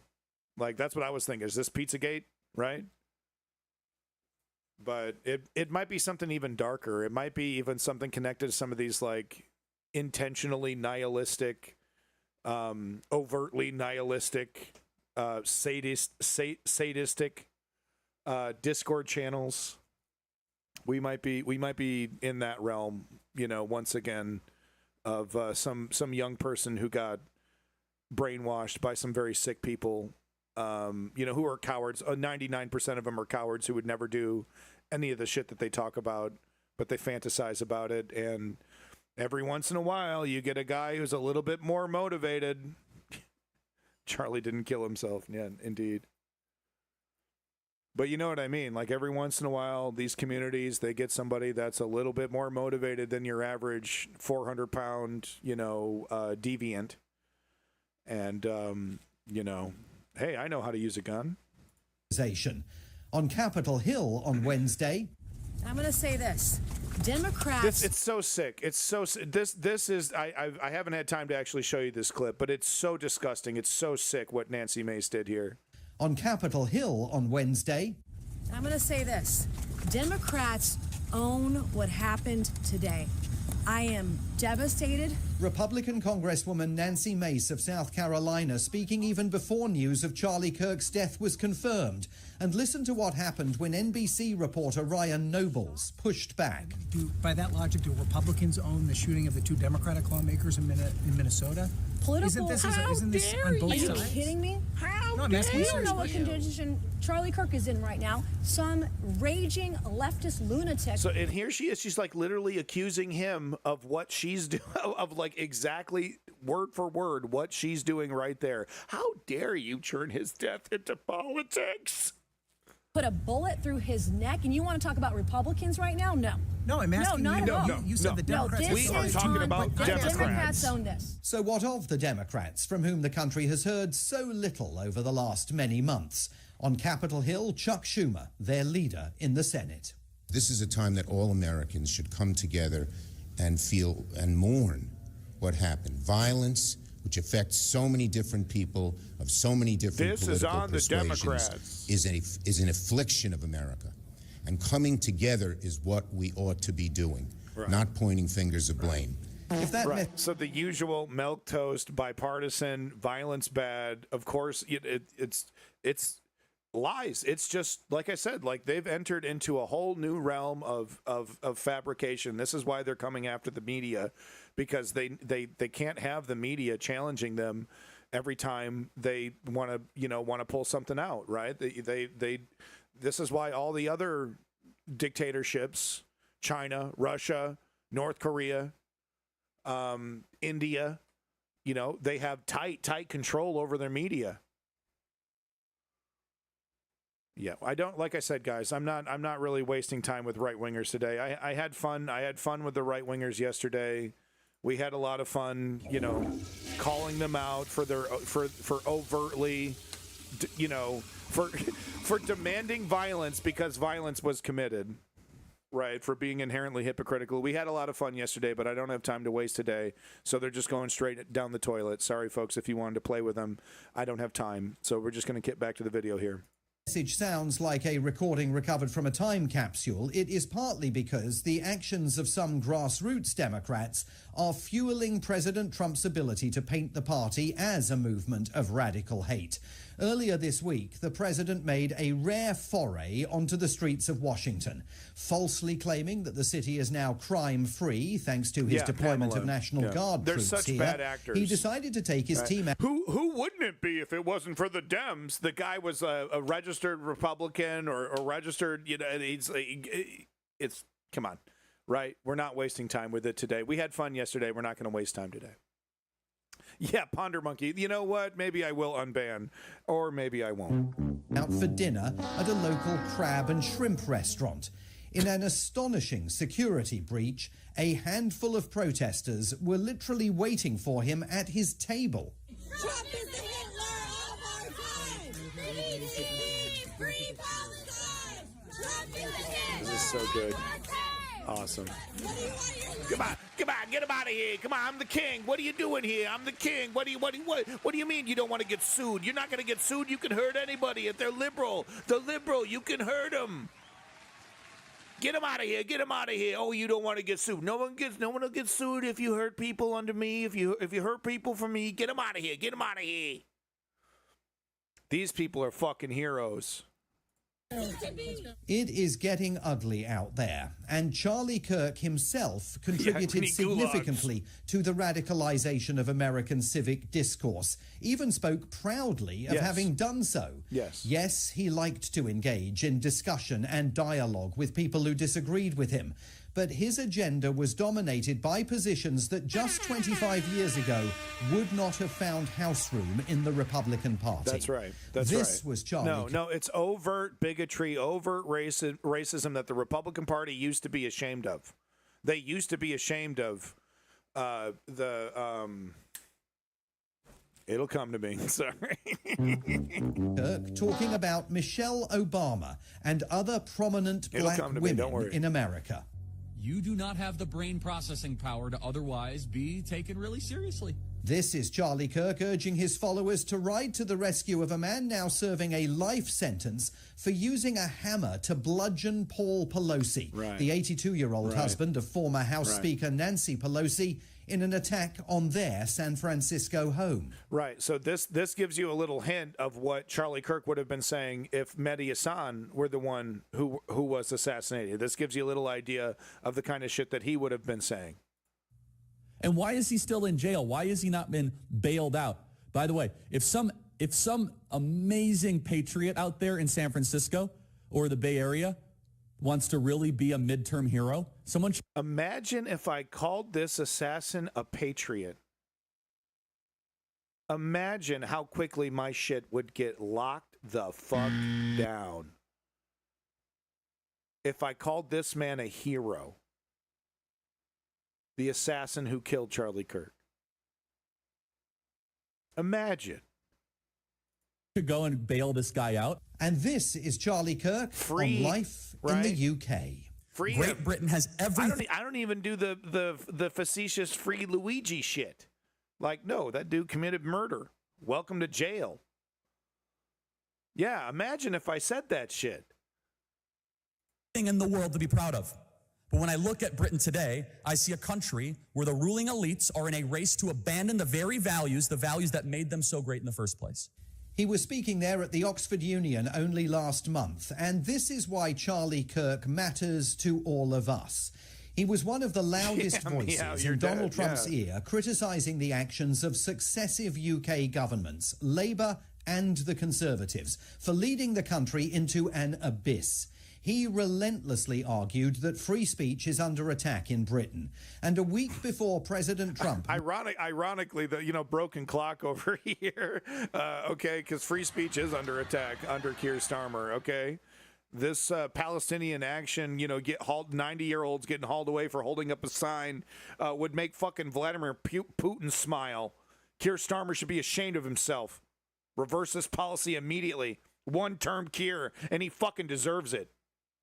Makes his second state visit to the UK, there is every indication that the president is increasingly going to prioritise that issue in the bilateral relationship and is fully on board with Charlie Kirk's prediction for the future of Britain. I want you to imagine one day that reform might take over this government. You guys can laugh, but they're winning elections in downtown London. Farage is ascendant. There is a silent majority in this country. I see this. Oh, I'm going to really... So the guy who represents bigotry, hatred, and division is really stoked about reform. You should be asking yourself in the UK if we really want to allow Nigel Farage control over your government. Scare you. I see the same themes that led to Trump's rise. I don't like guilt by association, but okay, Charlie Kirk was a political animal. He wouldn't be doing this if he didn't believe that reform was going to, do what MAGA is doing to the United States. He wouldn't be helping reform if he thought it was progressive, if he thought it was, different. He's doing this because it aligns with his beliefs. And what are his beliefs? We've heard them. We all know. Doesn't really bear repeating at this point. Not a nice guy.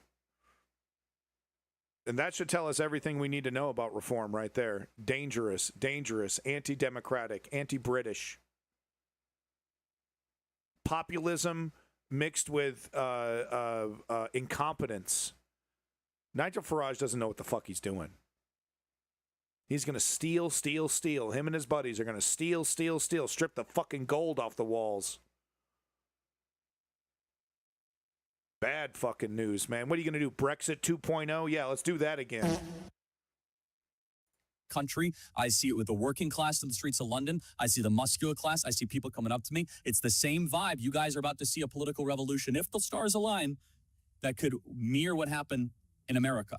It is entirely possible that having vowed to amplify Charlie Kirk's voice posthumously, President Trump makes sure that those stars do align by prioritising Kirk's concern with the free speech issue in the UK, by making life after the state visit deeply uncomfortable for the Prime Minister, and by greasing the wheels further for Mr. Farage. Today, in the United States, there is relief. The alleged killer of Mr. Kirk surrendered to authorities last night after a 36-hour manhunt. President Trump made the announcement this morning on Fox News. With a high degree of certainty, we have him. A father got involved, namely his father. Yeah. And said, certainly go wasn't in, the and fucking they, FBI. So I understand it. And again, subject to change. But, you know, the facts are the facts. We have the person that we think is the person we're looking for. But they drove into the police headquarters, and he's there now. 22-year-old Tyler Robinson is said to have confessed to family members that he is the killer. And the governor of Utah, Spencer Cox, revealed details of engravings found on bullet casings allegedly prepared by the suspect. Inscriptions on the 3 unfired casings read, "Hey fascist!" ! Catch! ! Is that Helldivers? Is that Helldivers? Okay. Is...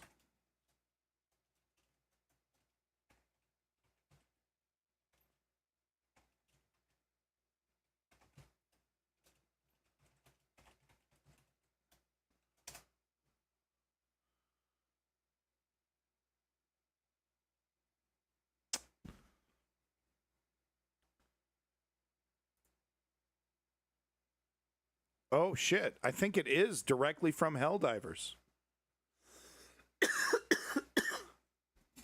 Hold on here. Utah Governor Spencer Cox, Friday, federal investigation and found engraved messages on the crime scene, including the unfired shell that included the phrase, quote, "Hey, fascist, catch." Up, right, down, down, down. That's, okay, yeah, you do that in Helldivers. It's part of the thing. You run up to a terminal and you do a quick little mini game. Arrow symbols that match the input required to execute a stratagem in Helldivers 2. Okay. So this is not in Helldivers. The hey fascist catch is not in Helldivers. This is in Helldivers, and he wrote both of these things on there. This isn't a direct quote. This is something that he was calling Charlie Kirk a fascist.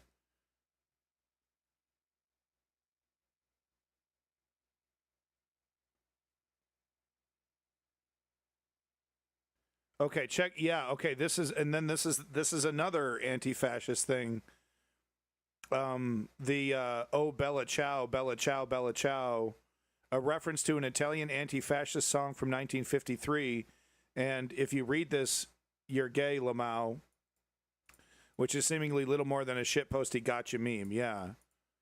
So there's only one Helldivers reference, and that's the arrows right here. Yeah, man. Like, I don't, hearing this, it's like, the guys that are on that hate Charlie Kirk or to the right of Charlie Kirk are pro-fascist. So they wouldn't be saying this anti-fascist stuff. So maybe the connection with the Discord groups, maybe he just, he popped in, right? There's no evidence that he was a member. Because they're pro-fascist. They wouldn't be taking somebody out if they were fascist. They'd be like, that's great. That's how they think. So that's kind of interesting. I mean, don't be surprised to see. Well, it sounds like it's a famous anti-fascist song, so it would make sense that it's been, it's all over media. Games and movies probably use the song. I don't know, Gaius. I don't know yet. Because the anti-fascist stuff is not in line with the Nick Fuentes stuff. Those guys are fascists and they're proud of it. That's the Nick Fuentes type. That's the type that were beefing against Charlie Kirk. It wouldn't be an anti-fascist song. It'd be a pro-fascist song, if anything. Reference. That shit is what you hear is all chat and COD. Yeah. Money Heist featuring the song a lot. Okay. but they're irony pilled. Yeah, true. I don't know. This kid's confusing. Apparently he was smart, according to his grades, according to Kyle Kulinski, you know, who was reporting on his grades. Kid was smart. So he might have been a little bit all over the place, right? He might have been one of those like weird, like communist right-wingers. Have you seen those guys? Was it Charlie Kirk, the one doing the right-wing communism thing? Who was the right-winger that was coming up with that brilliant nugget? Anyone remember that? It's from like last year, MAGA communism. Yeah, anyone remember that? Yeah, can't even choose a name. Indeed, you do seem to have right-wing leanings. But that's okay. Everyone's conservative on certain things.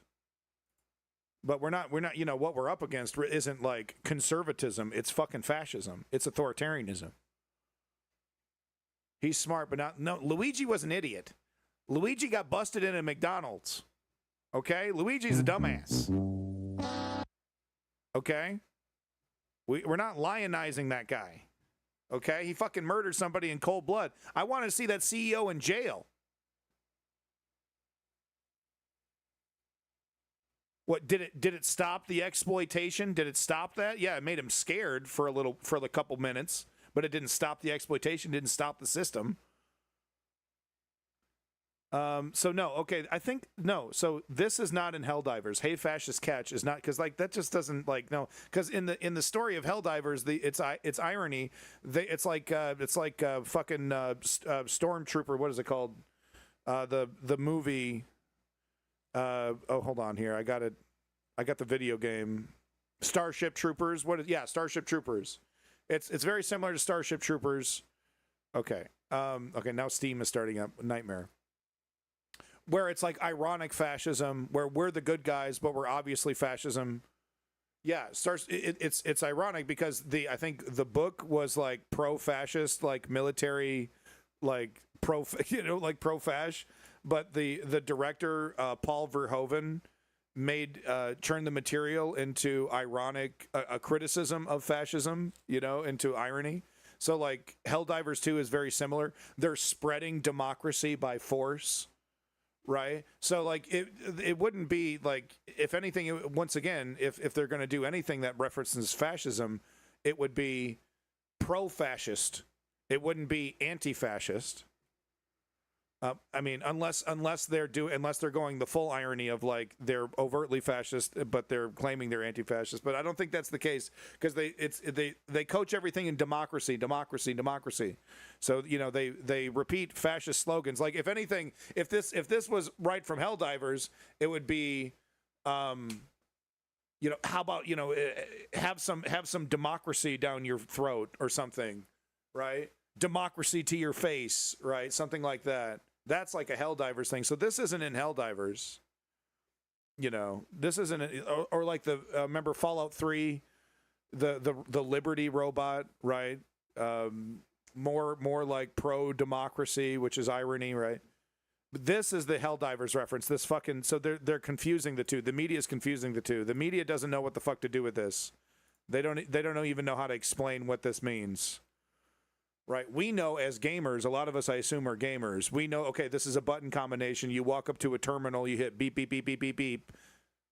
Yeah, Liberty Prime, communism detected, right? So the trans engravings is the TRN manufacturer's stamp that's on the rim of the bullet. You got the primer in the center there, and the rim on the bullet says TRN, and then the gauge of the bullet, right? It's the ATF just intentionally forgetting that that's what that is. A bunch of gun nuts don't know what that is. Yeah, fucking right. Well, the ATF sent it to Steven Crowder. The ATF sent it to Steven Crowder. So this is the only Helldivers thing. So we have two good. So this is what's important, folks. We have two confirmed anti-fascist slogans on these shell casings, and the reason why we're hearing silence right now from Trump is because they're working on their messaging about how to make this about this. They're going to make it about this exclusively. they're going to saturate everything. The narrative we're going to hear repeated about, it's just ad nauseum, is going to be about these two anti-fascist slogans. So they're working on their messaging right now, and we're probably going to see it tomorrow, maybe even later today. We'll see the dissemination of the official message. We'll see Donald Trump or somebody make speech, whatever. But it's going to be about the "Hey Fascist" catch, which is not a video game reference. This is the video game reference. And it's going to be about this specific anti-fascist song. And they're going to say, if you're anti-fascist, that means you're anti-American. That's literally what is happening, folks. It's literally what is happening. No, the video game thing is going to be thrown away. Video games are okay. They're fine. These two things are going to be focused on. The narrative is going to be anybody who claims they're against fascism are actually the real fascists. The "See You in Valhalla." I missed that one, but I heard about that one. I guess they don't cover that one in this article. Maybe they do later. But yeah, I think Kyle Kulinski reported that "See You in Valhalla" was on there as well. Tired of streaming to nobody? No, I'm not tired of streaming to nobody. I love streaming to nobody, okay? So you just stop reminding me of that, okay? Stop talking to me. Great Antifa scare shall commence. Yeah, it's happening. It's actually legitimately fucking happening. Like, legitimately. The Great Antifa scare. All right, let's finish this. President Trump, echoing the views of the vast majority of Charlie Kirk's followers and admirers, said this morning that the killer should quickly be put to death. At the end of next week, right after he departs the UK, he will attend Charlie Kirk's funeral. And for all the pageantry that the King and the Prime Minister will lay on for the Trumps, the President and many of his other acolytes are now as determined as Charlie Kirk was to make sure that their brand of radical populist conservatism ends up governing the UK as well. That's a pretty good one. I gave him some shit because I'm just an asshole. That was a pretty good one. Oh, word pimp. What the fuck? Word pimp. Oh, my God. I got to hear this. Tell me why you picked up the phone today. What's going on here? To let people know a few things. One, Charlie Kirk and Jesse Waters and all the rest of these people who are commentators on the American body politic are word pimps. That's what they do. That's how they got rich. That's how they move forward. Charlie Kirk, who died at the age of 31, was busy arguing with college kids. That's how he made his money. And people need to understand that. He wasn't debating, by and large, was not debating people of his own age or even of his own intellect. He was debating kids. And he said some really, really despicable things. Ask yourself this, James. You and I find them despicable, but people who find them wonderful are really cross if we play them out, which is another odd element of this entire conversation. Yeah, well, are we cowards or not, James? That's that's basically what they're forcing us to come to terms with. Do we allow them to bully us, or do we stand on principle and say the things that he stood for were abhorrent, are abhorrent? And the man dedicated his life. He was a hard-working son of a bitch. And he was, dismantling this country with a shit-eating grin. Oh, absolutely. I mean, you kind of have to sort of expect that. It's like, do as I say, not as I do. Okay. Look, Charlie Kirk was born in 1993. Martin Luther King was assassinated in 1968. What do you think Charlie Kirk knew about Martin Luther King? To call him a despicable human being, or to say that the Civil Rights Act of 1964 was a mistake. The man was born in 93, and he's talking about an act that was passed in 1960. Well, I mean, I disagree with this boomer mentality that, young people are incapable of understanding history, There's definitely smarter ways to go about it, but his point is that Charlie Kirk doesn't understand MLK. He has no right to denigrate civil rights, no right to denigrate MLK like he did so gleefully. and that's correct. But I definitely disagree with this idea that young people are incapable of understanding history because they weren't there. It's like, I'm sorry I wasn't at World War II, but I have a good idea of who the bad guys were on that one. Before. He was a word intentionally, but most importantly here, that maybe that's not going to be covered, is it was intentional. Ponder Monkey. He was a smart person. He knew exactly what kind of narrative he was crafting. He knew he was undermining civil rights, and he was, chipping away at the concept of civil rights with hoping, with the effect to be to reversing the civil rights movements, reversing the victories of Martin Luther King. That was Charlie Kirk's mission, and that's why he was doing those things, and he was doing those things intentionally. He wasn't like Donald Trump, just stumbling around like a narcissistic racist, into all these fascistic tendencies. Charlie Kirk knew exactly what he was doing. He was an quote unquote smart fascist. Pimp. He had no real experience about a lot of the stuff he talked trash about. You don't sound as if you're as worried as I could be about what this might presage.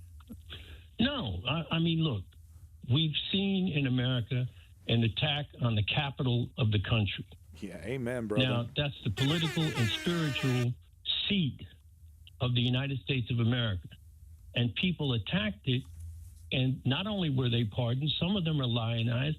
And Donald Trump, with a straight face, talked about having a parade for one woman. Several of those January 6th criminals that were pardoned have already committed murder and other crimes. Look it up. It's like 8 or 10 of them have committed capital crimes. It was shocking. I was actually legitimately shocked when he did all of them, because I even JD Vance was like, oh, we'll make sure we don't release anybody that punched a cop or anything, and then Donald Trump's like, all of them, every fucking one of them.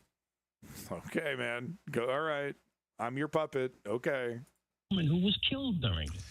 And I'm hearing condemnations of political violence from his supporters. I mean, it's.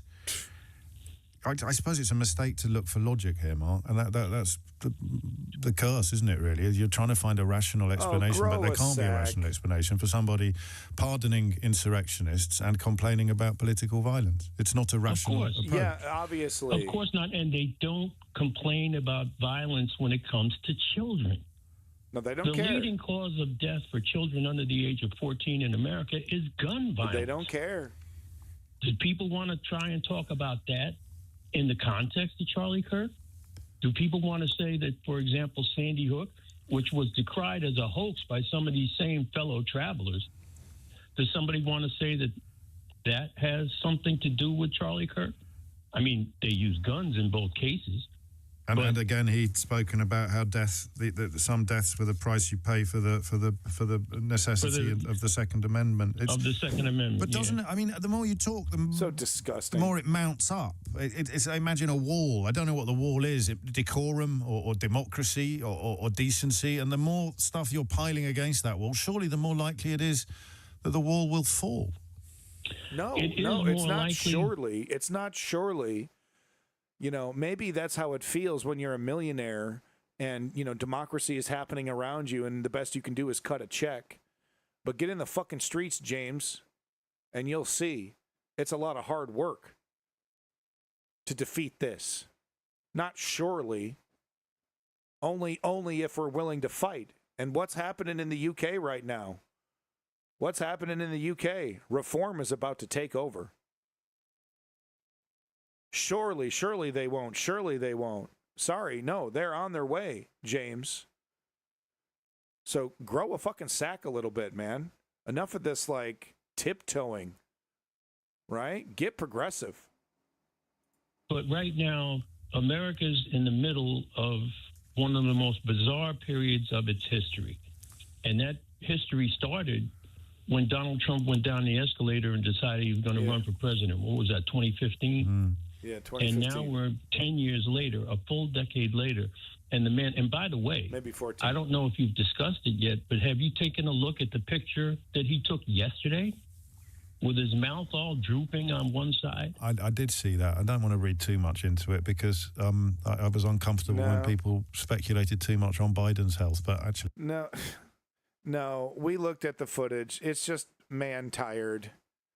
It's just man tired. I'm not buying the stroke shit because we've seen him on camera doing the usual Trump song and dance after that.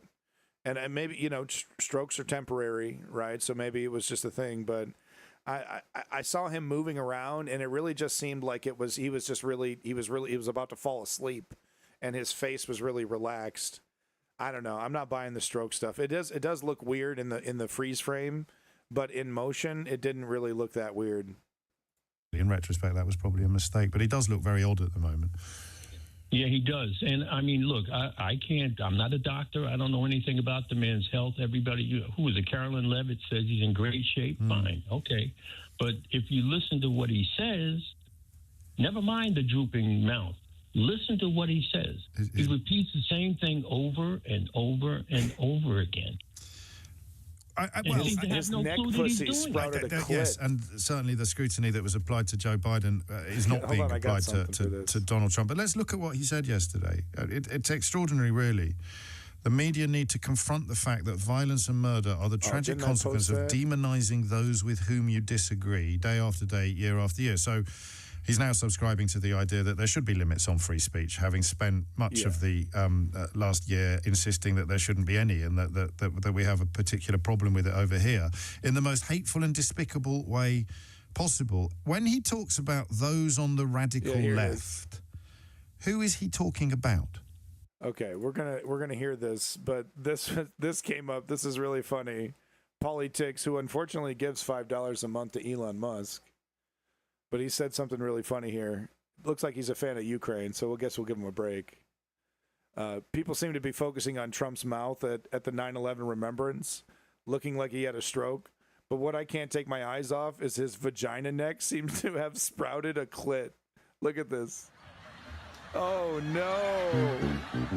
Oh, no. Am I allowed to show that? Am I allowed to show this? Oh, goodness.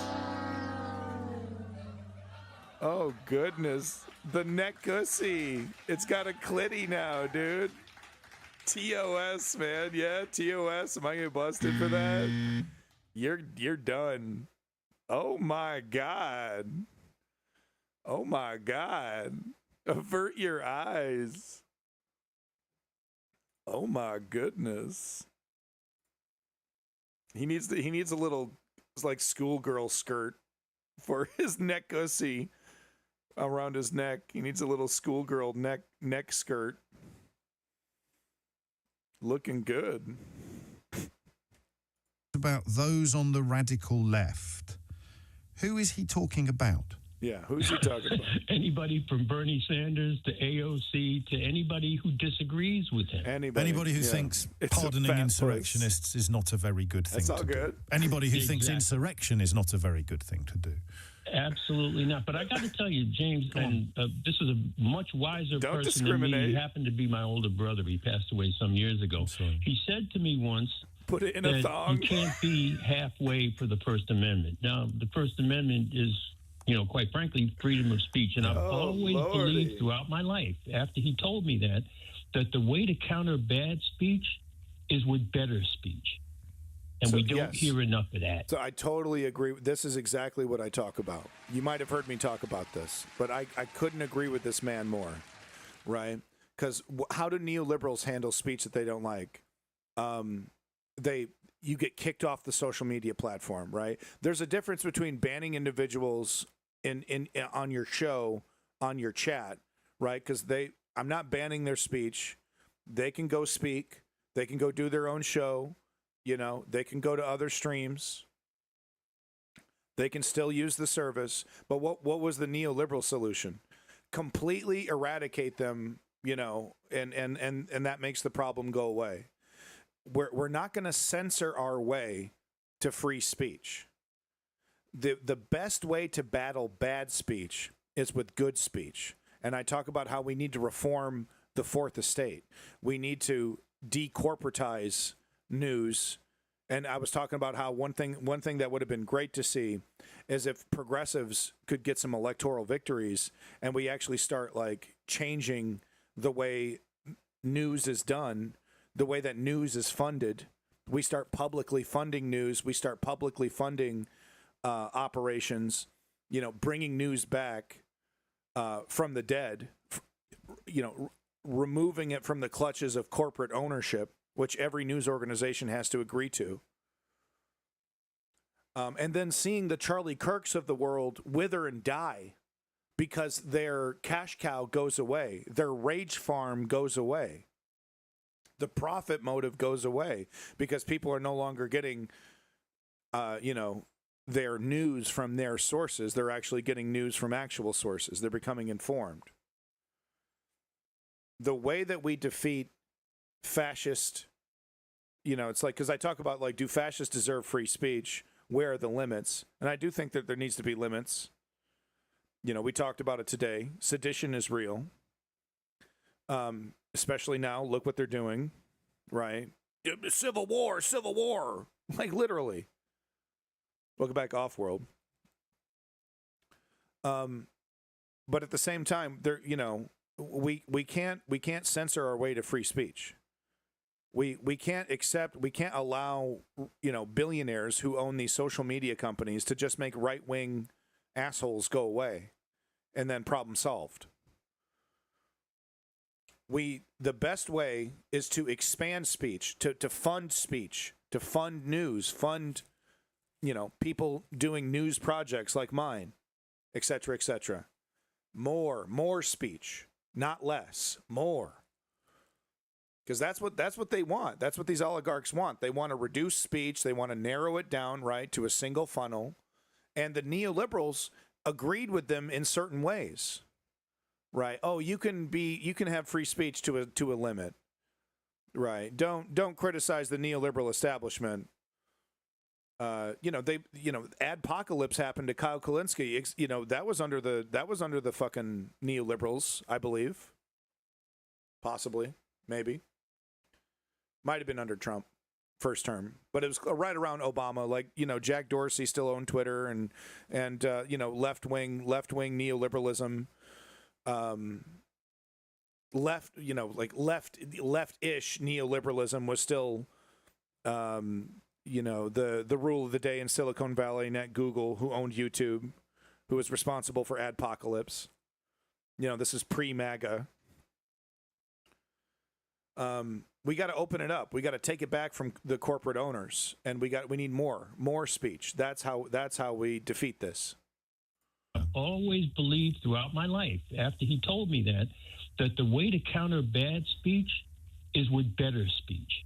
And we don't hear enough of that. Well, Mr. Aesthetics, I think you got to be very, very careful about consequences for willingly putting out misinformation. Like, I think we got to be really careful about that, because I agree, but I also am, like, what do we want, a world where we can't have, like, National Enquirer telling us about, the bat alien that Hillary Clinton birthed, her secret bat alien baby?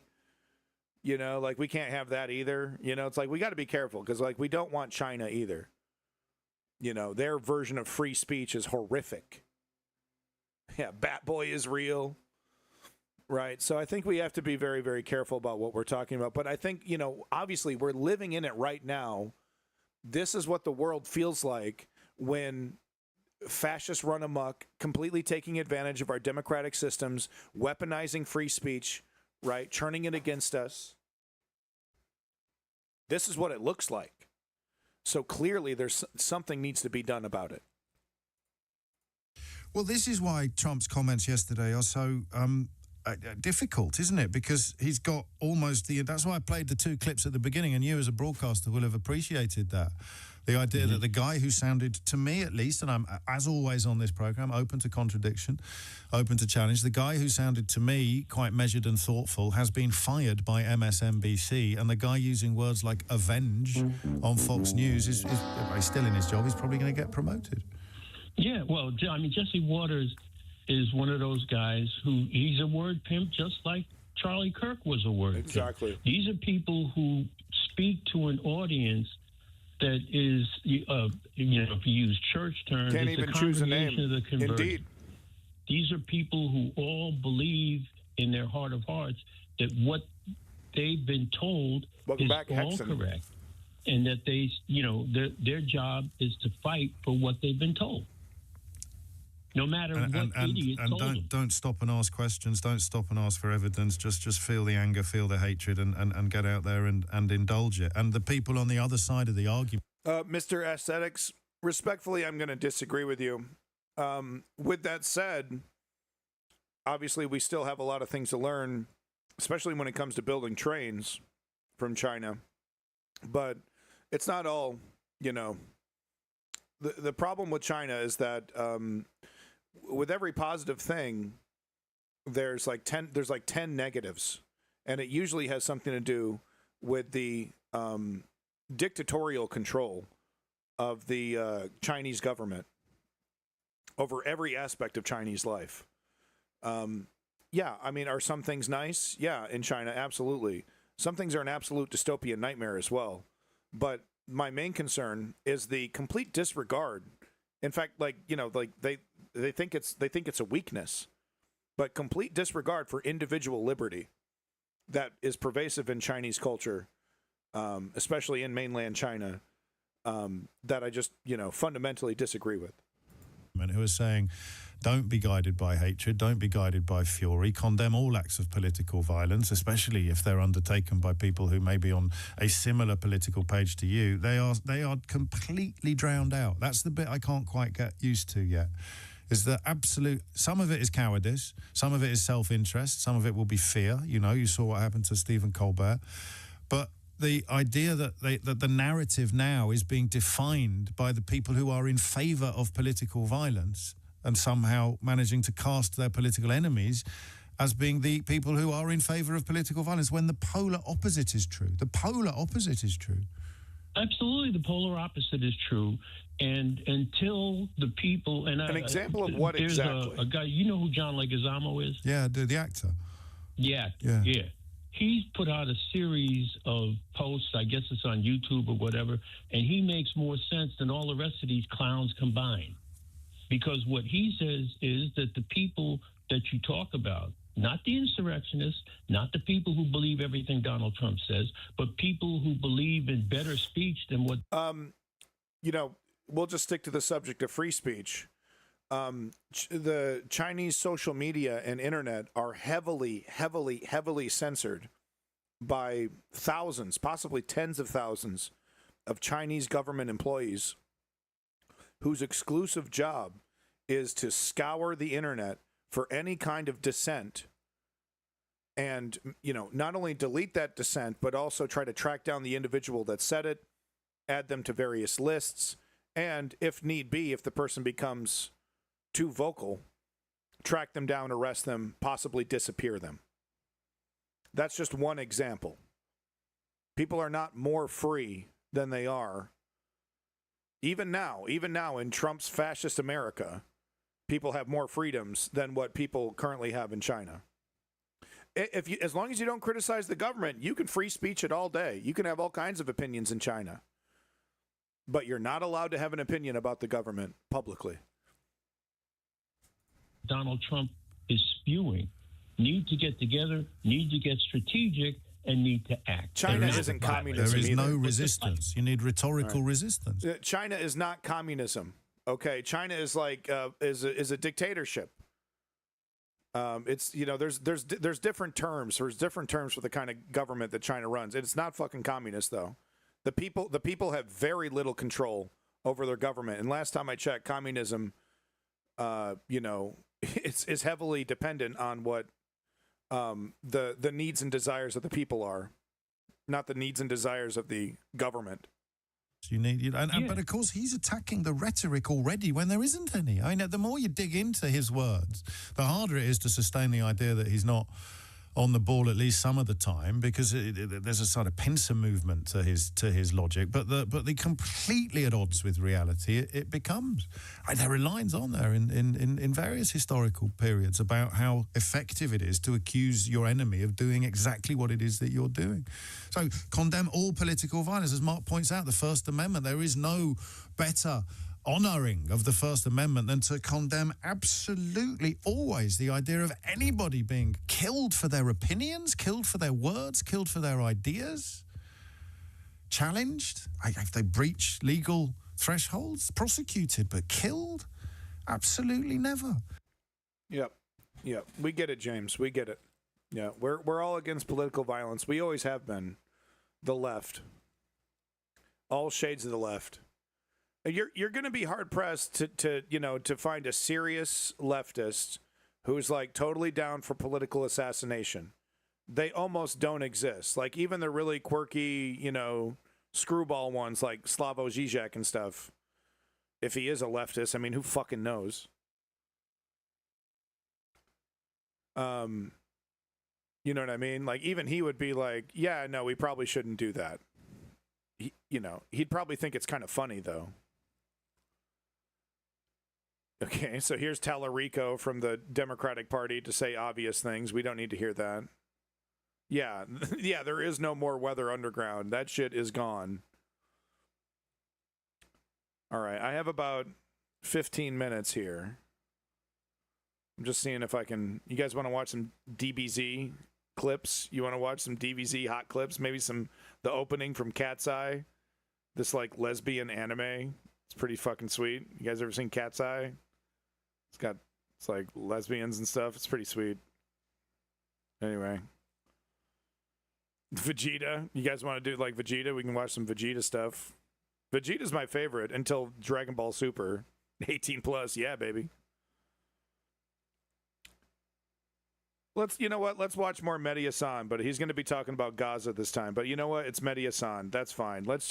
I want more Mehdi in my life. Let's do it. I wanted to switch gears a bit, although, I mean, there are, of course, connections. You have the latest news where the Israeli prime minister also talked about Charlie Kirk as, I think he called him. Who's my favorite? Are you talking about, like, news organization? I mean, Zateo is probably right up there, number one, I would have to say. They're really close if they're not. Navarra Media. Oh, DBZ. What's my favorite? Well, I mean, Dragon Ball Z is my favorite, but I'm watching Dragon Ball for the first time, and that shit slaps hard, dude. OG Dragon Ball is kind of like, there's some like really, really super problematic stuff we're not going to talk about, but ignore all the problematic stuff, which it isn't really the main focus, but it comes up once in a while. But ignoring the problematic stuff, the story is amazing. Everything clicks really well. Everything is just, it's just like pulls you in. It feels like a story that's been told a million times. It just feels classic. Dragon Ball slaps super fucking hard. So Dragon Ball might be my favorite when I finish it. But right now it's Dragon Ball Z. Shit fucking rocks. All right, back to this. Yeah, look, I mean, my only criticism for Amy Goodman is that she seemed to be too, she's kind of, not as hard on Russia as I would prefer. And she kind of allows sometimes some pro-Russian kooks too much uninterrupted airtime. But she when Ukrainians are slaughtered, she puts it in the headlines. She doesn't censor herself on Ukraine. But at the same time, that was my main criticism so far. But everything, like, I have a lot of respect for Amy Goodman. Obviously, I'm emulating her, right? A lion-hearted friend of Israel who fought the lies and stood tall for Judeo-Christian civilization. It doesn't exist. In the occupied West Bank, Israeli forces rounded up over 1,500 Palestinians in Tulkarem Thursday, ordering a curfew for the city's residents. The crackdown came as Israeli Prime Minister Netanyahu approved a plan to dramatically expand illegal West Bank settlements, greenlighting the construction of 3,400 new homes on land Palestinians want for a future state. Netanyahu spoke at a signing ceremony Thursday. We said there would not be a Palestinian state, and we say again, there won't be a Palestinian state. I mean, could they really just, what do they need to do, America? You know what I mean? What do they need to do? Really, do they need to do a little bit of Poland, a little bit of France? Do they need to do the whole production for us to get what's happening here? I mean, come on, guys. we're still going to deny it. BBC over here is still going to both sides it. MSNBC still going to tiptoe around saying the word occupation and apartheid and all these other things. I mean, it's just it's God damn, it is it's horrific. It's horrific. This corporate media and their acquiescence to this. It's horrific. Palestinian state, and we say again, there won't be a Palestinian state. That's terrible to hear, Tisrael. That's absolutely terrible. If there's any kind of fundraiser or anything that that individual is doing, make sure you let us know, okay? This place is ours. We will take Welcome care back, of our Lenny. country and our security and our heritage. So you have that's your Netanyahu at the heritage. signing ceremony saying that he would, there is no place for a Palestinian state. colonialism. Your response, Mehdi Hassan? Obvious. Mask One of is the off. only good things, Amy, about this Israeli government, which is the most far-right racist. Oh, and I totally agree with this. I haven't even heard this. I know exactly where he's going, and I totally agree, right? Because they're letting us know exactly who they are. You know, that's one of the big benefits here. They're not hiding anything, dude. It is completely out of the fucking closet, okay? No takesy-backsies, no equivocation, right? One of the only good things, Amy, about this Israeli government, which is the most far-right racist genocidal government in Israel's history, which is saying a lot. One of the only good things about this Israeli government is that they just, you know, they say the quiet part out loud. Yeah. They do say what they're thinking. They do say they're what not they taking mean and this mean back. what they say. So when they say there will be no Palestinian state, that's the truth. They don't plan to have a Palestinian state. They are opposed to a Palestinian state, which is much more refreshingly honest than some of those Israelis in the past who said, oh, yeah, we support a two-state solution while carrying on building the same settlements that Netanyahu and Smotrich and co are doing. It just reminds us of how much gaslighting, Amy, there is in this country, in our media, in our Congress, where Democrats in particular hide behind the two-state solution crutch. Oh, yes, my solution, a two-state solution. Well, there is no two-state solution. The Israeli government says there is no two-state solution. They are doing everything in their power to make sure that a two-state solution can never happen practically by, you know, cutting up the land, building Israeli settlements that will prevent the establishment of any future Palestinian state. That's great news, Tisrael. That's excellent news. Please let us know, seriously, let us know how we can help, okay? So in that sense, you know, thank you, Netanyahu, for saying what we already knew, that you are someone who's opposed to a Palestinian state, who has blocked a Palestinian state multiple times, including right now. By the way, Amy, I should also point out, Bezalel Smotrich is the one who announced those settlements in the West Bank, and Netanyahu is now echoing what Smotrich says. Again, there's a faction in this country that wants to say, oh, ignore Smotrich. Yeah. He's just a It's fringe just figure. Bibi. No, It's just Bezalel Bibi. Smotrich is the finance minister of Israel. He's in control of the West Bank, and what he's doing, Netanyahu is following. So this is the entire Israeli government. This is their worldview. By the way, you mentioned 1,500 people taken in the West Bank. I mean, there's a word for that. It's called hostages. There are Palestinian hostages being held by Israel without charge, disappeared. No one knows where they are. They've committed no crimes. There's they no are such thing hostages as a in the same two-state way solution. that the people of Hamas took. Seemingly from the very beginning, the two-state solution was an attempt to buy time while Israel steals land and secures control over the region. The two-state solution was never taken seriously by the Israeli government. Israel has never, ever acknowledged the existence of Palestine, and Palestine has offered up the acknowledgement of Israel many times in negotiations. I encourage people to look up the history of two-state solution negotiations, and you'll see a pattern. You'll see a pattern. Anytime the negotiations start becoming substantive, Israel injects a poison pill, and it goes nowhere, and then Israel very loudly and repeatedly blames Palestine. There are a few times where the Palestinian side seemed to be, you know, not really taking them seriously, but a grand majority of the time, it seriously is like Israel not taking it seriously. What hostages? I wanted to also switch to another issue. Last week, the U.S. attacked the boat in the southern Caribbean, killing at least 11 people. President Trump claimed the boat was carrying drugs from Venezuela, but offered no proof. The Pentagon recently sent warships to the region after Trump secretly authorized use of military force in Latin America under the guise of the war on drugs. In response, Congressmember Ilhan Omar has introduced a new war powers resolution seeking to block the Trump administration from conducting future military strikes in the Caribbean. This is Congressmember Omar speaking to you, Mehdi, Thursday in a Zateo town hall. It is Congress that declares war, and we have not been given that authority by this president. And it's, I think, really important. We haven't done that shit since Vietnam. For us to insert our authority in declaring war. What we are seeing with multiple strikes throughout the world that the president has authorized is that he does not have the authority to be able to do so. And specifically, the strike that was carried out in the Caribbean against the Venezuelan vessel, I think it's important for the people to recognize that we cannot just go out and terminate people. You know, this is not something that is allowed under international law, and is certainly not allowed under U.S. law. War, Department of War. I changed my title to War. My name's Pete Hegseth, but you can call me Pete War. War.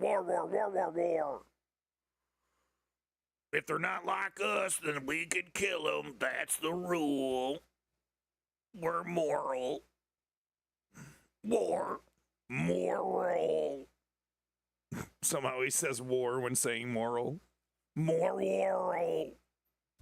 So that's Ilhan Omar speaking to you, Mehdi. AP is reporting the Venezuelan boat was heading back to shore when the Trump administration bombed it, and that might have been bombed twice. And the whole question being raised, if it was a drug boat, why were there so many people on it? Were these, in fact, migrants? Mehdi Hassan, the significance... These people were definitely, like, I don't know about the drug deal. Even if the boat was literally made of drugs, it's, like, not enough drugs to justify the trip. I don't think these people were drug dealers.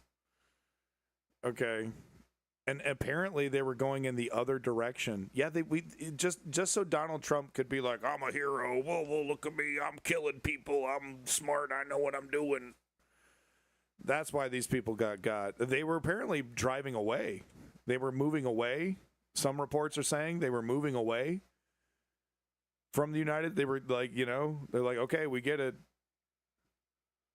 It's just disgusting. Might have been bombed twice, and the whole question being raised, if it was a drug boat, why were there so many people on it? Were these, in fact, migrants? Mehdi Hassan, the significance of what's taken place, and also the latest news that the House passed legislation to repeal the 1991 and 2002 Iraq authorizations for use of military force, the AUMF, in a bipartisan vote Wednesday, moving against two pieces of legislation that have vastly expanded the president's ability to use military force in the U.S.'s forever wars in the Middle East.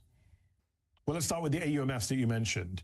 Yes, they have been used to expand power and force of the U.S. state. They have been abused by presidents of both parties, stretched beyond all imaginable use based on the original intent of those AUMFs. I'm glad they were repealed, but look at how long it took.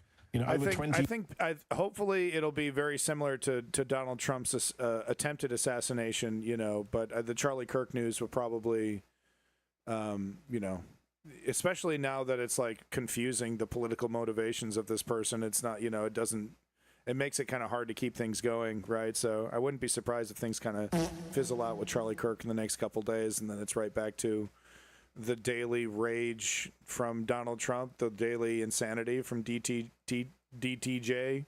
Thank you for your attention to this matter. Years for the War on Terror one, for the 2002 one for Iraq, over 30 years for the original Gulf War one. This is why I'm skeptical that Ilhan Omar's war powers resolution will go anywhere. She's much more optimistic than I am. I interviewed her yesterday. We're officially done. She thinks she'll get a lot of votes for it. Unfortunately, our Congress loves endless war. Our Congress loves to hand over its war-making power to the president, both parties. And therefore, it is very worrying when you have a president like Donald Trump in the White House and the power he has. Yeah. And, you know, Barack Obama, with his drone strike policy, laid the groundwork for Donald Trump's drone strike policy. Donald Trump, in his first term, actually carried out more drone strikes than than Barack Obama did in his 2 terms. People don't know that, but of course, all of that was set up for Trump. And you look at that boat attack, it does look more and more like an act of mass murder. 11 people killed. We don't know their names. We don't know who they were. We don't know what they are supposedly accused of. Just a generic, they are narco-terrorists. They are drug traffickers. Based on what? The whole point of the United States is that the president doesn't just get to kill people, and we believe him on his say-so, especially this president ridiculous. who lies about everything. It's We just learned ridiculous. recently, Amy, from even if these guys had like 100 condoms up their butt, and they had fucking and the boat itself was made out of pure fucking heroin. Like none of this is just, like none of this makes any sense, dude. This is extremely obvious what this is. It's migrants. It's it's people getting ferried across. And like I think Lenny was being honest about his question. Like I don't actually know how far Venezuela is from the U.S. mainland, but this is the kind of stuff that happens every day. And what we need to find a better solution, right? Obviously, we can't let it be uncontrolled because we can't let human traffickers make an industry, out of a loophole, right? So we need to address that, but we need to do this in a humane way because look, these are people that work hard. They become patriots. They become taxpayers. They make our countries better, and we need to make we also, while we're doing that, we also need to address the fact that we are draining their country. We are, in some cases, making their countries actively worse by supporting the warlords and trading with the warlords instead of sanctioning them, allowing these decrepit empires in the third world to proliferate and sustain themselves as long as they play the game. It's complicated though, right? Because we can't be adversarial while we're doing that. So, it's not exactly 1 + 1 = 2, but we need to address the fact that neoliberal economics, capitalism in general, is one of the reasons why these people are so desperate. But we also need to treat these people like human beings and also treat them like the asset that they are. Okay? They are a total asset. They want to become citizens. They want to become taxpayers. Hardworking folks. Grand majority of them. Okay? So I'm tired of like the only solution is to just kick them back, kick them out, ship them out. Not only is that expensive, it's counterproductive. Right? Not only is that racist, but it's useless and expensive. So it's just, there's better ways to do this, and the neoliberals have completely given up. Keir Starmer given up. It's sounding like fucking Nigel Farage. Joe Biden bragging that he was going to be doing the Heritage Foundation's immigration policies. Thought that was a real slam dunk. They've just completely given up. And it's up to the progressive left to say that there is a third way, there is a different way. We can treat them like human beings. We can't, it doesn't mean you're guaranteed citizenship when you walk through the door. But I mean, goddamn, if you're a hardworking person, 2, 3, 4 years, haven't committed a single crime, you got a beautiful family, maybe we can do something about citizenship here, right? Like, what is the fucking holdup? Oh, they're taking away from the white guy. Okay, well, shut the fuck up. Like, when can we just say shut the fuck up to that madness? Race madness. Race bullshit.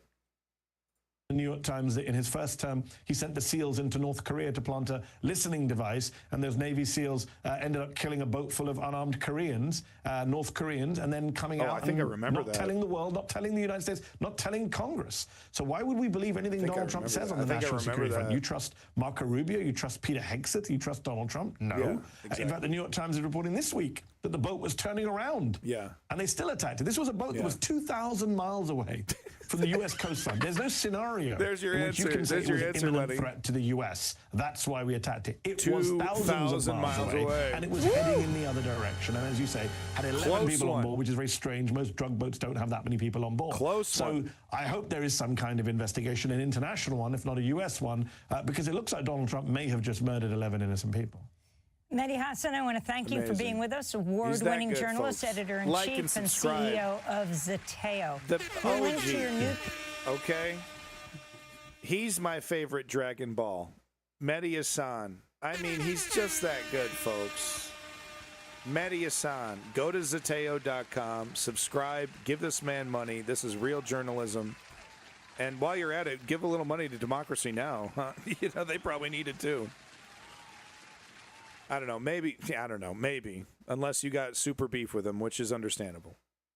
But Zateo's never lied about the situation in Ukraine. They've never repeated Russian talking points, so you can be safe knowing that's good. That's money going right where it belongs with Zateo. Majin Mahdi, hell fucking yeah.